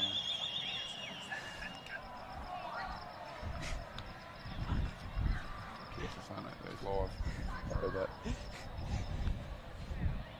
That's a big wicket. Huge wicket for Walkerston, and obviously Magpies have done well there to get Gus out. He's a great batter for the club. He obviously scores big and goes big when he wants to, and obviously tonight's not his night, but he's a definitely known batter to all the clubs that he can go run a ball for a half century any day. So huge wicket on this run chase, and just really puts a lot more pressure on Luke Jackson, who looks like he's coming to the crease now. Yeah, that's Jacko's ball. You can't miss that strut to the crease. Nah, rightly so. But that's the way he goes about his batting too. I would like to see his thing again. So Walkerston have lost 5 He's lost 4 for 5. And this is what I mentioned before. Walkerston, they can definitely lose wickets and clumps, or they can take the game apart and tear you to pieces within the first 10, 15 overs. And obviously, there's going to be a huge battle for them here. It's definitely the alternative where they've lost wickets and clumps and they're going to have to really fight their way out. And there's no better person to do it than the person at the crease now with Luke Jackson. So it'll be interesting to see how they go here. It's only one partnership away. That's the biggest thing. One partnership we can obviously get you through. So obviously Jack and Ferrix, but just Ferrix can struggle against spin early. Crowd catch. They love it in the crowd. There's a few cheers there. Looks to be good, actually. It looks to be a good atmosphere over in the crowd, was he? I wish I was there, to be honest, but I'd rather be here with you, spending this time. A bit of fun, yeah. A bit of a bromance going around here. You can't leave this sport when there's so much going on in cricket right now.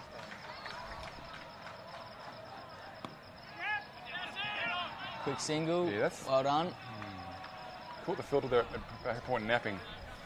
I definitely did see a few more faces in the crowd when Graham Connors was playing, so I wish those people stuck around and supported their team all the way through, but clearly they've got other priorities. It seems like a Walkerston supporter only coming out when the finals are on. Potentially.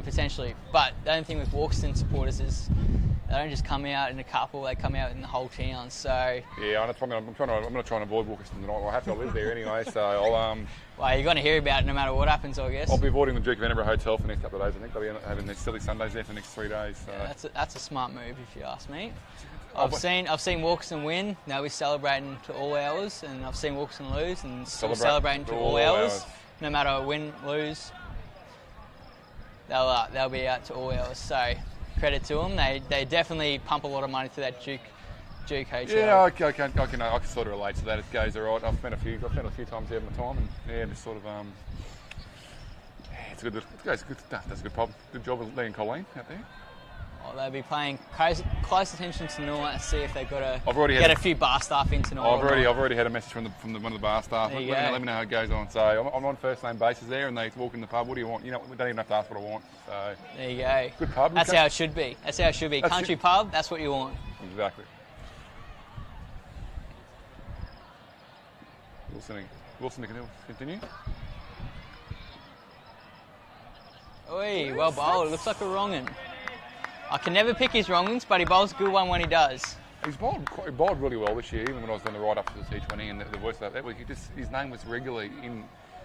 I should reference his name quite regularly. It's an interesting one. He can bowl a wicket-taking ball every over of his over, but every now and then he'll just drop one short, and it just goes to the boundary. So it's interesting to see how Walkerston approach him here.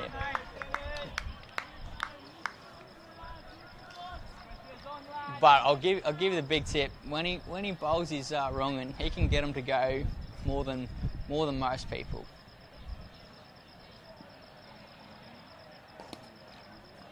Should just be the one.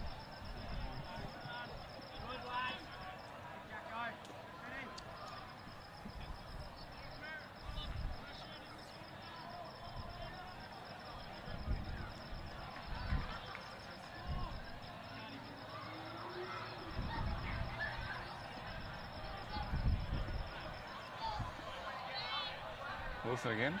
That's out. If you get it, it's been called no ball. Oh, no ball. Wow, having the crowd going up for that and not realise. Wait till they realise this. It was pretty high. It was pretty high. Might be a few oohs and ahs. Here we go, there it is. Didn't take long. Obviously, there's 185 umpires in the crowd tonight as well.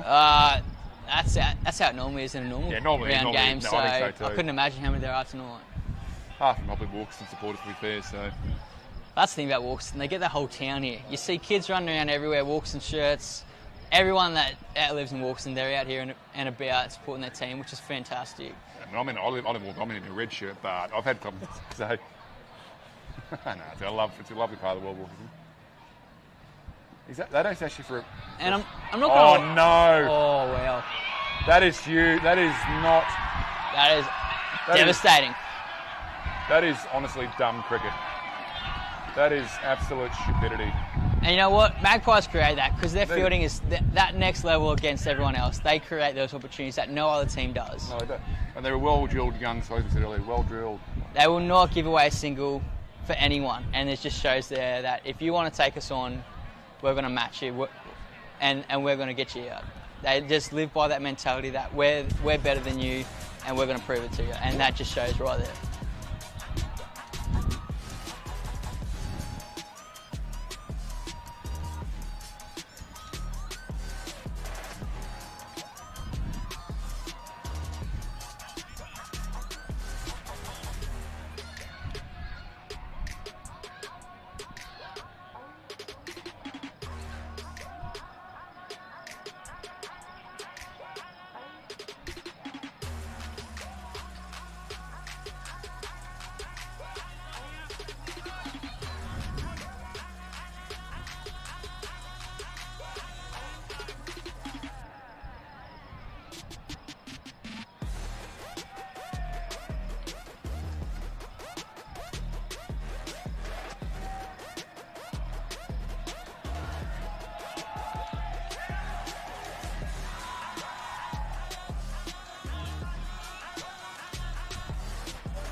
That's a great shot. Rick McElhenney walks to the crease. So yeah, now Walkerston have now lost 5 for 6 in the space of about probably 20 odd balls. That's just, I honestly got no words for that run out. There's just, Magpies, as what you said, the Magpies have applied the pressure, but how often do you see a run off a free hit? You see would it be a ball, like a run out, or it just happens? You know what? I reckon 100%. If that's a normal round game, there's no wicket there. No one's running. 100% agree. But it's just these big games, big moments. Who's going to win? Who's going to win those 1%ers? And Magpies just keep winning those 1%ers. The Walkerston boys have enough potential to deflate these boys and really take the game to them. But it's going to take something special from here from these two. Yeah, it's going to be. I just these two have got one of these two fall very soon. I think it's lights out.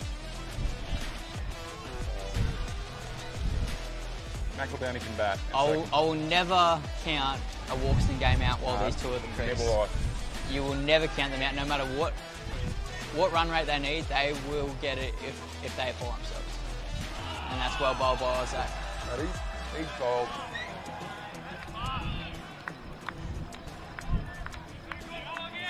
I know he can be a scratchy starter, but Chris, give him 10 balls from now, 20 balls from now, he can be a game winner, and that's why I'll never write him off. Whilst he looks scratchy now, give him 10, 20 balls, he will look $1 million. I have not seen many people put some of the best bowlers for 6 over cover like he has. He's put him in the grandstand here as well. Yeah, he has the potential to take a side and just win it on his own bat. And I've seen that firsthand. Played with him, played against him, seen it from both ends of the spectrum. Absolutely lovely guy too. Will not meet a nicer guy. Yeah, I did pass that little rope and I beat him up on night. That wasn't much fun.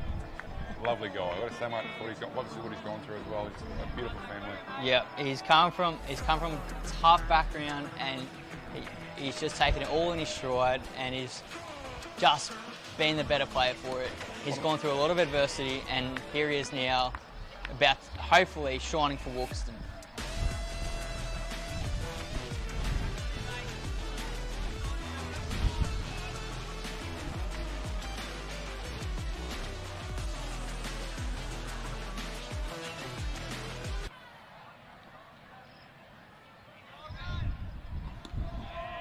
Ball.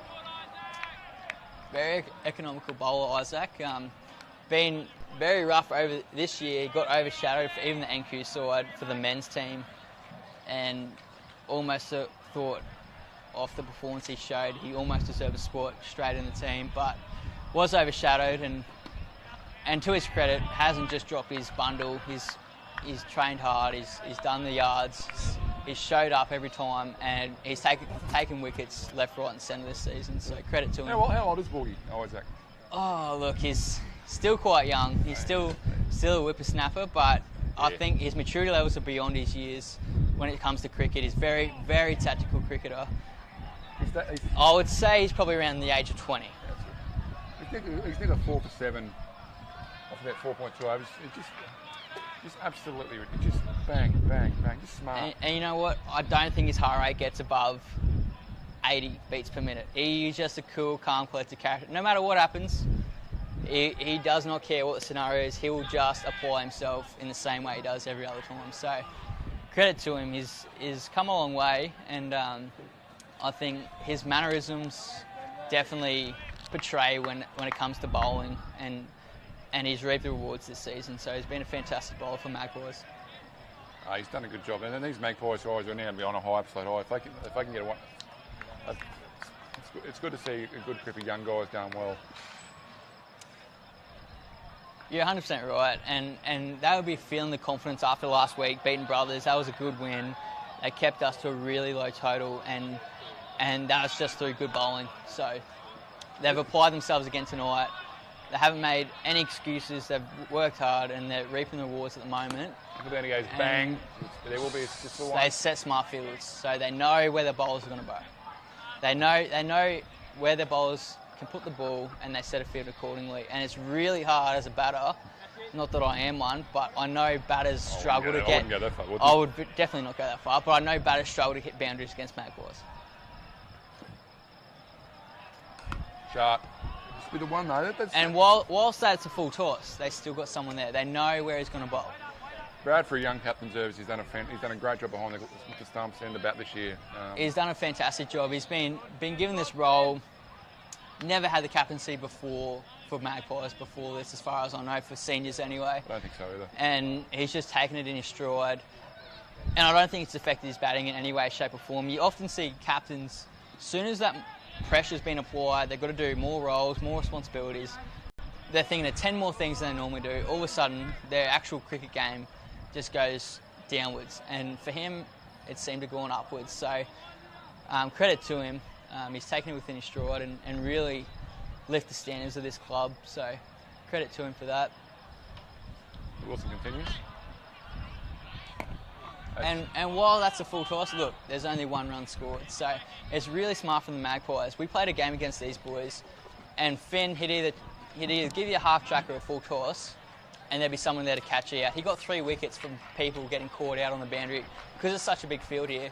So they know their tactics, they know their strategies. They've got it down pat. So 100%.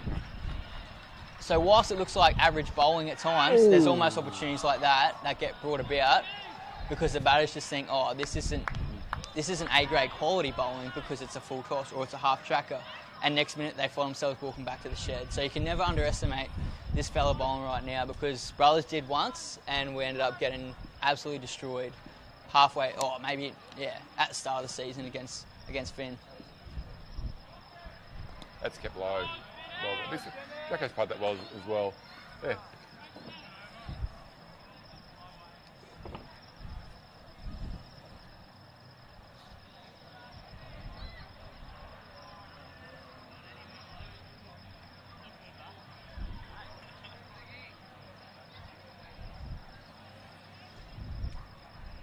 So 17 overs gone here.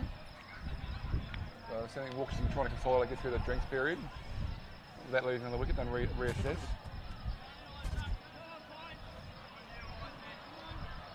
These still put the brakes on. It's just Walkerston early were looking to rotate, and they were done all of a sudden. Just Wilkerston collapsed, a bit like the Australian team. So we won't talk about that. Yeah, that was an interesting game. I was very hopeful when Marsh was just hitting them for 6 left, right, and centre, and then woke up the next morning finding out we lost, and we'd only scored 188. I lost 8 for naught again. That's a bit of a recurrence of late. Bit like I've seen today from Brothers and last week from Brothers, so it's nothing new to me.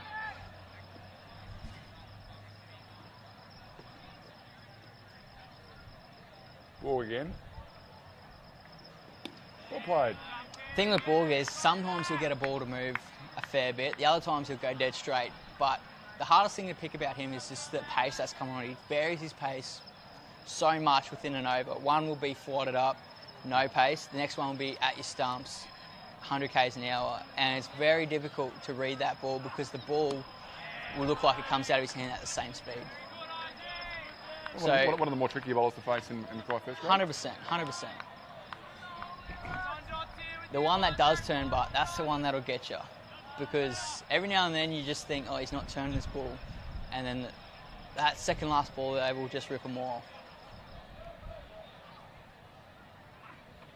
There we go. There's that quick ball that he has. And that's where he finds Ben Zervis taking a lot of catches. Ben struggled with the Rods early in this inning so far, but he's picked up the last 10 or so overs. He just couldn't quite grab him early, but now he seems to be right in again now. Yeah, you never write Ben off. Oh, no. He's just a battler through and through. No matter what part of cricket, he might be batting, keeping, no matter what. You can't get him out of the game. Bit like some of the Walkerston boys, those old boys. You just can't keep him out of the game.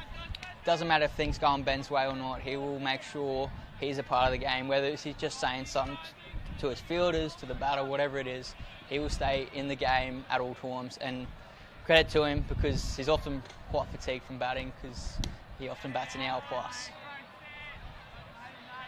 Moved on.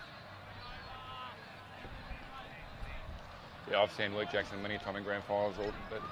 I remember one partnership would have been about 15, 16. It was against Matty Jensen. He was on there earlier today. They were 4 for 50 in the grand final. And Jacko and a bloke called Darren Hartley batted. He used to play for Walkerston.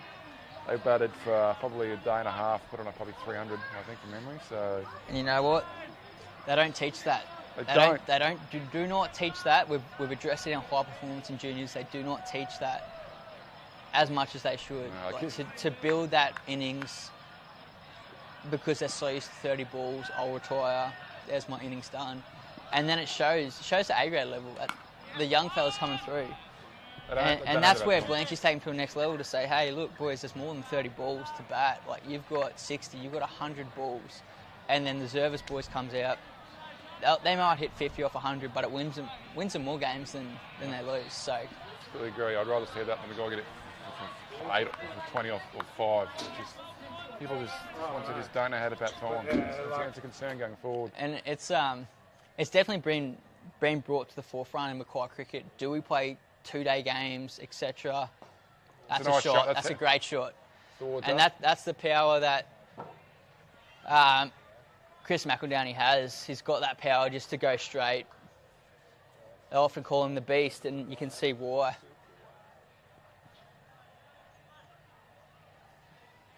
I love Test cricket at the moment. It's so good, but is it going to be around in 100 years' time? I don't know. I'd like to say I hope it is, but it's the T20 and that white ball bash. It's where the money is, isn't it? It's T20, it's 1 days. That's where the money is. That's where the crowds are. So it's hard to bring those people who aren't pure traditional cricketers into the Test arena and get them on the seats watching, and get them in front of KO and Foxtel and all that. Get them watching, because who has the time these days in today's lifestyle to sit in front of the TV, other than myself? I did for 10 months last. Not that it does me any favours, but I'll still try and do as much as I can. Doesn't make my cricket any better. No, me neither. I think I had the best part of 10 months off with an ankle injury last year. I found a lot of fun to watch lots of sports again in cricket. It was great. I didn't get paid for it. Was even better. So. But you think about in Australia, who's teaching those juniors to bat time? It's just not happening. So it's shorter wickets in it. I think I had a conversation with Butt last weekend about it. It's 8 over a side, 9 a side. It's crap. It should be full length. As a kid, we played full length pitches. You got out. I say what? It's the real world. You can't. I think society's gone soft with some of the sports. You're not always going to be a winner. It's not teaching. It's not just cricket that's brought that. It's just life in general. It's easy to make. It's easy to make so many. That's going to be hit. That's got what it deserves. That'll go. Oh, that's a very interesting call. Will he call it? From our perspective, it may have been 4. Will he call it? I don't think. Not calling it. I don't think he knows. I'd like to see that on replay. He was very, very close to the rope. I'm not saying he's a liar, but from live, it definitely looked very, very close. So. No, and often as a fielder, you don't know. It's something you feel. So. It's very hard to tell. It'll be one of these ones upstairs. And I'd hate for it to come down to winning or losing. I know if you look at Chris McEldowney and his batting efforts in Cairns, that's the difference between us winning and losing in the T20 Bulls Masters. So I'd hate for history to happen twice there. How do you find playing that Bulls Masters Challenge? It's great. I would give up as much time as I could to be in that team. As long as I'm fit, healthy, AK's happy to pick me, I would be there every Monday training, because like I said to the boys, some of the boys tonight, that is where I'm actually being a better cricketer. That is where I learn the most. I'm not learning the most from club cricket. I'm not going to lie, but that's true. But I learn the most from those who give the most time, and that happens at Harrop Park on a Monday night when rep cricketers are willing to put their hand up and say, hey, look, I'll sacrifice this time from being with my family to go be a better cricketer so that we can win more games up in Cairns, Bundy, etc. And whilst we haven't got the results yet, I'm hoping we keep that squad, we keep that core group, we keep that ticker and AK as our coach. 100%. I'm hoping we really go far, because it's really not that much in between where we are right now and where first is. 100%. And Mackay cricket have always, all they've struggled in the two-day and the one-day rep stuff, they've always had a good unit in the T20 side, where they probably won 2 or 3 recently, especially at the Gabba as well. I did a game there a couple of years ago, 4 years ago now, but it's just good they always do on T20. McEldowney goes back, can't get it. Good economic bowling by Adam Service. He's known for either going for dots or bowling a full toss that could go for 4, but he's got a field that will restrict most boundaries here. So it's interesting. These two can go large. Will they be tempted on the offside where there's no one back, just to open up the bat face, or will they just stay and play within their own game, knowing that they need to be there at the 40th over to win the game? I think this will probably be the last over before drinks too, so...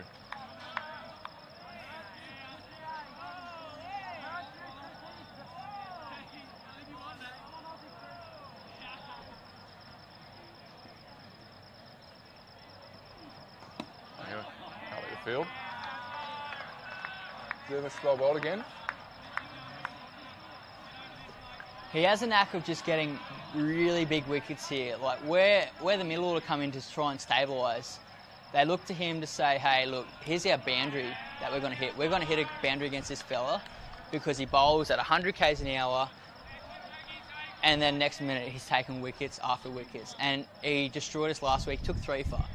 And at no point did I think he was going to be the one to break the game apart from Toddy Dixon. But here he is, just destroying our middle order to late order, bowling 100 k's an hour and setting a good field for it. And it just goes to show, if you don't take him seriously as a bowler, you will end up on the wrong side and you'll be in the sheds.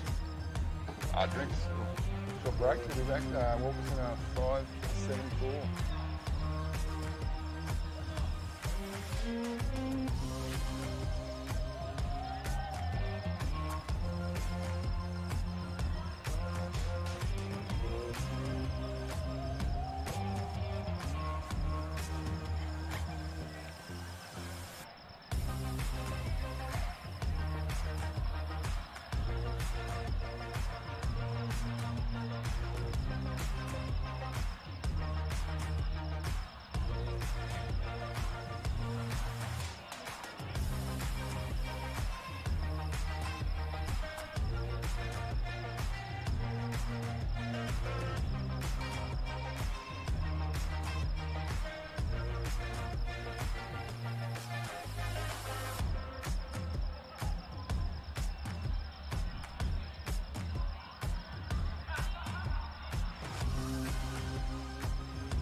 back from drinks break. And we've got Walkerston here. They need to run a ball essentially, and I'm pretty sure if these two are still there at 40, they'll get them home. It's just a big task from here on in to bat the next 20. But if they do, I'm confident these two will get them home. I think it's a fair comment, Wildsy, because you've got Jacko, I've seen him do it before. Chris McElvenny can bat. I mean, you've still got AK can bat as well. They still bat right down. So you've still got Robert Jackson to come as well. A couple of these. If you ask me, this is the time that Walkerston need to get ahead of the game. If they want to get ahead of the 8 ball, you need to take Liam Zervis on. I know he's got a lot of fielders back, but you either take a single or you look for the boundary and you put it back on him to bowl outside of his strengths, because otherwise he will tie up one end. What? It's kind of good. We've got to cover on the fence, deep long on, deep long off. Cow, and that's. They've protected him very, very well here, and to his credit, he's bowled well all season, taking big wickets. But he's taking big wickets because people look to attack him. So it's interesting, will they attack him and potentially risk their wicket, or will they take it a single at a time all the way up to 120? And he's rushing through his overs here too, which is good. Bit of pressure. And that's it. Oh, that's close. Not out. He is one person that has come a long way. I remember a year or two ago, he was just on the scene and he was purely in the team to field at fine leg. And to his credit, he's made his way into the team. And as a bowler who can bat, I've seen him score about 30 or 40 in one game to pretty much win it for his team. I think might have been against Walkerston as well. And so it's interesting, will he step up here or will these boys take him to town? He's bowled very well, and you're right for a junior as well. We are set up absolutely. It is now very much Magpies game to lose. It's gonna be. I think you're still right. I think if Jacko and McElvenny are there at the end of they will win. But another wicket here. Depends if McElvenny gets out. Jacko's or Luke Jackson's still at the crease. It's Walkerston always a chance. You're 100% right. You can never count them out because they're a team that over the years they've scraped through in third position, and next minute they're winning grand finals. And it's obviously they're doing the right things on Tuesday and Thursday night at training. They've got the right club culture. They've got the right people making the right decisions. So it doesn't happen out of pure luck. These guys know what a winning culture looks like. And they're definitely applying that as much as they can tonight. And there's no better time to stand up than right now with these two. But they've always had a well-drilled culture. I know when I was there as a junior, the training on Tuesday, and it was hard and intense. That's some of your best cricket we've learned. So playing with the likes of those days, you had Luke, Clint, Josh, you had I think Adam was just sort of thereabouts. Kim Evans, Ryan Evans, those guys training week in, week out. You learn so much about your cricket. Yeah, and I bet you there's no back foot. No. You're on the front foot. You got to do the right thing. Otherwise, see you later. You're in seconds next week. And that's a great ball. That is a peach. That's good. That's good. That's good. Also good keep by Ben Zervis. And I guess that cutthroat culture where you got to value sport, you got to value your wicket, you got to value every time you get out here in the first grade side for Walkerston and wear that show with pride. It's got to show tonight. Yeah, there should never be a free ride to first grade. It's going to be. Well, not all first grade. It's not what it was. It's still very competitive and tough. Look at Danny. Long one for a single. Isaac's bowled very economical tonight. It does not look like he's gone for many runs, and it looks like he's bowled 2 maidens. If my cricket is updating and tells me the right score. It's been a little bit slow at times for my cricket today. It's obviously under a new program next year. We're going to play HQ. I'm very interested to see how that new program goes. Yeah, I've spoken to some guys, and when I was away in Canberra for the Nationals at the start of the year, when it works, and it's good. But it is a web-based software. As long as they can take up a lot of people accessing it on a Saturday afternoon, because that's when they're going to get everyone trying to look into who's getting what, who's doing what these days, because my cricket at times definitely has fallen behind and you couldn't update anything at times throughout the season. So unfortunately, they just don't care about it now. They're going to the new program. I can see why that's the case then. So James Sutherland. Sometimes a good thing, because when I'm getting bugger all for runs, I don't have to see that, and the public don't have to see that either. So it's worked in my favour at times. I'll definitely give a shout out to More Cricket for that aspect? Oh, I think it's great. It's Mackay goes bad. It'll just be one. But I know it's each program, but it's left for the lifespan. They probably could have kept it going. We've taken years to get everybody using it again. Now they're going to try a new program. It's going to make it hard next year. A lot of guys don't. I know a little bit about it, but I don't know. I'd be interested to see how it rolls out. I know they rolled it out in New Zealand and one hit and it didn't work, but it's getting better from what I've been told. But it's a web-based program, so they use it on an app. It's going to be key. I'm looking forward to it, but obviously everything has its pros and cons. Exactly. It's just whether the pros will outweigh the cons, we're yet to find it out. But I'm looking forward to seeing how we progress from here. Yeah, there will definitely be some teething problems next year, but I think it'll be good. And the accessibility to be able to get that word out, accessibility. Tough one. It's been a long day. Couple of syllables in there. So I think I did a 45, 50 give you a break on that one. I think I did about 45 hours of work this week too, so makes a nice change. Go to work after a while. So, but it's cut you some slack. I don't work that many hours. So. Got 14 more days left and I'm done. So I'm happy to but yeah, Liam deserves again. Yep, he'll just bowl exactly what he bowled last over. He'll just put it on off stump, might turn a ball, and look, he'll try and get a wicket straight here at mid-on or mid-off, long mid-on, long mid-off, because he knows that's where Chris McEldowney will go. If Chrissy doesn't go there, he'll definitely go cow corner, who they've got employed, and he plays it safe. For me, if Chris is looking for a boundary, he's got to play a really good sweep shot here to Liam. And he's giving him nothing. If he keeps bowling back a length, he won't get any sweep shot because it's either third man or fine leg where he's going to get his 4, or he's got to go over the top for me.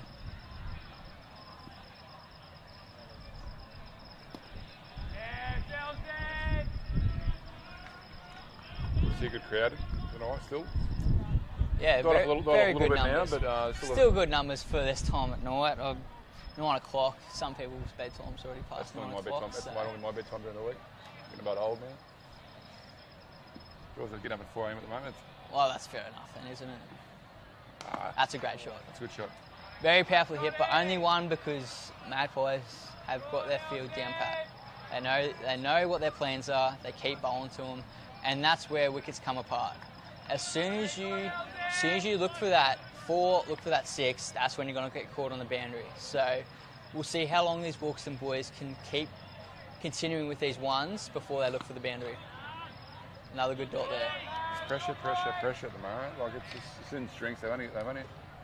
It's a huge ego thing too. Like you're coming up against a 15, 16, 17-year-old here in Liam service, and he's stood up more times than most people his age have. And he's bowling against some of the most experienced, and yet he comes out better on top than most people. So something interesting. Sorry, there's something going on out there at the moment. It's very interesting. Is that Cole he's having a chat to? Jacko might be cramping. Maybe injured. Jacko might be cramping. Chris is checking in on him. Not sure what that's about, but I'm sure there's a good reason why Jacko's had to have a pause there. Jacko's. I'm hoping it's not his old age. No, definitely not. He's one of the fittest players. He's one of the competitors that will carry. He's had his health issues in the past, but he's one of the fittest players on his full the way he's got it back to where he is. I think his old age probably comes into probably helping him out here because he'll use his head more than any other batter in this comp. He knows when to go for his boundary. He knows when to go for his single, and more often than not, he knows where to get it from. Whereas often people try and push the envelope and it's not there, and that's when they get themselves out. What if he's done it? One of his side or his back? Yeah, lefty. Looking like his left hip. He's struggling a little bit. Look, that looked like me all season as a bowler, but I'm sure he has good reason why. That's me when I get up in the morning. Oh, 100%. He could just do some Nurofen, I reckon. And a good chiro. I finance Nurofen. Or physio. But I reckon he's got the fight that will not bother him. That will not phase him. If anything, it'll spur him on. 100%. When his back's against the wall, that's when Walkerston really produce. I've seen it happen so many times over the years too. Isaac to come back in. There we go. Will that be caught? Oh no. And the crowd are giving it to him. You would... I always say any catch is easy, but that was one of the more simpler catches you would expect to take. Look, I'm not going to comment. I've dropped enough catches this season that I'm not the best person to start talking about taking catches these days. He's copped an absolute ribbing too. That could be very influential in this game if these two go on to make big totals. No, Jacko is really very ginger for sure. There's some going wrong there. I'm not sure where it's gone wrong, whether it's been in a short or running between wickets, or it just. It's one of the most toughest competitors. For him to be in grimace, he's not in a good way. So I'm hoping he's all right. I want to see him keep batting, but if he's. I'm just interested how he's going to approach this because I can't see him retiring hurt. I don't think he's going to either. And Chris McEldowney will give him every opportunity to stay at the crease, and we'll pump him up to stay at the crease, because if they win this, it'll be worth every bit of pain he's going through right now. I've seen Jack Ellis before, and I've seen him go bang after it. So he's just going to hopefully, I don't know, he's going to.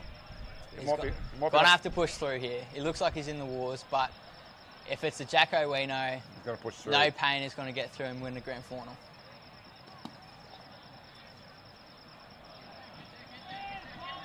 Look at that, even then he's looking to run for a second then. That's just, they don't teach that anymore. Just these tough. You know what they can't teach it? Because they can't put you in the same position. Exactly. Until you've been in this position, they can't, no matter what training you do, they cannot put you under this much pressure, this much atmosphere to say, you know what, I'm going to put it on the back burner. I've got a goal to achieve here, and I'm not letting anything get in my way. Yeah, just a bit of ticking. That's all. Unfortunately, a lot of young people in sports and just can't fight through the pain barrier. It's too hard. I'll give up. It's soft. You're right. You've spoken about this generation, and you can come back to this generation. There will be those 1 or 2, maybe even 5% of kids that will come out through the other end and be that next level, that will break through and show that ticker. But like you said, it's got to be taught from a young age, and the people around you, they often speak about the 5 closest people in your life will be the most influential. And so who are those 5 most influential people, and are they teaching you the right values, or are they teaching you deserve everything you get, keep pushing for this, and you should get a free ride? Or are they saying, no, stop making excuses for yourself, you've only got one thing to change, and you've got to change it yourself, no one else is going to do it for you? And that's the type of attitude that these guys are brought up with. So you said in skills as well, you just need to be kids. I don't know how you do. I'd take my hat off to what you do. I couldn't do it. So. I'm fortunate enough that I can turn up every day and enjoy the work I do. And even if I don't see much change in some kids, as a high school teacher, I often see years down the track other teachers where kids will come along and say g'day because they know the impact that teacher's had on it. It's often not me, because I'm still new, still learning in the profession of teaching. But I see. How long have you been teaching for now, was it? Oh, it's been my 4th or 5th year now, so I'm enjoying every minute of it. I would never regret the moment I stepped in the doors of uni to become a high school teacher. Uni in Brisbane, or? Yeah, I went to uni in Brisbane. I was fortunate enough that I got a really good opportunity. Like I said, those 5 people make a huge difference in your life and change who you are. I could not say I'd be here talking with you right now if it wasn't for some of the 5 people that I've had around 100%. with me from when I lived in Maryborough, when I lived in Brisbane, even just living here, the 5 people that I try and keep closest to me. I wouldn't be here, I wouldn't be commentating, I wouldn't even probably be half the person I am without those influences in my life. I can definitely relate to that. And one of the blokes that Luke Jackson did a lot for me coming through the years. So. And it's not just you, but I come down on the odd occasion to Mackay cricket, and I see what Luke Jackson's doing for his 14 to 15-year-old. He's taken teams that haven't won a single game in Mackay cricket rep, and all of a sudden this year they win and make grand final. And that's just a huge credit to him, because any other coach easily just says, you know what, we haven't won a game, so be it. This is how it is. This is what we have to look forward to. It teaches the mental strength as well. But exactly right. He says, well, what an opportunity, because we could continue that same fixed mindset, Oh, that's close. That's out. That's Chris McEldowney. That's a great piece of fielding.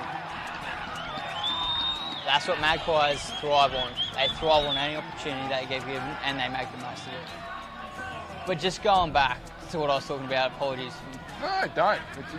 It's a bad time for Walkerston, but from what they've achieved through the rep coaches from a Walkerston perspective, they've obviously got blokes that have taken a fixed mindset of we'll lose every rep game from under 12s all the way through, and Luke Jackson said, you know what, not this year, not this time, not under my leadership, and he said, you know what, we're going to train our backsides off. I even see him train, I come out just randomly one time and I see him training his under 15s, under 14s, either one, and they were training fielding, high catches, almost in the dark on field 3. There was no lights on, and I just thought, he's either crazy or he knows exactly what those boys need. And that season, they went to the grand final. I'm pretty sure they went down, but from not winning a game to taking to the grand final is a huge credit to him and all those boys, where he gave them belief that was never there from any other person. You know, like he's turned their whole perspective of cricket around from fixed mindset to saying, hey, we can't win against Rocky, Cairns, Townsville because we've never done it before. And so, you know what? If we work our backsides off, in any condition, under no lights, we'll train because we won't make excuses, and he gets them to the grand final, that's a huge credit on his behalf. And that's why the fact that he's still at crease, I still would not give up on Walkerston right now. Yeah, Luke's been joined by his son Rolly, so Rolly's 17, so it's a bit of a relative father and son batting together in the first grade grand finals. And what an incredible opportunity for both these two. How can you tell me so I played in the first grade grand final? I remember when Rolly was born. He's a great kid. He's great.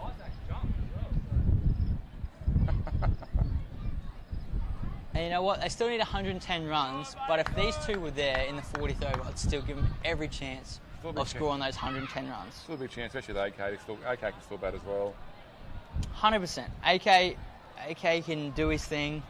He will do whatever the team needs. So would not back Walkerston out. Whilst there's probably a few people thinking Maggie's got the upper hand right now, as long as Luke Jackson, Riley Jackson at the crease, there's still enough batting there that they put their mind to it, anything's possible for them.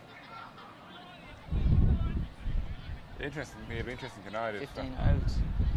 If Magpies do get up tonight, the minor premiers won't have done nothing this year. So that's just, if you can get into the finals, if you can get into a finals. You know what? This whole season, Magpies have just been there, thereabouts, third, fourth.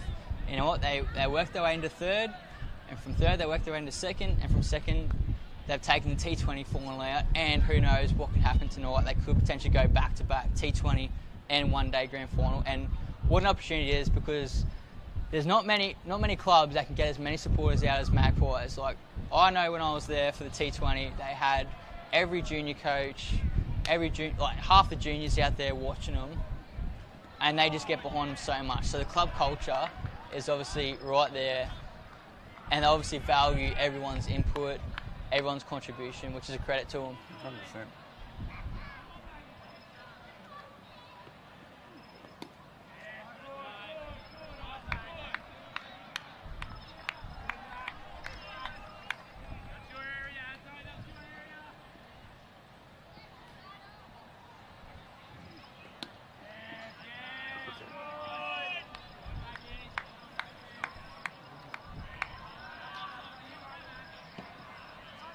We'll be trying to get off this number very soon.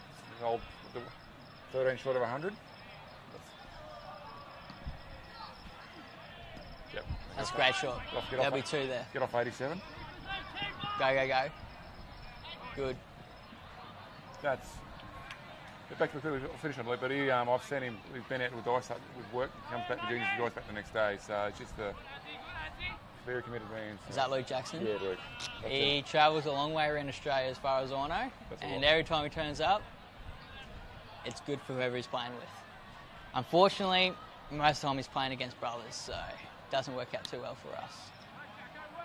But you know, if you're bowling against Luke Jackson, you know the wicket's not going to come easy. You've got to earn every bit of that wicket, a bit like the services. Brad Adam, Ben Adam, sorry. The whole season, you got to earn that right to get their wicket. They will not give it away lightly. I still remember when Luke first came back to Brisbane when I was only 10-11 watching. He hits him clean. He was hitting him clean then. He still hits him clean. He hits him clean as he did now as he did 20 years ago. You don't score 3 first-grade hundreds for teams in Brisbane in the late 90s without being able to bat. So. And the hardest part about that part is to hear is that every person I talk to, not that I talk to many, but everyone that's been around says his brother was a better bat. So I couldn't imagine how good his brother was if I've only seen Luke, and apparently his brother's the next level again. So I couldn't comment on that. No, but I've seen both Luke and Clint play before, and Luke and Clint, they're both very, very good players. It's people ask who do you reckon the better bat was. I think Luke was the kind of guy would bat you a day and he could grind out 100. Where Clint, if you get you 100 in a session when you're game. So there you go. Clint, I remember bowling. Had their own strengths then. I remember bowling to Clint in the nets as a 15. When I was about 14, 15-year-old. He hit one back through my legs. Bold. Very close. Clint batted quality number 5. He could just make runs for fun. I have heard those stories. Between then they would have 60 to 65 first grade hundreds, probably 20,000 runs in the first grade. I think Luke's well over 10,000. Clint would be similar. Clint left Mackay 12 years ago, so it may have been longer. So just imagine if both of those boys were out here tonight. That's a great shot. There's got to be 2 there. Clint hit him incredibly hard. It hit him a long, for left-handed, it was left-handed too. He hit him a long way. Good for the lefties club. We often cop a lot of harsh comments, but I'm pretty sure lefties doing pretty well this season for most clubs. Just ask Matt Wicks, scored more runs in his life with a broken foot than anyone. Didn't know he had a broken foot.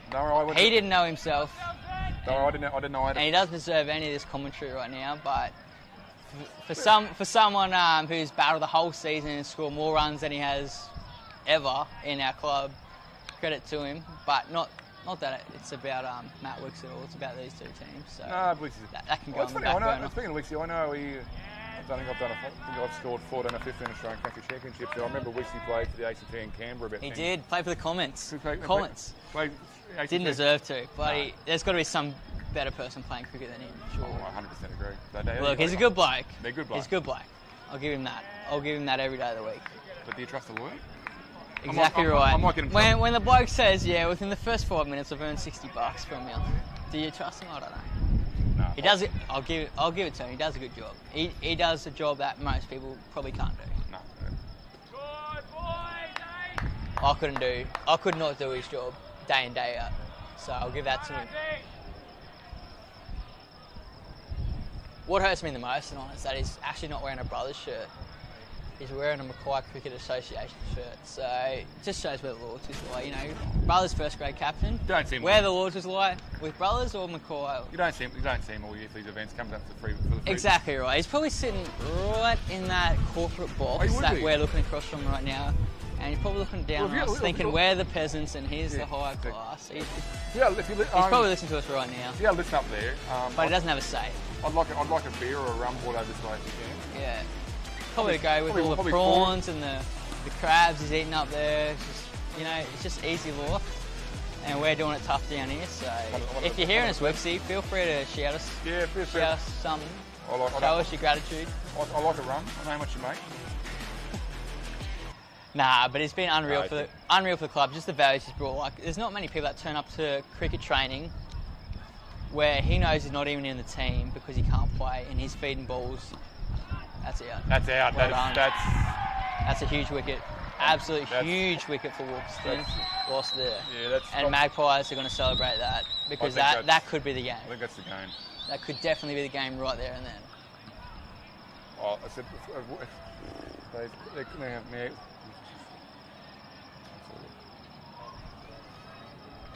Probably just a lapse in concentration. I know Luke can hit those balls very, very long. But with the fatigue probably and his back at the moment, look, he's probably done as best he could, and he's going to have to rely on these lower end batters from Walkerston who probably haven't had the opportunity to step up to the plate and really take the game on because the top order is so dominant. So it's going to be very interesting to see how AK and Riley approach this innings, because AK, very level-headed player, obviously hasn't played as many games as he'd probably like to this season, but will his knowledge of the game come through and shine here? I'd like to say so, because he was often giving us batting advice, even to some of the best batsmen across. So let's see if we can walk the walk and talk the talk here. Like a bit of AK special. He was called, his nickname was special. 100% special, but there's no doubt why he's called special, because he can win games like this where Adam Zerves is bowling and he's got a big job to do here. Will he step up or will that pressure get to him? That's the thing. We try as a rep team, let go of the pressure, let go, focus on what you can do well, and bring confidence to your skills. Bring confidence to your skills, and that's one thing Adam has done really, really well with the Mackay Whitsunday team in just 1 year. So it's scary to think in the next 3 years, if he's still there, what he can do for Mackay cricket if he keeps this core group around, because of the values and attitudes he brings. I'm really hopeful that Mackay cricket can go all the way and be Northern Queensland Championships and have more people in the North Queensland team, because this year was unbelievable with Sammy Vassallo, Jacob Ferricks in the team, and Mason Kohler, and Lane Kohler, rightly so. And 2 of those 4 going to make the Queensland team. 3 even, my bad. Yeah, so I'm glad you're here. I've scored. And rightly so, they've earned every single bit of it. And I'm hoping it just grows and grows and grows. Jacob wasn't far off. Jacob did nothing wrong. From my point of view, did nothing wrong. And you know what? He produces the same performance again next year. And you know what? He probably makes the team. It can get very political very quick at that point in the game, especially when South East Queensland really don't put up much of a fight. He probably should have been very, very close, and I'm sure it would have been hard for him to take that call, because from my point of view, he's a shoe-in for the whole Queensland team, if you ask me. Yeah, I think next year he better well in the trial too. He didn't get a chance to bat well much because of South Queensland. We were rock and rolled, so. Good boys.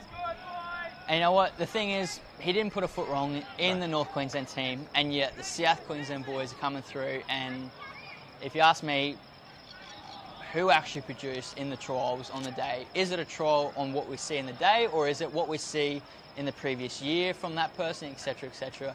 And it can get very political very quick. It used to be, but now they do look a lot on Bulls Masters. They look a lot on exactly They right. look on North Queensland conferences. They look on. And that just begs the question, like, if you're looking at Bulls Masters, why aren't Gold Coast in the Bulls Masters? Because how are you supposed to pick people from Gold Coast if they're not even in Bulls Masters? So. That's why they don't get picked in Queensland country anymore. They had a few political issues, and Gold Coast are no longer a class country again. So it gets very political very quick, is all I can say. Yeah, it does. And I've had some. And I'm not the person to be talking on these comments, but there's definitely people higher up that will want to push their agenda and have their say, and rightly so, because there's more to play for than just Bulls Masters. It's what are you producing for Queensland country cricket? The goal should be still to want to play for Queensland. Exactly right. Exactly right. There's been it's had a bit of a break after COVID, and it's back this year. We put them in Canberra. We're down there to start. I've seen it go from when my first one was all 2-day cricket. Now it's a mixture of 2-day and 1 days, and it's 1 days and That's a shot for 1 to Andrew Borg. You're not going to run 2 on his arm. Yeah, exactly right. Like, it's good to see it in Canberra. I'd love to see where it goes from here. Next year it should be in the Barossa, is my understanding. Not bad. I'm hoping a few boys from Mackay can make it. I'm hoping to get back myself. And I'm hoping you get to score. Yeah, I've got 5 more games to get to 100 at that level. So happy days. And I hear, was it your level 1 you've just got? Yeah, I got my level 1. Happy days. Yeah, Mel, it's good to see Mel Dwyer at level 2 as well. So you know what? And just big ticks for Mackay cricket for giving people these opportunities to go level 2, go level 1, because you go country cricket and no one has anything other than like who's turning up to the game. All right, you're scoring. Whereas Mackay, we're so privileged to have blokes like yourself who can commentate, who can actually score, and you know you're getting the quality, left, right, and centre. Mel Dwyer, yourself, these people don't get enough credit for what they do because it's all the people out in the middle that get the credit, but it's the people behind the scenes that really are putting in the hard yards and we don't see it. And there's enough people doing that we really need to value that a bit more. Thanks for the words, Ward. It's greatly appreciated because I know with Queensland, with the gender, with all these big games going to regional Queensland now, they don't need to come to Mackay. They don't need to send someone up. They've got myself and Mel here, or in Cairns, they've got Rhonda Hart. I thought that molding for a second. That was interesting. But Adam has that knack of just taking wickets where you don't think a wicket's going to come. Like with balls like that, and people are just trying to score runs, and he'd take your wicket. But you're 100% right. Like, we do not value these people enough, and you get Volunteer of the Month, maybe once a year, and that's great. Don't get me wrong.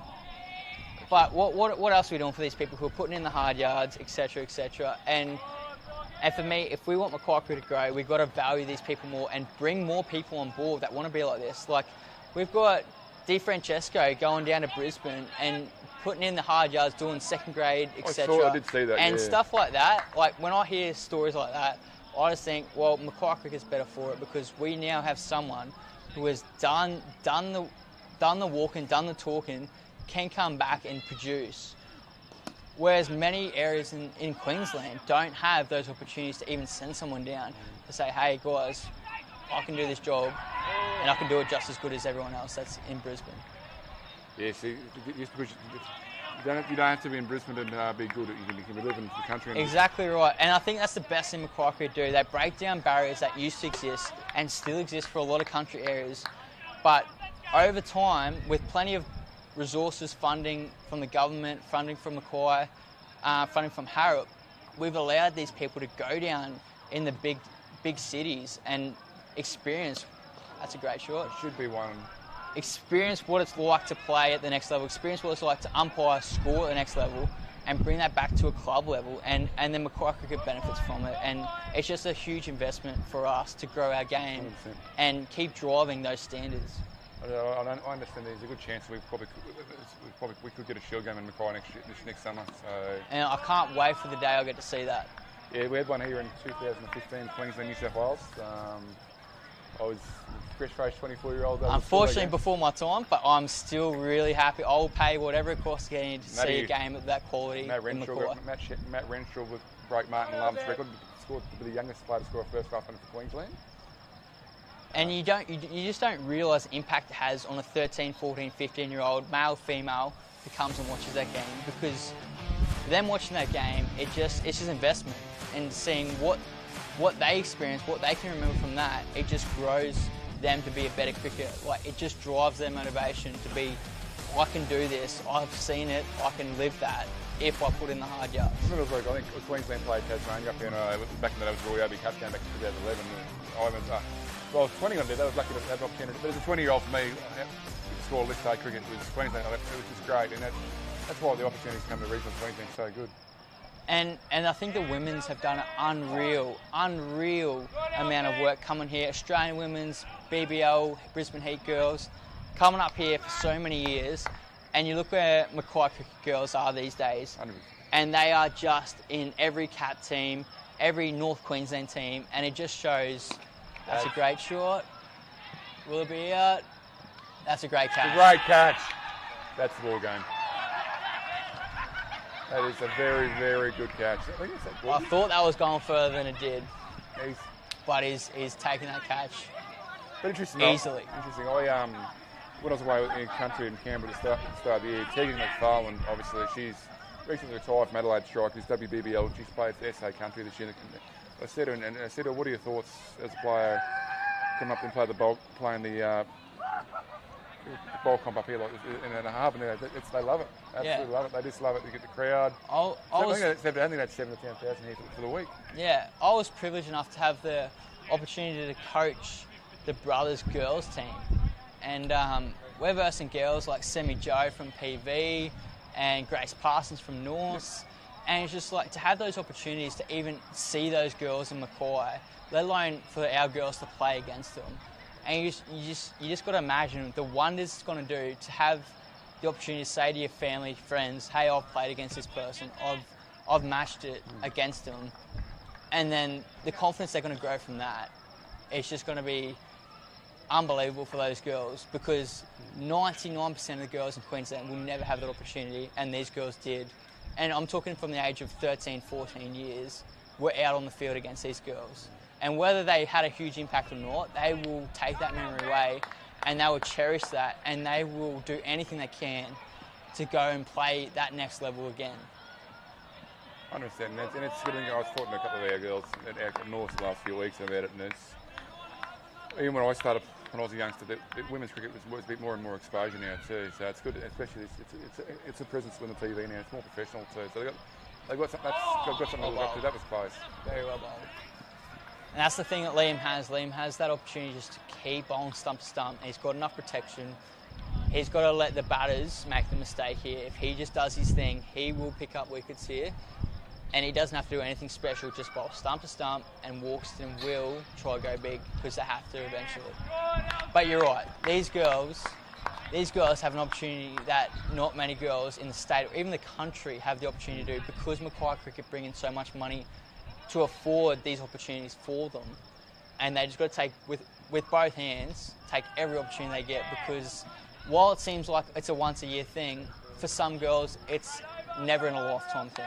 And it's a full credit to the likes of Troy Thompson and Paul Anderson pushing the girls' program. They're doing a really fantastic job with it as well. So. 100%. They've driven that from a long way up from now. It's not like it just happens magically. These people have put in the hard yards, you know, always training, always want to be the next level for these girls. And Mackay has so many resources here that they can allow that to happen. So it's just continuing that opportunity and never letting that slip from our sleeves, because it's such a great opportunity. And I can definitely see Mackay Cricket going so much bigger in the next 10 years with everything we've got going for us. Yeah, and a big credit to Matt Brown, who's come on taking on sports admin role the last 6 to 8 months. He's done an unbelievable job. Brownie's done what he does. He does a great. He's done so much for Mackay Cricket. Especially the social media presence is the biggest thing. You're always bang, and you're bombarded. In fact, I even saw my face a couple of times on the social media, which, if you looked at my face, I've got a face for radio, so I'm pretty sure I could have happily taken any other person's face. But at the start of the season, we got a couple of mug shots, and they've come back to haunt me.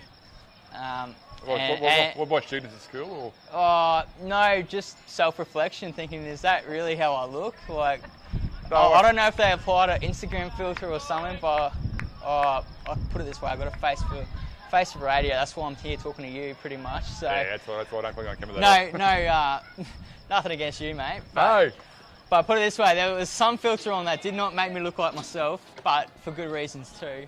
And I'm happy that Canberra, it's great. Oh, you that cool good. I'm happy I'm not on the social medias too much. But Matty Brown, yeah, unreal job. I've got to give credit for Brownie. I've been doing our social medias at North this year, and it's a tough job. Yeah, Brownie managed to set for he's managed to set up my background for me.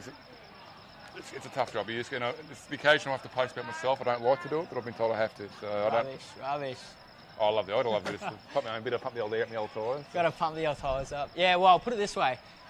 No. Started the season off and we're in the second round, and I'm just sitting on field 2, just watching my team play, and next minute there's some real small little hatch sedan vehicle just pulls up right beside where we're sitting, and I'm just thinking, whoever this is has got a death wish for their car. They must have a really good insurance policy, because I'm pretty sure whoever we're versing right now could put a ball right on top of their car.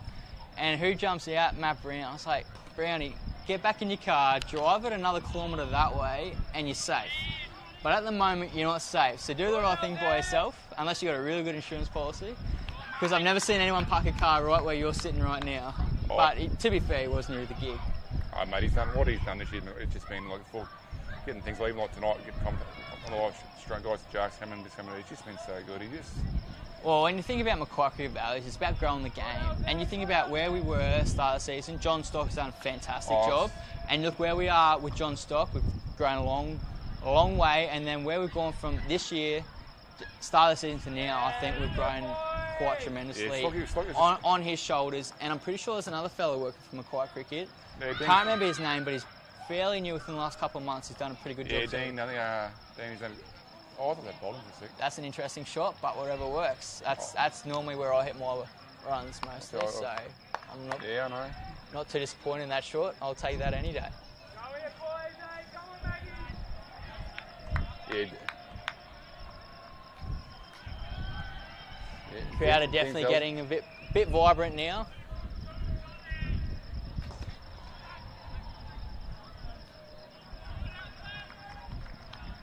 And it looks like Toddy Dixon's copping it left, right and centre from the crowd there. He's got a few Magpies fans, and I think he's just got a fan crowd there just behind him. He hasn't done anything out on the boundary, but he's certainly lapping up every bit of attention he can get. Dicko would be absolutely. He'd say he hates it, but no one. I think he's just copping it all the attention. Just a bit of a lag from when he bowled really, really well, and now he's just lapping it all up.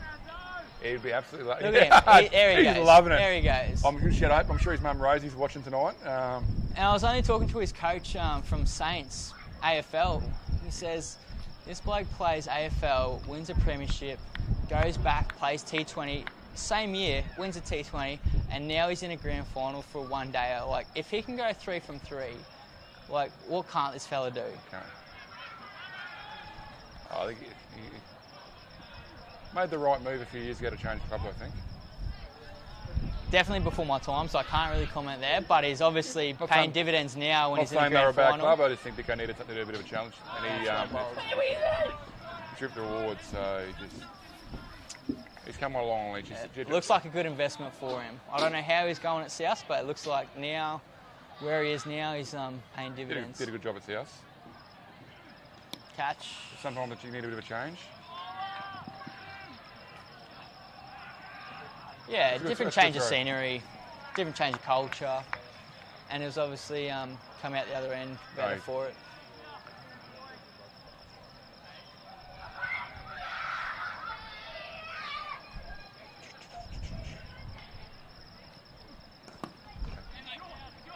This is the one.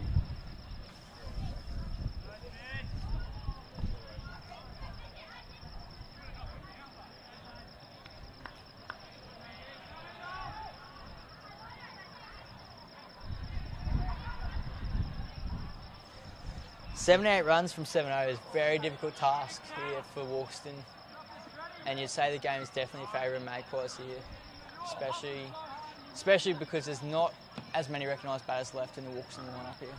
Still Nicholas Heisey to come, but it's a couple of 17-year-olds. It's never going to be there.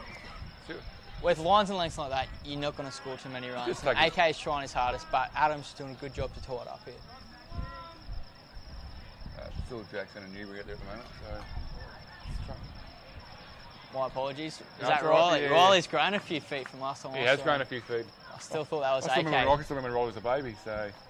My apologies. No, I got a. He's just as tall as AK from here anyway. I got a Vandenberg and Vassallo wrong earlier, so it's been a long day. We need names, not numbers on their back. Is that going to drop short. That'll drop short. There you go, hey? That's Riley, is it? Not bad. He's grown big. He has definitely shot up.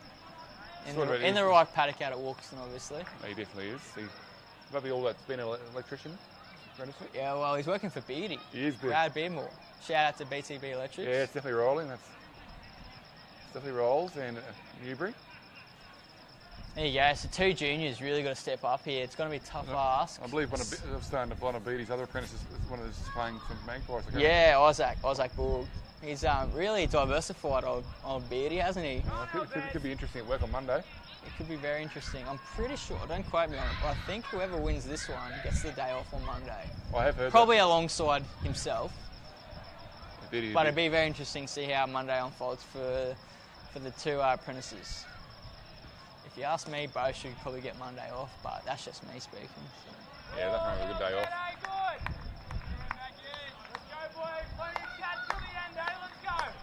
Liam Zer's doing a good job here, just tying one end up. Could be a big night at Magpies tonight, I think.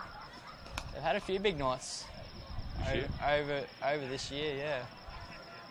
It'll be, if they get up tonight, it'll be the second one they've won in about 3 years. They won obviously 1920 with the COVID year, and Yeah, was that just because of COVID they won? They were at minor premiers at the end of the season. There you go. That was just the old saying, you be on top of Christmas. Well, you got to be there to win, I guess. There'll be on some rewards, so...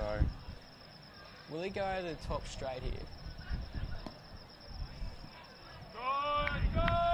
They've only got 2 out by looks, and that's on the offside and onside. They've got 2 sweepers. So straight would be the option here if you use your feet.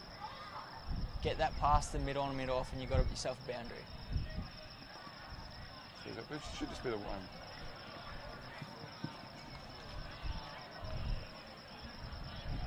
It's got to be hard out there at the moment. Look, I know obviously the result's pretty much confirmed now, but you know, from a Walkerston point of view, we're trying to take it as deep as you can. 100%.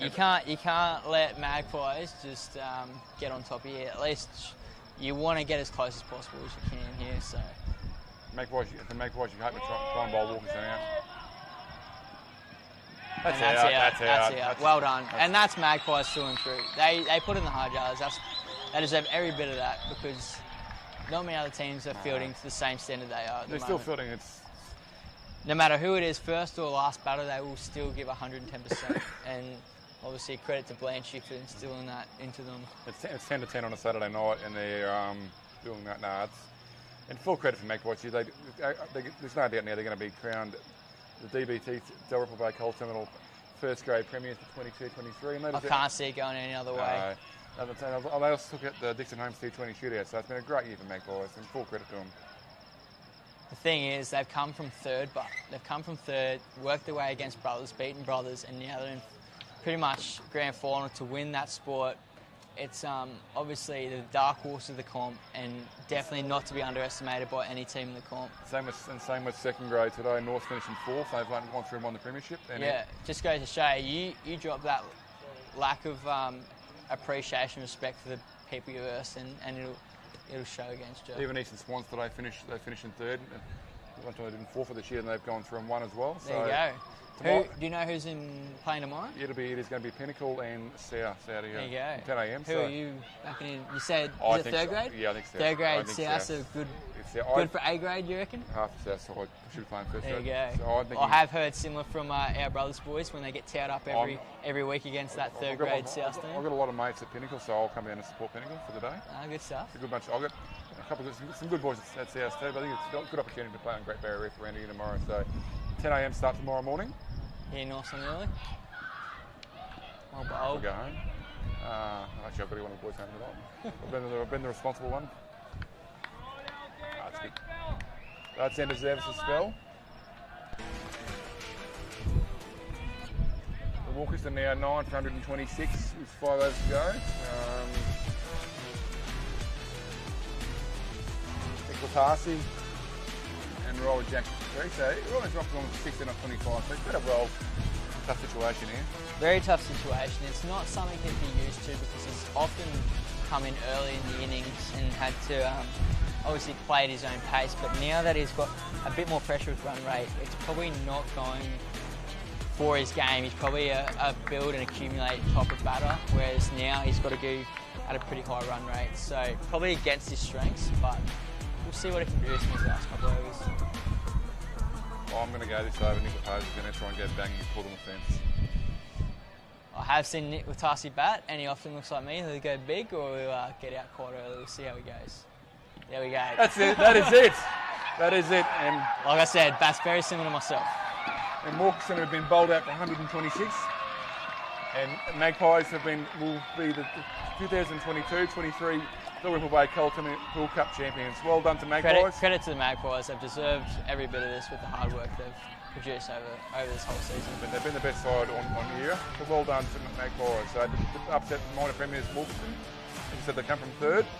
So well done to both teams. Also well done to everyone. So it's been a pleasure working with you, Sammy. Thanks, Woodsy. Thanks for the comments, though. Thanks to Dark and Flight Nation Media for the introduction. It's been a great day of cricket. So I think Mackay cricket's probably grown from just this experience. Having Graham Connors down has been unreal. Fireworks, kids everywhere. I think Mackay cricket's just grown from this experience, and hopefully bigger and better next year and see where we go from here. Alright guys, my name is Sam Burns. Thanks again for your company this afternoon and the evening. Enjoy the rest of your night, and just a reminder, the third grade grand final will be played tomorrow on Great Barrier Reef from 10 a.m. between South and Pinnacle. Congratulations to Magpies on the premiership and double premiership, and until next season, we'll see you then.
Camera 3's off.